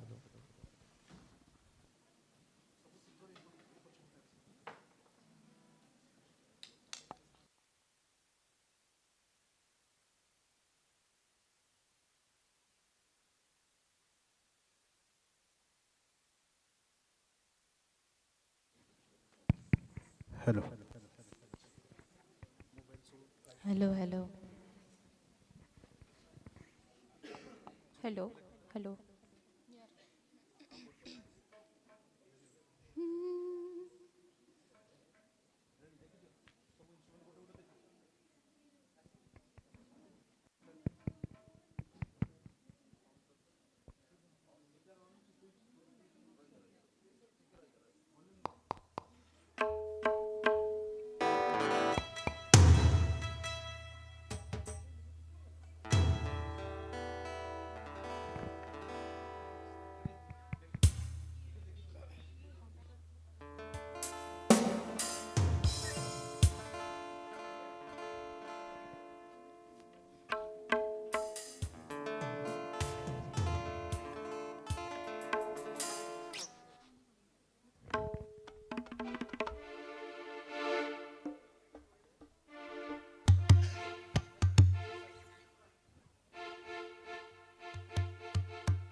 Hello.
आपके नसीब में ये रात हो ना हो, शायद फिर इस जन्म में मुलाकात हो ना हो, जग जागरे से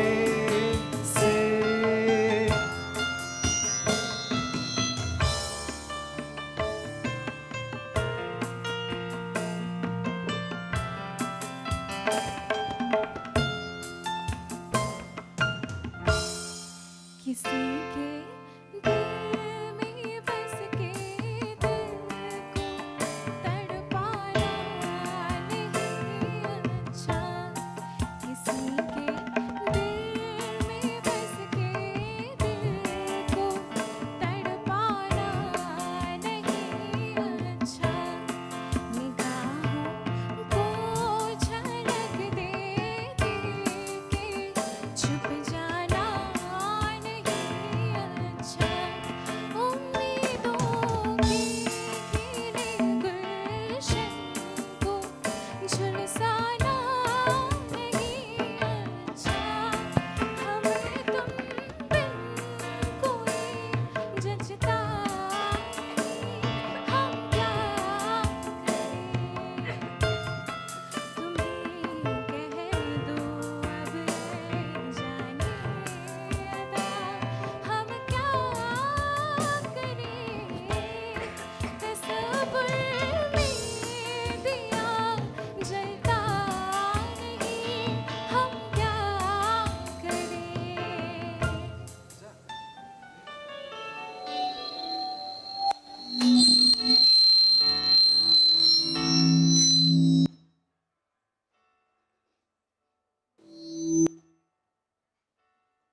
प्यार है गिला नहीं नहीं नहीं नहीं नहीं कि दिल भी भरा नहीं।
अगर तुम साथ हो, तेरी नजरों में मेरे सपने, तेरे सपनों में नाराजी, मुझे लगता है कि बातें उसकी होती लफ्जों की धोखेबाजी।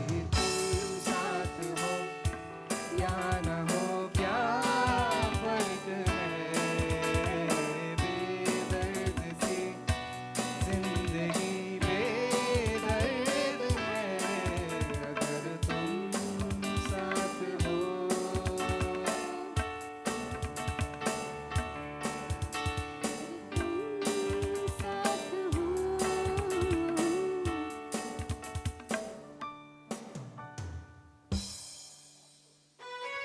हेलो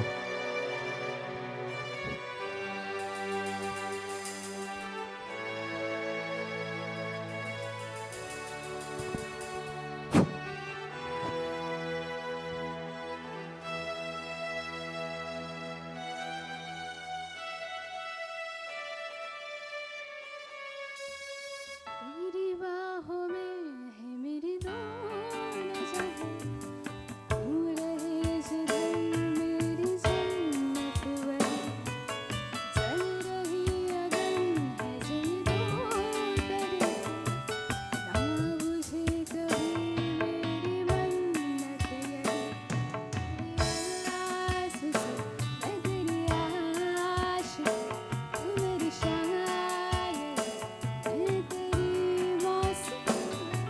तलब तलब तलब बस तेरी है मुझे, नशों में तू नशा बन के घुलना यूं ही, मेरी मोहब्बत का करना तू बस ये अदा, मेरी होके हमेशा ही रहना, कभी ना कहना अलविदा, मेरी सुबह हो तुम ही और तुम ही शाम हो, तुम दर्द हो तुम ही आराम हो, मेरी दुआओं से आती है बस ये सदा, मेरी होके हमेशा ही रहना, कभी ना कहना अलविदा।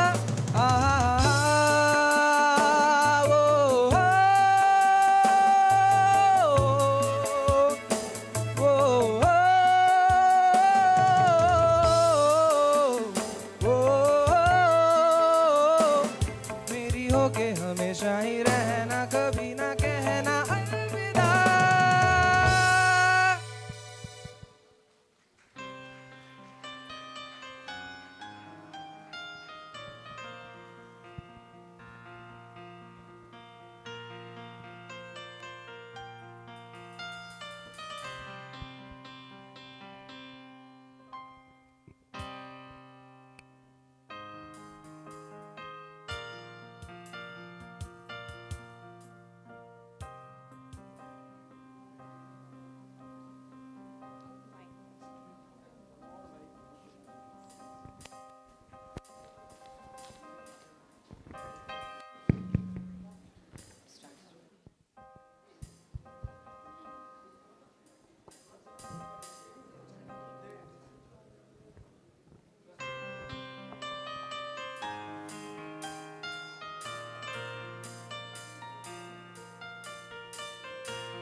तू है वही दिल जिसे अपना कहा, तू है जहाँ मैं हूँ वहाँ, अब तो ये जीना तेरे बिन है सजा,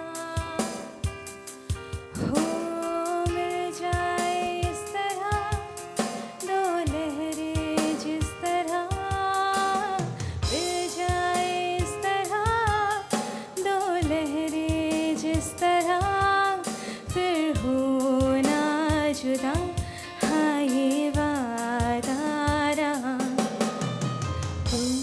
तू है वही दिल जिसे अपना कहा, तू है जहाँ मैं हूँ वहाँ, अब तो ये जीना तेरे बिन है सजा।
हल्के हल्के बोल हल्के।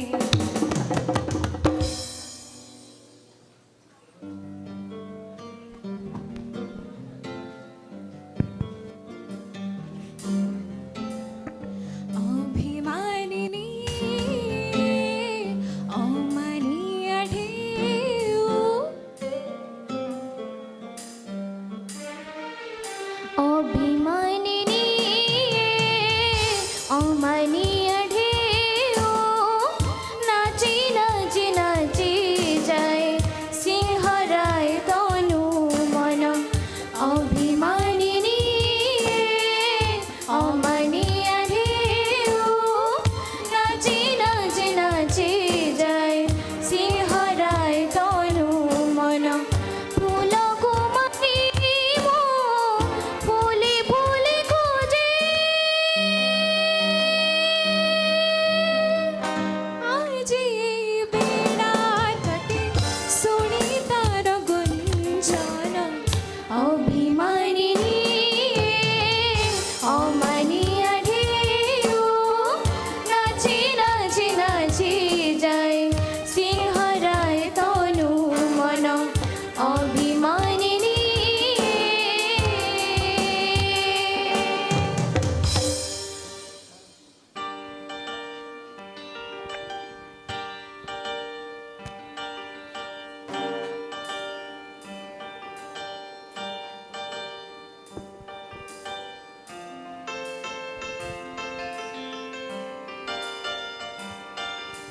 सजाऊंगा लुट कर भी तेरे बदन की डाली को, लहू जिगर का दूंगा हंसी लबों की लाली को।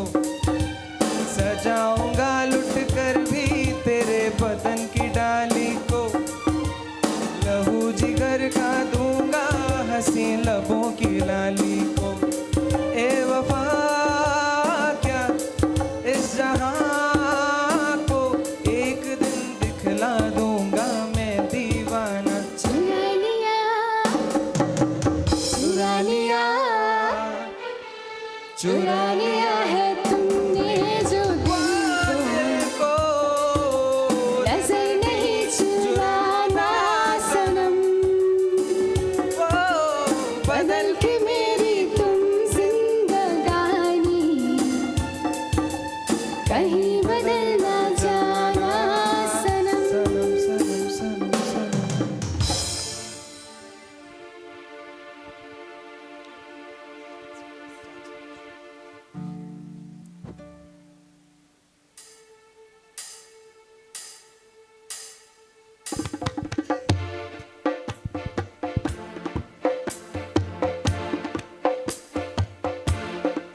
सुभान अल्लाह सुभान अल्लाह सुभान अल्लाह सुभान अल्लाह सुभान अल्लाह सुभान अल्लाह सुभान अल्लाह सुभान अल्लाह। होय होय ओ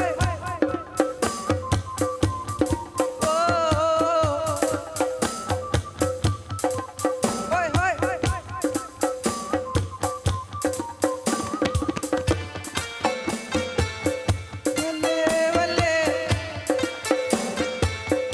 बल्ले बल्ले चांद से बारिश जो करता हमारी, देता वो तुमको बता। वो शर्मो हया के पर्दे गिरा के करनी है हमको कथा। जिद है अब तो है खुद को मिटाना, होना है तुझ में फना। चांद से बारिश जो करता हमारी, देता वो तुमको बता। शर्मो हया के पर्दे गिरा के करनी है हमको खता। सुभान अल्लाह सुभान अल्लाह सुभान अल्लाह सुभान अल्लाह सुभान अल्लाह सुभान अल्लाह सुभान अल्लाह सुभान अल्लाह।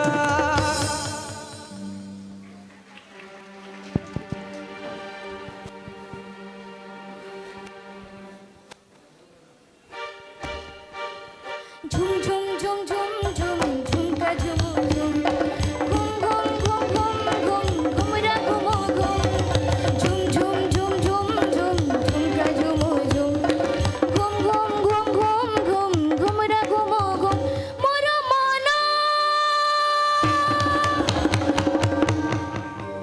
मोर मन उड़ी जाए रे मन उड़ी उड़ी जाए रे मोर मन उड़ी जाए रे मन उड़ी उड़ी जाए रे चरिती पवन काने टाणी कहुची मुँह काड़े मने मने भल पाउची खुसर करम फूल नाची कहुची मुँह काड़े ता पाई झुरी मरुची राति पाही पाही जाए रे दिन नाची नाची जाए रे मोर मन उड़ी जाए रे मन उड़ी उड़ी जाए रे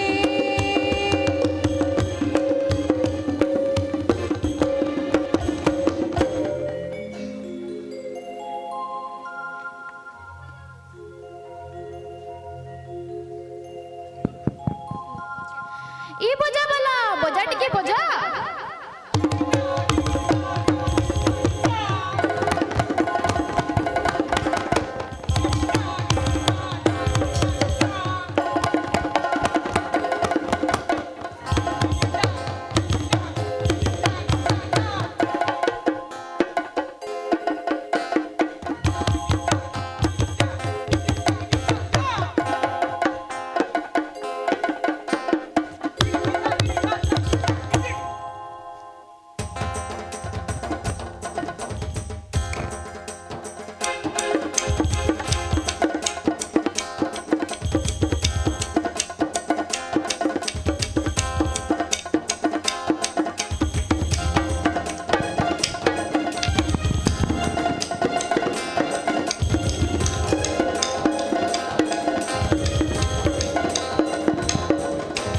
लहरी ननी मुई लहरी लता तोर लागी सजई हेली रे चाखी चाहनी मुई गजो मुकुद मोह मोह बसी गली रे सजा मो डाली रे सजा मो डाली मोरा खेनु रुचे तते गलार माली सजा मोर डाली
आपण मान करताली शब्द ही कही दउची कि ए माने आपण मान को झुमेइबारे नचेइबारे और मचेइबारे केते सफल होई परछन तेबे कोटी ओडिया मौड़ मणि प्रभु श्री जगन्नाथ जहाँ को अभय भुजा तले बास करे ओडिया जाति और प्राण केबे भक्तटीए ताको कोठ भोग किया कही संबोधन करे बंधुपण रे पचारि बसे कला साते अछ के मते केबे से कालिया सुना को गोपदांड मना हो जाए तो पुणी केबे महाप्रसाद छुआई से राधा रानी को से मन देइछन्ति कि नाही बोली प्रश्न करा जाए सतरे ओडिया आ कालियार संपर्क टिके नियारा तेणु आसतु आज सांस्कृतिक कार्यक्रम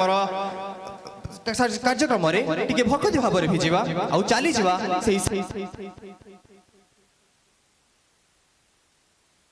आसतु करताली सहित स्वागत जणाइबा सुश्री जशोदा को मंच ऊपर को जी कि एकाधार जड़े अभिनेत्री दूरदर्शन उद्घोषिका एवं अंतर्जातीय ख्यातिनामा संपन्न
Ladies and gentlemen, put your hands together for the youngest and most energetic performance of the evening. Please welcome the tiny tornado of the talent, the miniature marvel of movement, Manabi Mayasmisri Swai, daughter of Dr. Subhash Chandra Swai sir, Head, Department of Fruit Science and Horticultural Technology.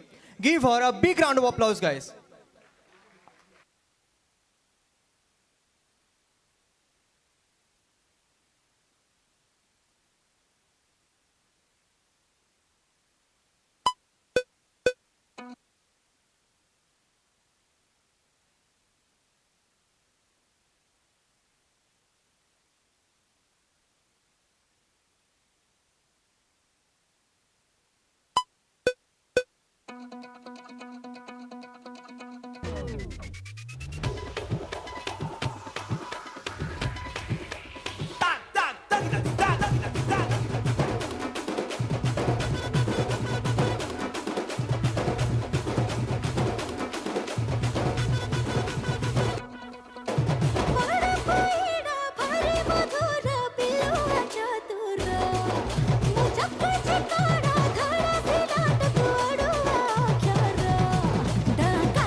मते लाल टह टह दे गोलाप कलु बदना मते लाल टह टह दे गोलाप कलु बदना हाय लाल टह टह दे गोलाप हे बदना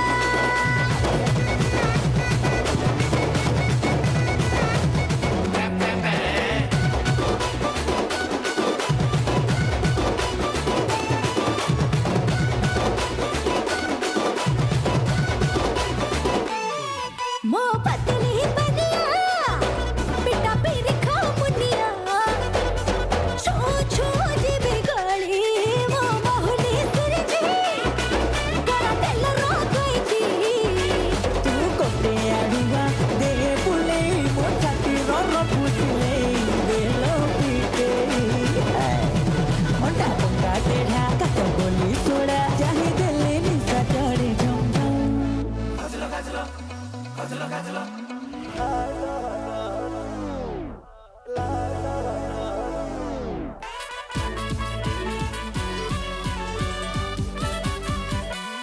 मते लाल टह टह दे गोलाप कलु बदना हाय मते लाल टह टह दे गोलाप कलु बदना हाय हाय लाल टह टह दे गोलाप हे दूरे बदला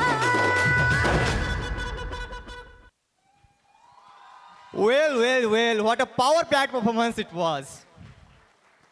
Lord Vishnu, the preserver of the universe, with the skin as blue as the infinite sky, and the eyes that simmer like the stars. He embodies the eternal harmony of the cosmos. So now, through the universal language of dance, we will delve into the essence of Lord Vishnu. So put your hand together and let's welcome Miss Rupisa Misra for our next jazz performance.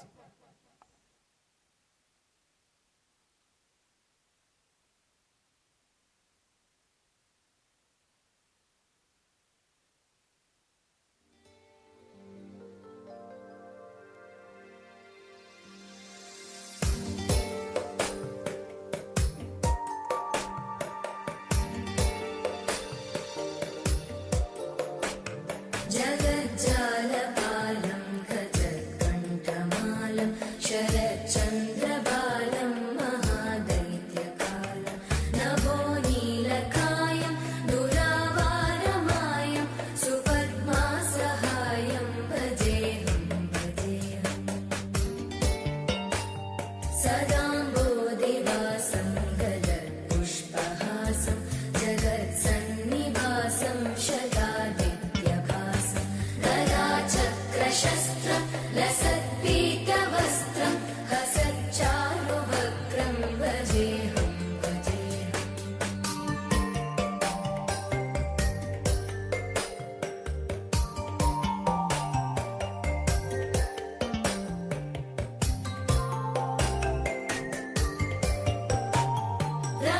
रमाकण्ठहारं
Thank you, Rubisa. Your performance needs no words.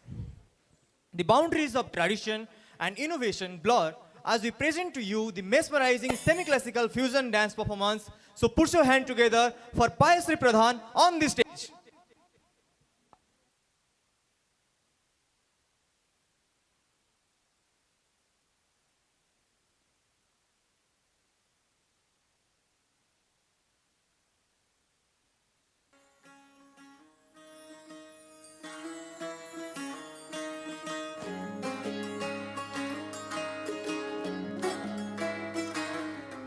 नजर जो तेरी लागी मैं दीवानी हो गई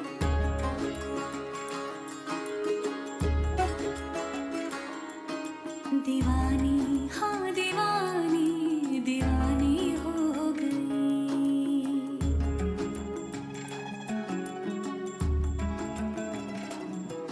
मशहूर मेरे इश्क की कहानी हो गई जो जग ने न मानी तो मैंने भी ठानी कहा थी मैं देखो कहाँ चली आई कहते हैं ये दीवानी मस्तानी हो गई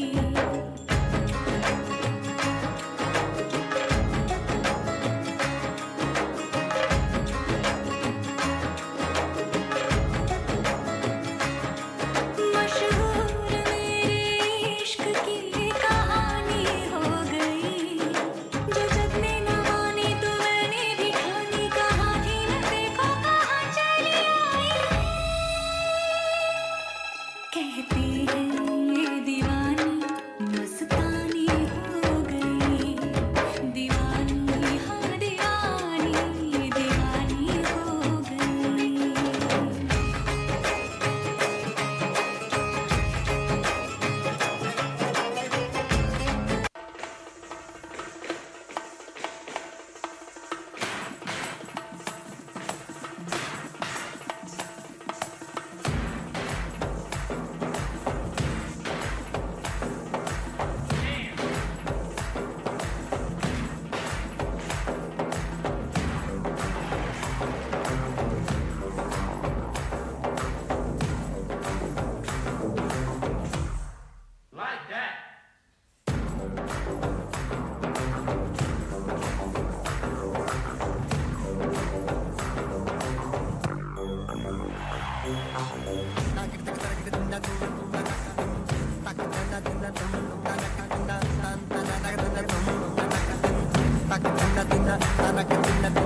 दिल ये बेचैन में रास्ते पे नैन में दिल ये बेचैन में रास्ते पे नैन में जिंदड़ी में हाल है सुर है ना ताल है आजा सावरिया ताल से ताल मिला हो ताल से ताल मिला ताल से ताल मिला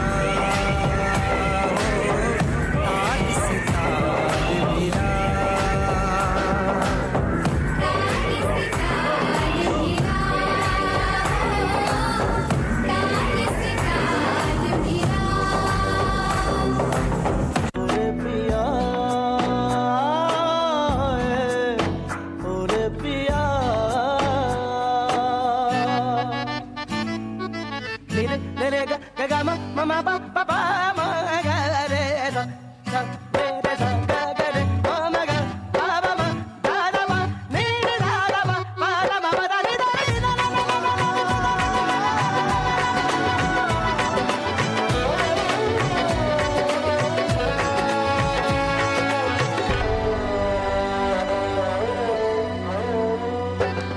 नजरें बोले दुनिया तोले दिल की ज़बान है दिल की ज़बान इश्क मांगे इश्क चाहे कोई तूफान है चलना इश्क़ इश्क नया है पहला ये वादा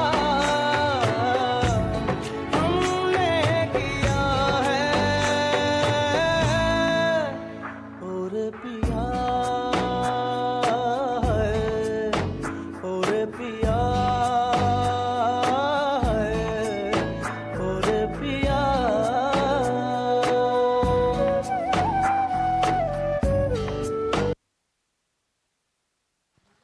What an energetic performance it was. संहारकर्ता प्रभु श्री महादेव से केवल क्रोध रूपी अनलर स्रोत नुहंती बरं से मध्य होई पारंती कांत कमनीय और सुंदर. Ladies and gentlemen, as we continue our journey through the realms of spirituality and devotion, we present to you the soul-stirring musical rendition inspired by the timeless mantra Satyam Shivam Sundaram. So let's welcome Pooja Sahu Didi and Hrusikesh Sahu Bhai on the stage. So let's welcome them with a big round of applause, guys.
Hello hello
जीवन ज्योत जाग रहे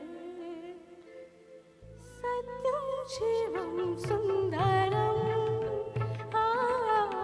सत्यम शिवम सुंदरम सत्यम शिवम सुंदरम सुंदरम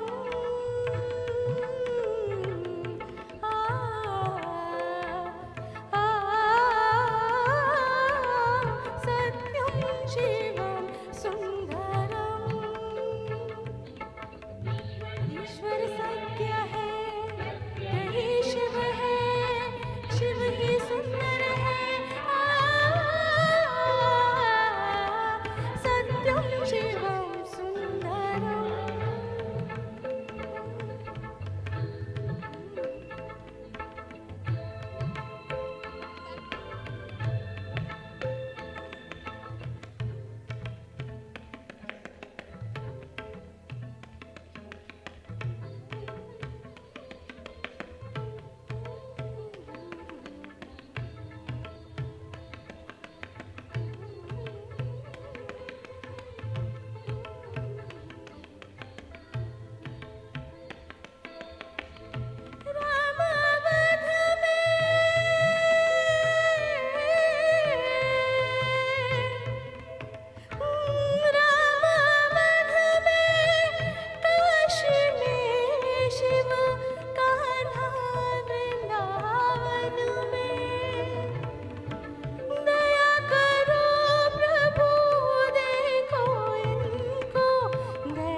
सत्यम शिवम सुंदरम सत्यम शिवम सुंदरम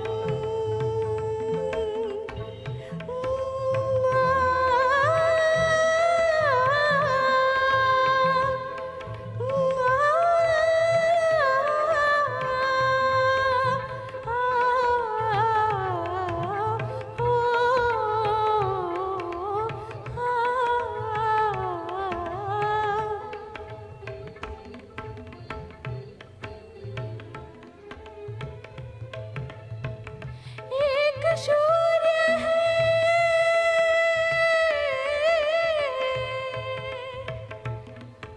एक सूर्य है एक गगन है एक ही धरती माता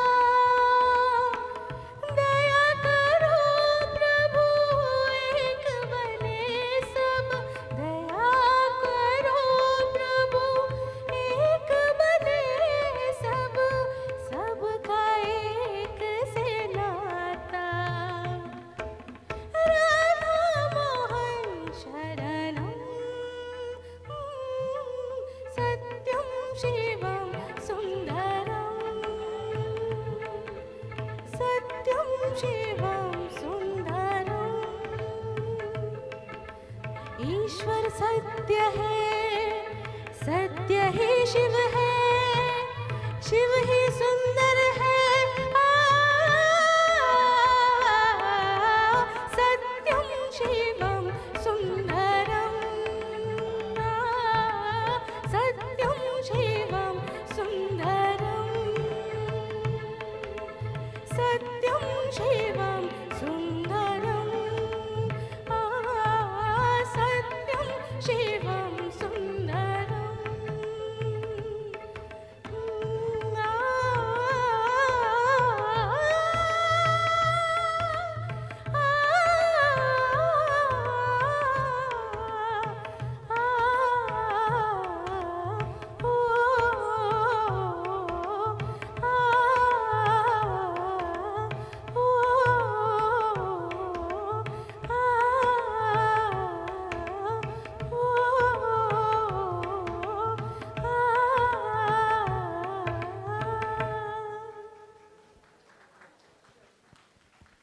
Lord Shiva, the destroyer of the evil and the transformer of the cosmos. As the sounds of Damru resonates through the air, she will channel the fierce and unbridled spirit of Lord Shiva, transporting you to a realm of primal beauty and cosmic wonder. Join us on this thrilling journey and let's welcome Miss Priti Priyansi Jagdev on the stage.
Well, what a heartwarming performance it was.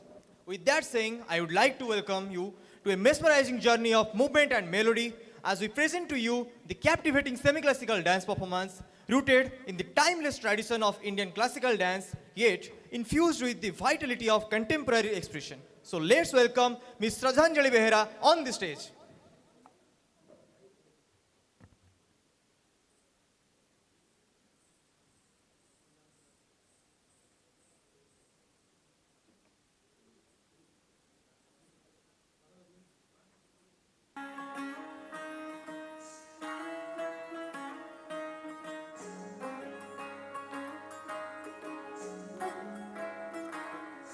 नजर जो तेरी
लई रोक लई ढाई शाम रोक लई और चक मुख चूम लई सर से मोरी चुनरी गई सर से मोरी चुनरी गई सरक सरक सरक सरक सरक सरक सरक सरक सरक काहे छेड़ छेड़ मोहे गरबा लगाए काहे छेड़ छेड़ मोहे गरबा लगाए काहे छेड़ छेड़ मोहे नंद को लाल सोठीट नंद को लाल सोठीट बरबस मोरी लाजली बरबस मोरी लाजली बिंदा शाम मानत नाही बिंदा शाम मानत नाही कासे कहूँ मैं अपने जिया की सुनत नाही माई काहे छेड़ छेड़ मोहे इश्क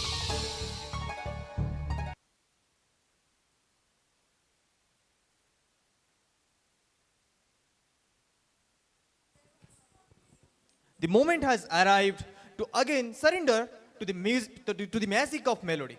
With the heart full of passion and the voice that soars, he will wave a sonic tapestry of emotions, transporting you to a world of love, joy and introspection. So let's welcome Mr. Adis Rajabhai on the stage. Give him a big round of applause.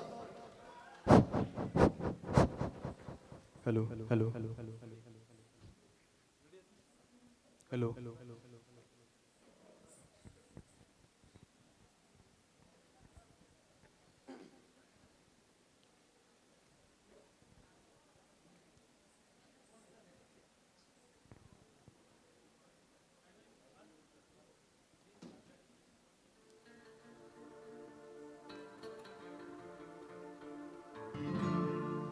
नीले नीले अंबर पर चांद जब आए प्यार बरसाए हमको तरसाए ऐसा कोई साथी हो ऐसा कोई प्रेमी हो प्यास दिल की बुझा जाए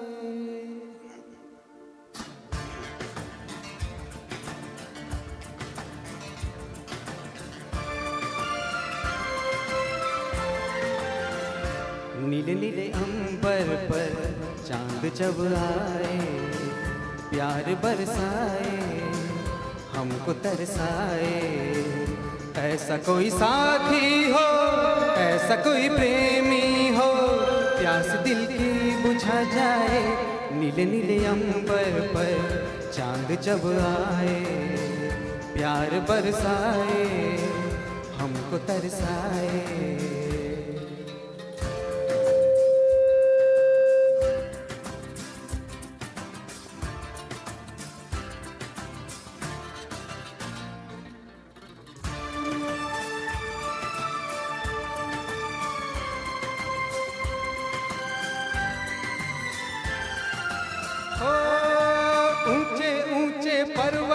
जब चूमते हैं अंबर को प्यासा प्यासा अंबर जब चूमता है सागर को ऊंचे ऊंचे पर्वत जब चूमते हैं अंबर को प्यासा प्यासा अंबर जब चूमता है सागर को प्यार से कसने को बाहों में बसने को दिल मेरा ललचाए कोई तो आ जाए ऐसा कोई साथी हो ऐसा कोई प्रेमी हो प्यास दिल की बुझा जाए नीले नीले अंबर पर चांद जब आए प्यार बरसाए हमको तरसाए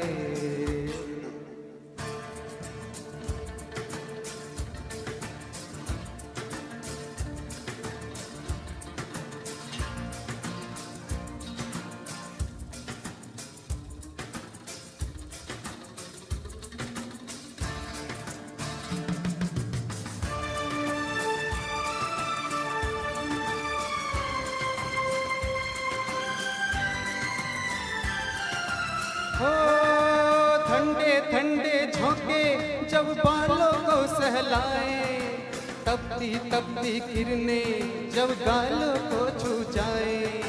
ठंडे ठंडे झोंके जब बालों को सहलाए, तपती तपती किरणें जब बालों को छू जाए। सांसों की गर्मी को, हाथों की नरमी को मन मेरा तरसाए, कोई तो छू जाए। ऐसा कोई साथी हो, ऐसा कोई प्रेमी हो, प्यास दिल की बुझा जाए। नीले नीले अंबर पर चांद जब आए, प्यार बरसाए, हमको तरसाए। Thank you. संबलपुर कला और भास्कर्यमय ओडिशार एक अमूल्य रत्न कहले अत्युक्ति हेब नहीं।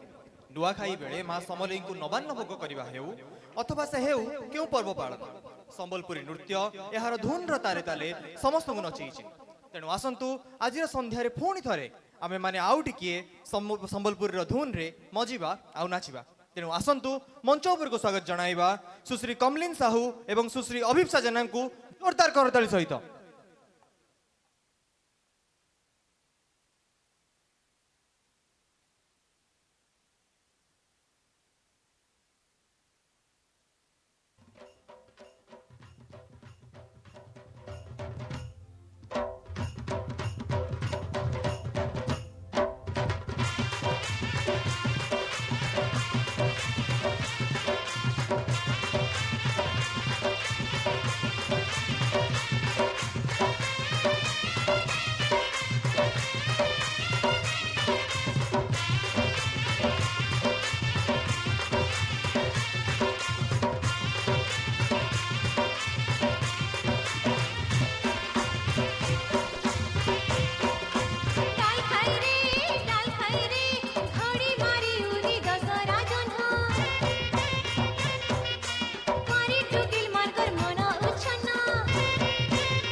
So with huge public demand, we are bringing you to another dance performance of the little bomb, Miss Manasi Manyasri Swai. Give her a big round of applause.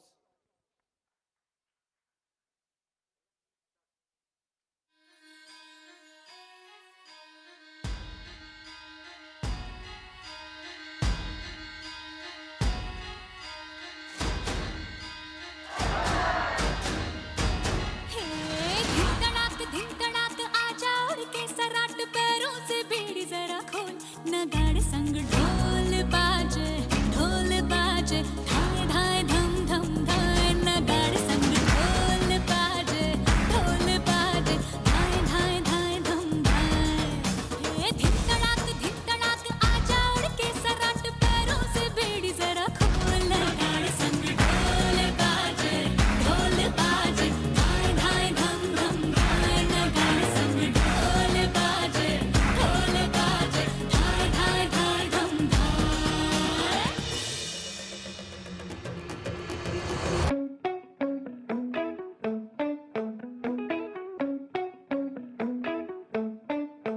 झूठी खाई थी कसम जो निभाई नहीं, ओ झूठी खाई थी कसम जो निभाई नहीं, झूठी खाई थी कसम जो निभाई नहीं, काटी रात मैंने खेतों में तू आई नहीं, काटी रात मैंने खेतों में तू आई नहीं, ओ काटी रात मैंने खेतों में तू आई नहीं।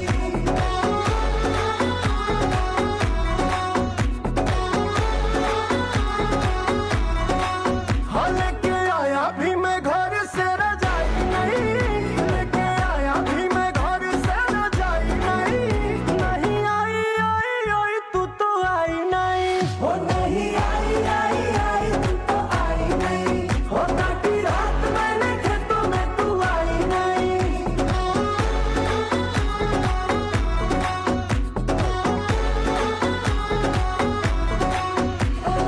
They love it when I turn up the bass. Turn up the bass. Boys in the house, can I see you put them hands in the air?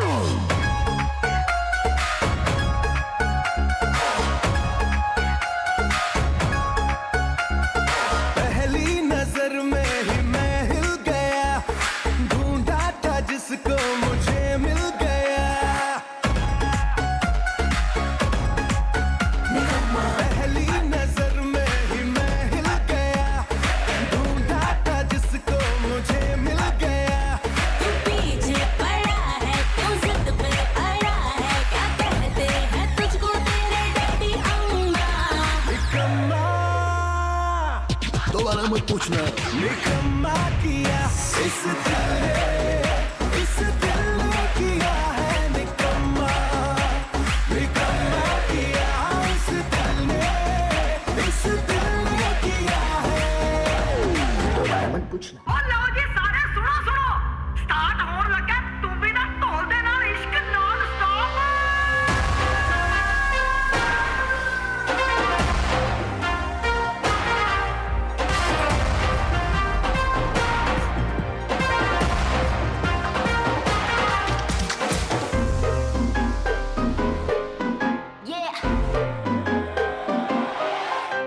Slow it down. ओ एक तेरे संग यारा अख लड़ने लगी, अख लड़ लड़ के आगे बढ़ने लगी,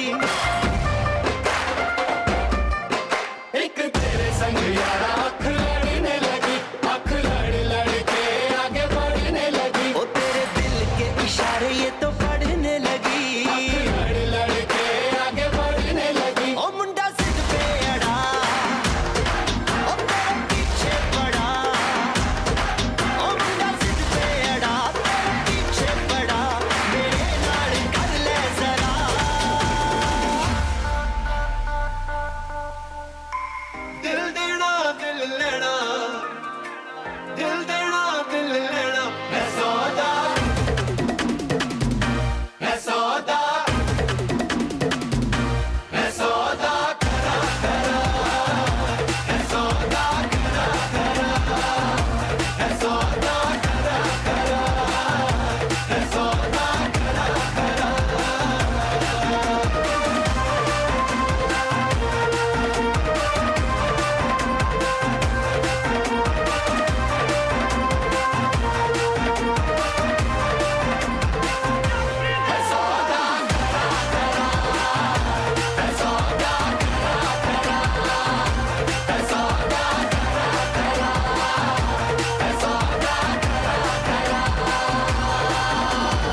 Well, with that saying, ladies and gentlemen, get ready to be mesmerized by the last performance of today's night, a modern dance spectacle that shatters boundaries and redefines the language of movement.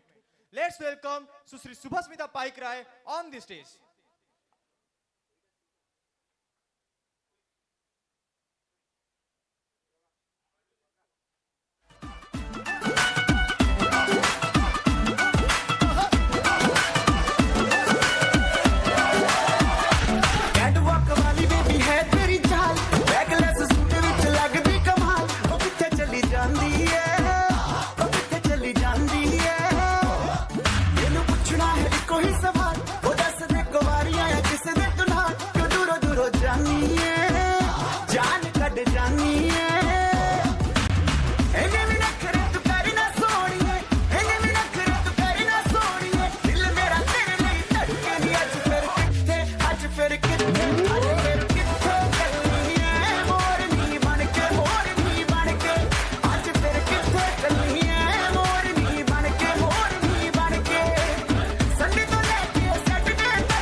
Rajahmundry Ragamanjari మాయమ్మ పేరు తలవనోళ్ళు వేరు మేస్తిరి కళాకారుల family మరి నే గచ్చ కడితే నిద్రపోదు నిండు రాత్రి సోకులాడి స్వప్న సుందరి నీ మడత చూపు మా పటీల మల్లె పందిరి రచ్చరాజ కుందె ఊపిరి నీ వంక చూస్తే గుండెలోన డీరి డిరిడిరి తూనీగా నడుములోన తూట పెట్టి తూపాకి పెంచినావి దింగని చిట్టి మగజాతి నట్ట మడత పెట్టి ఆ కుర్చీని మార్తా పెట్టి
What an energetic performance it was.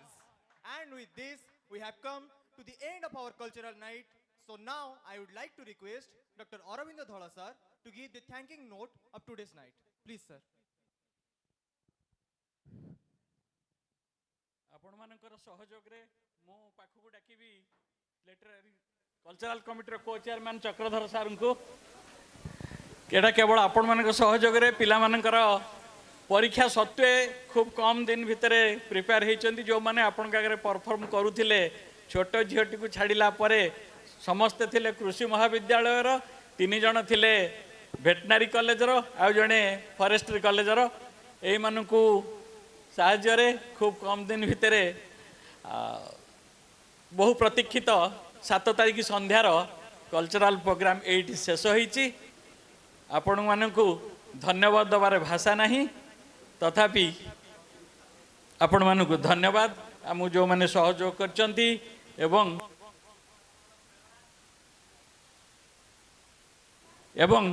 Horticulture symposium समस्त अनुष्ठान कर्मकर्ता एवं प्रोफेसर माने जो मान सहयोग और प्रेरणा जो मान प्रेरणा आज संभव होती से समस्त को धन्यवाद दूँ।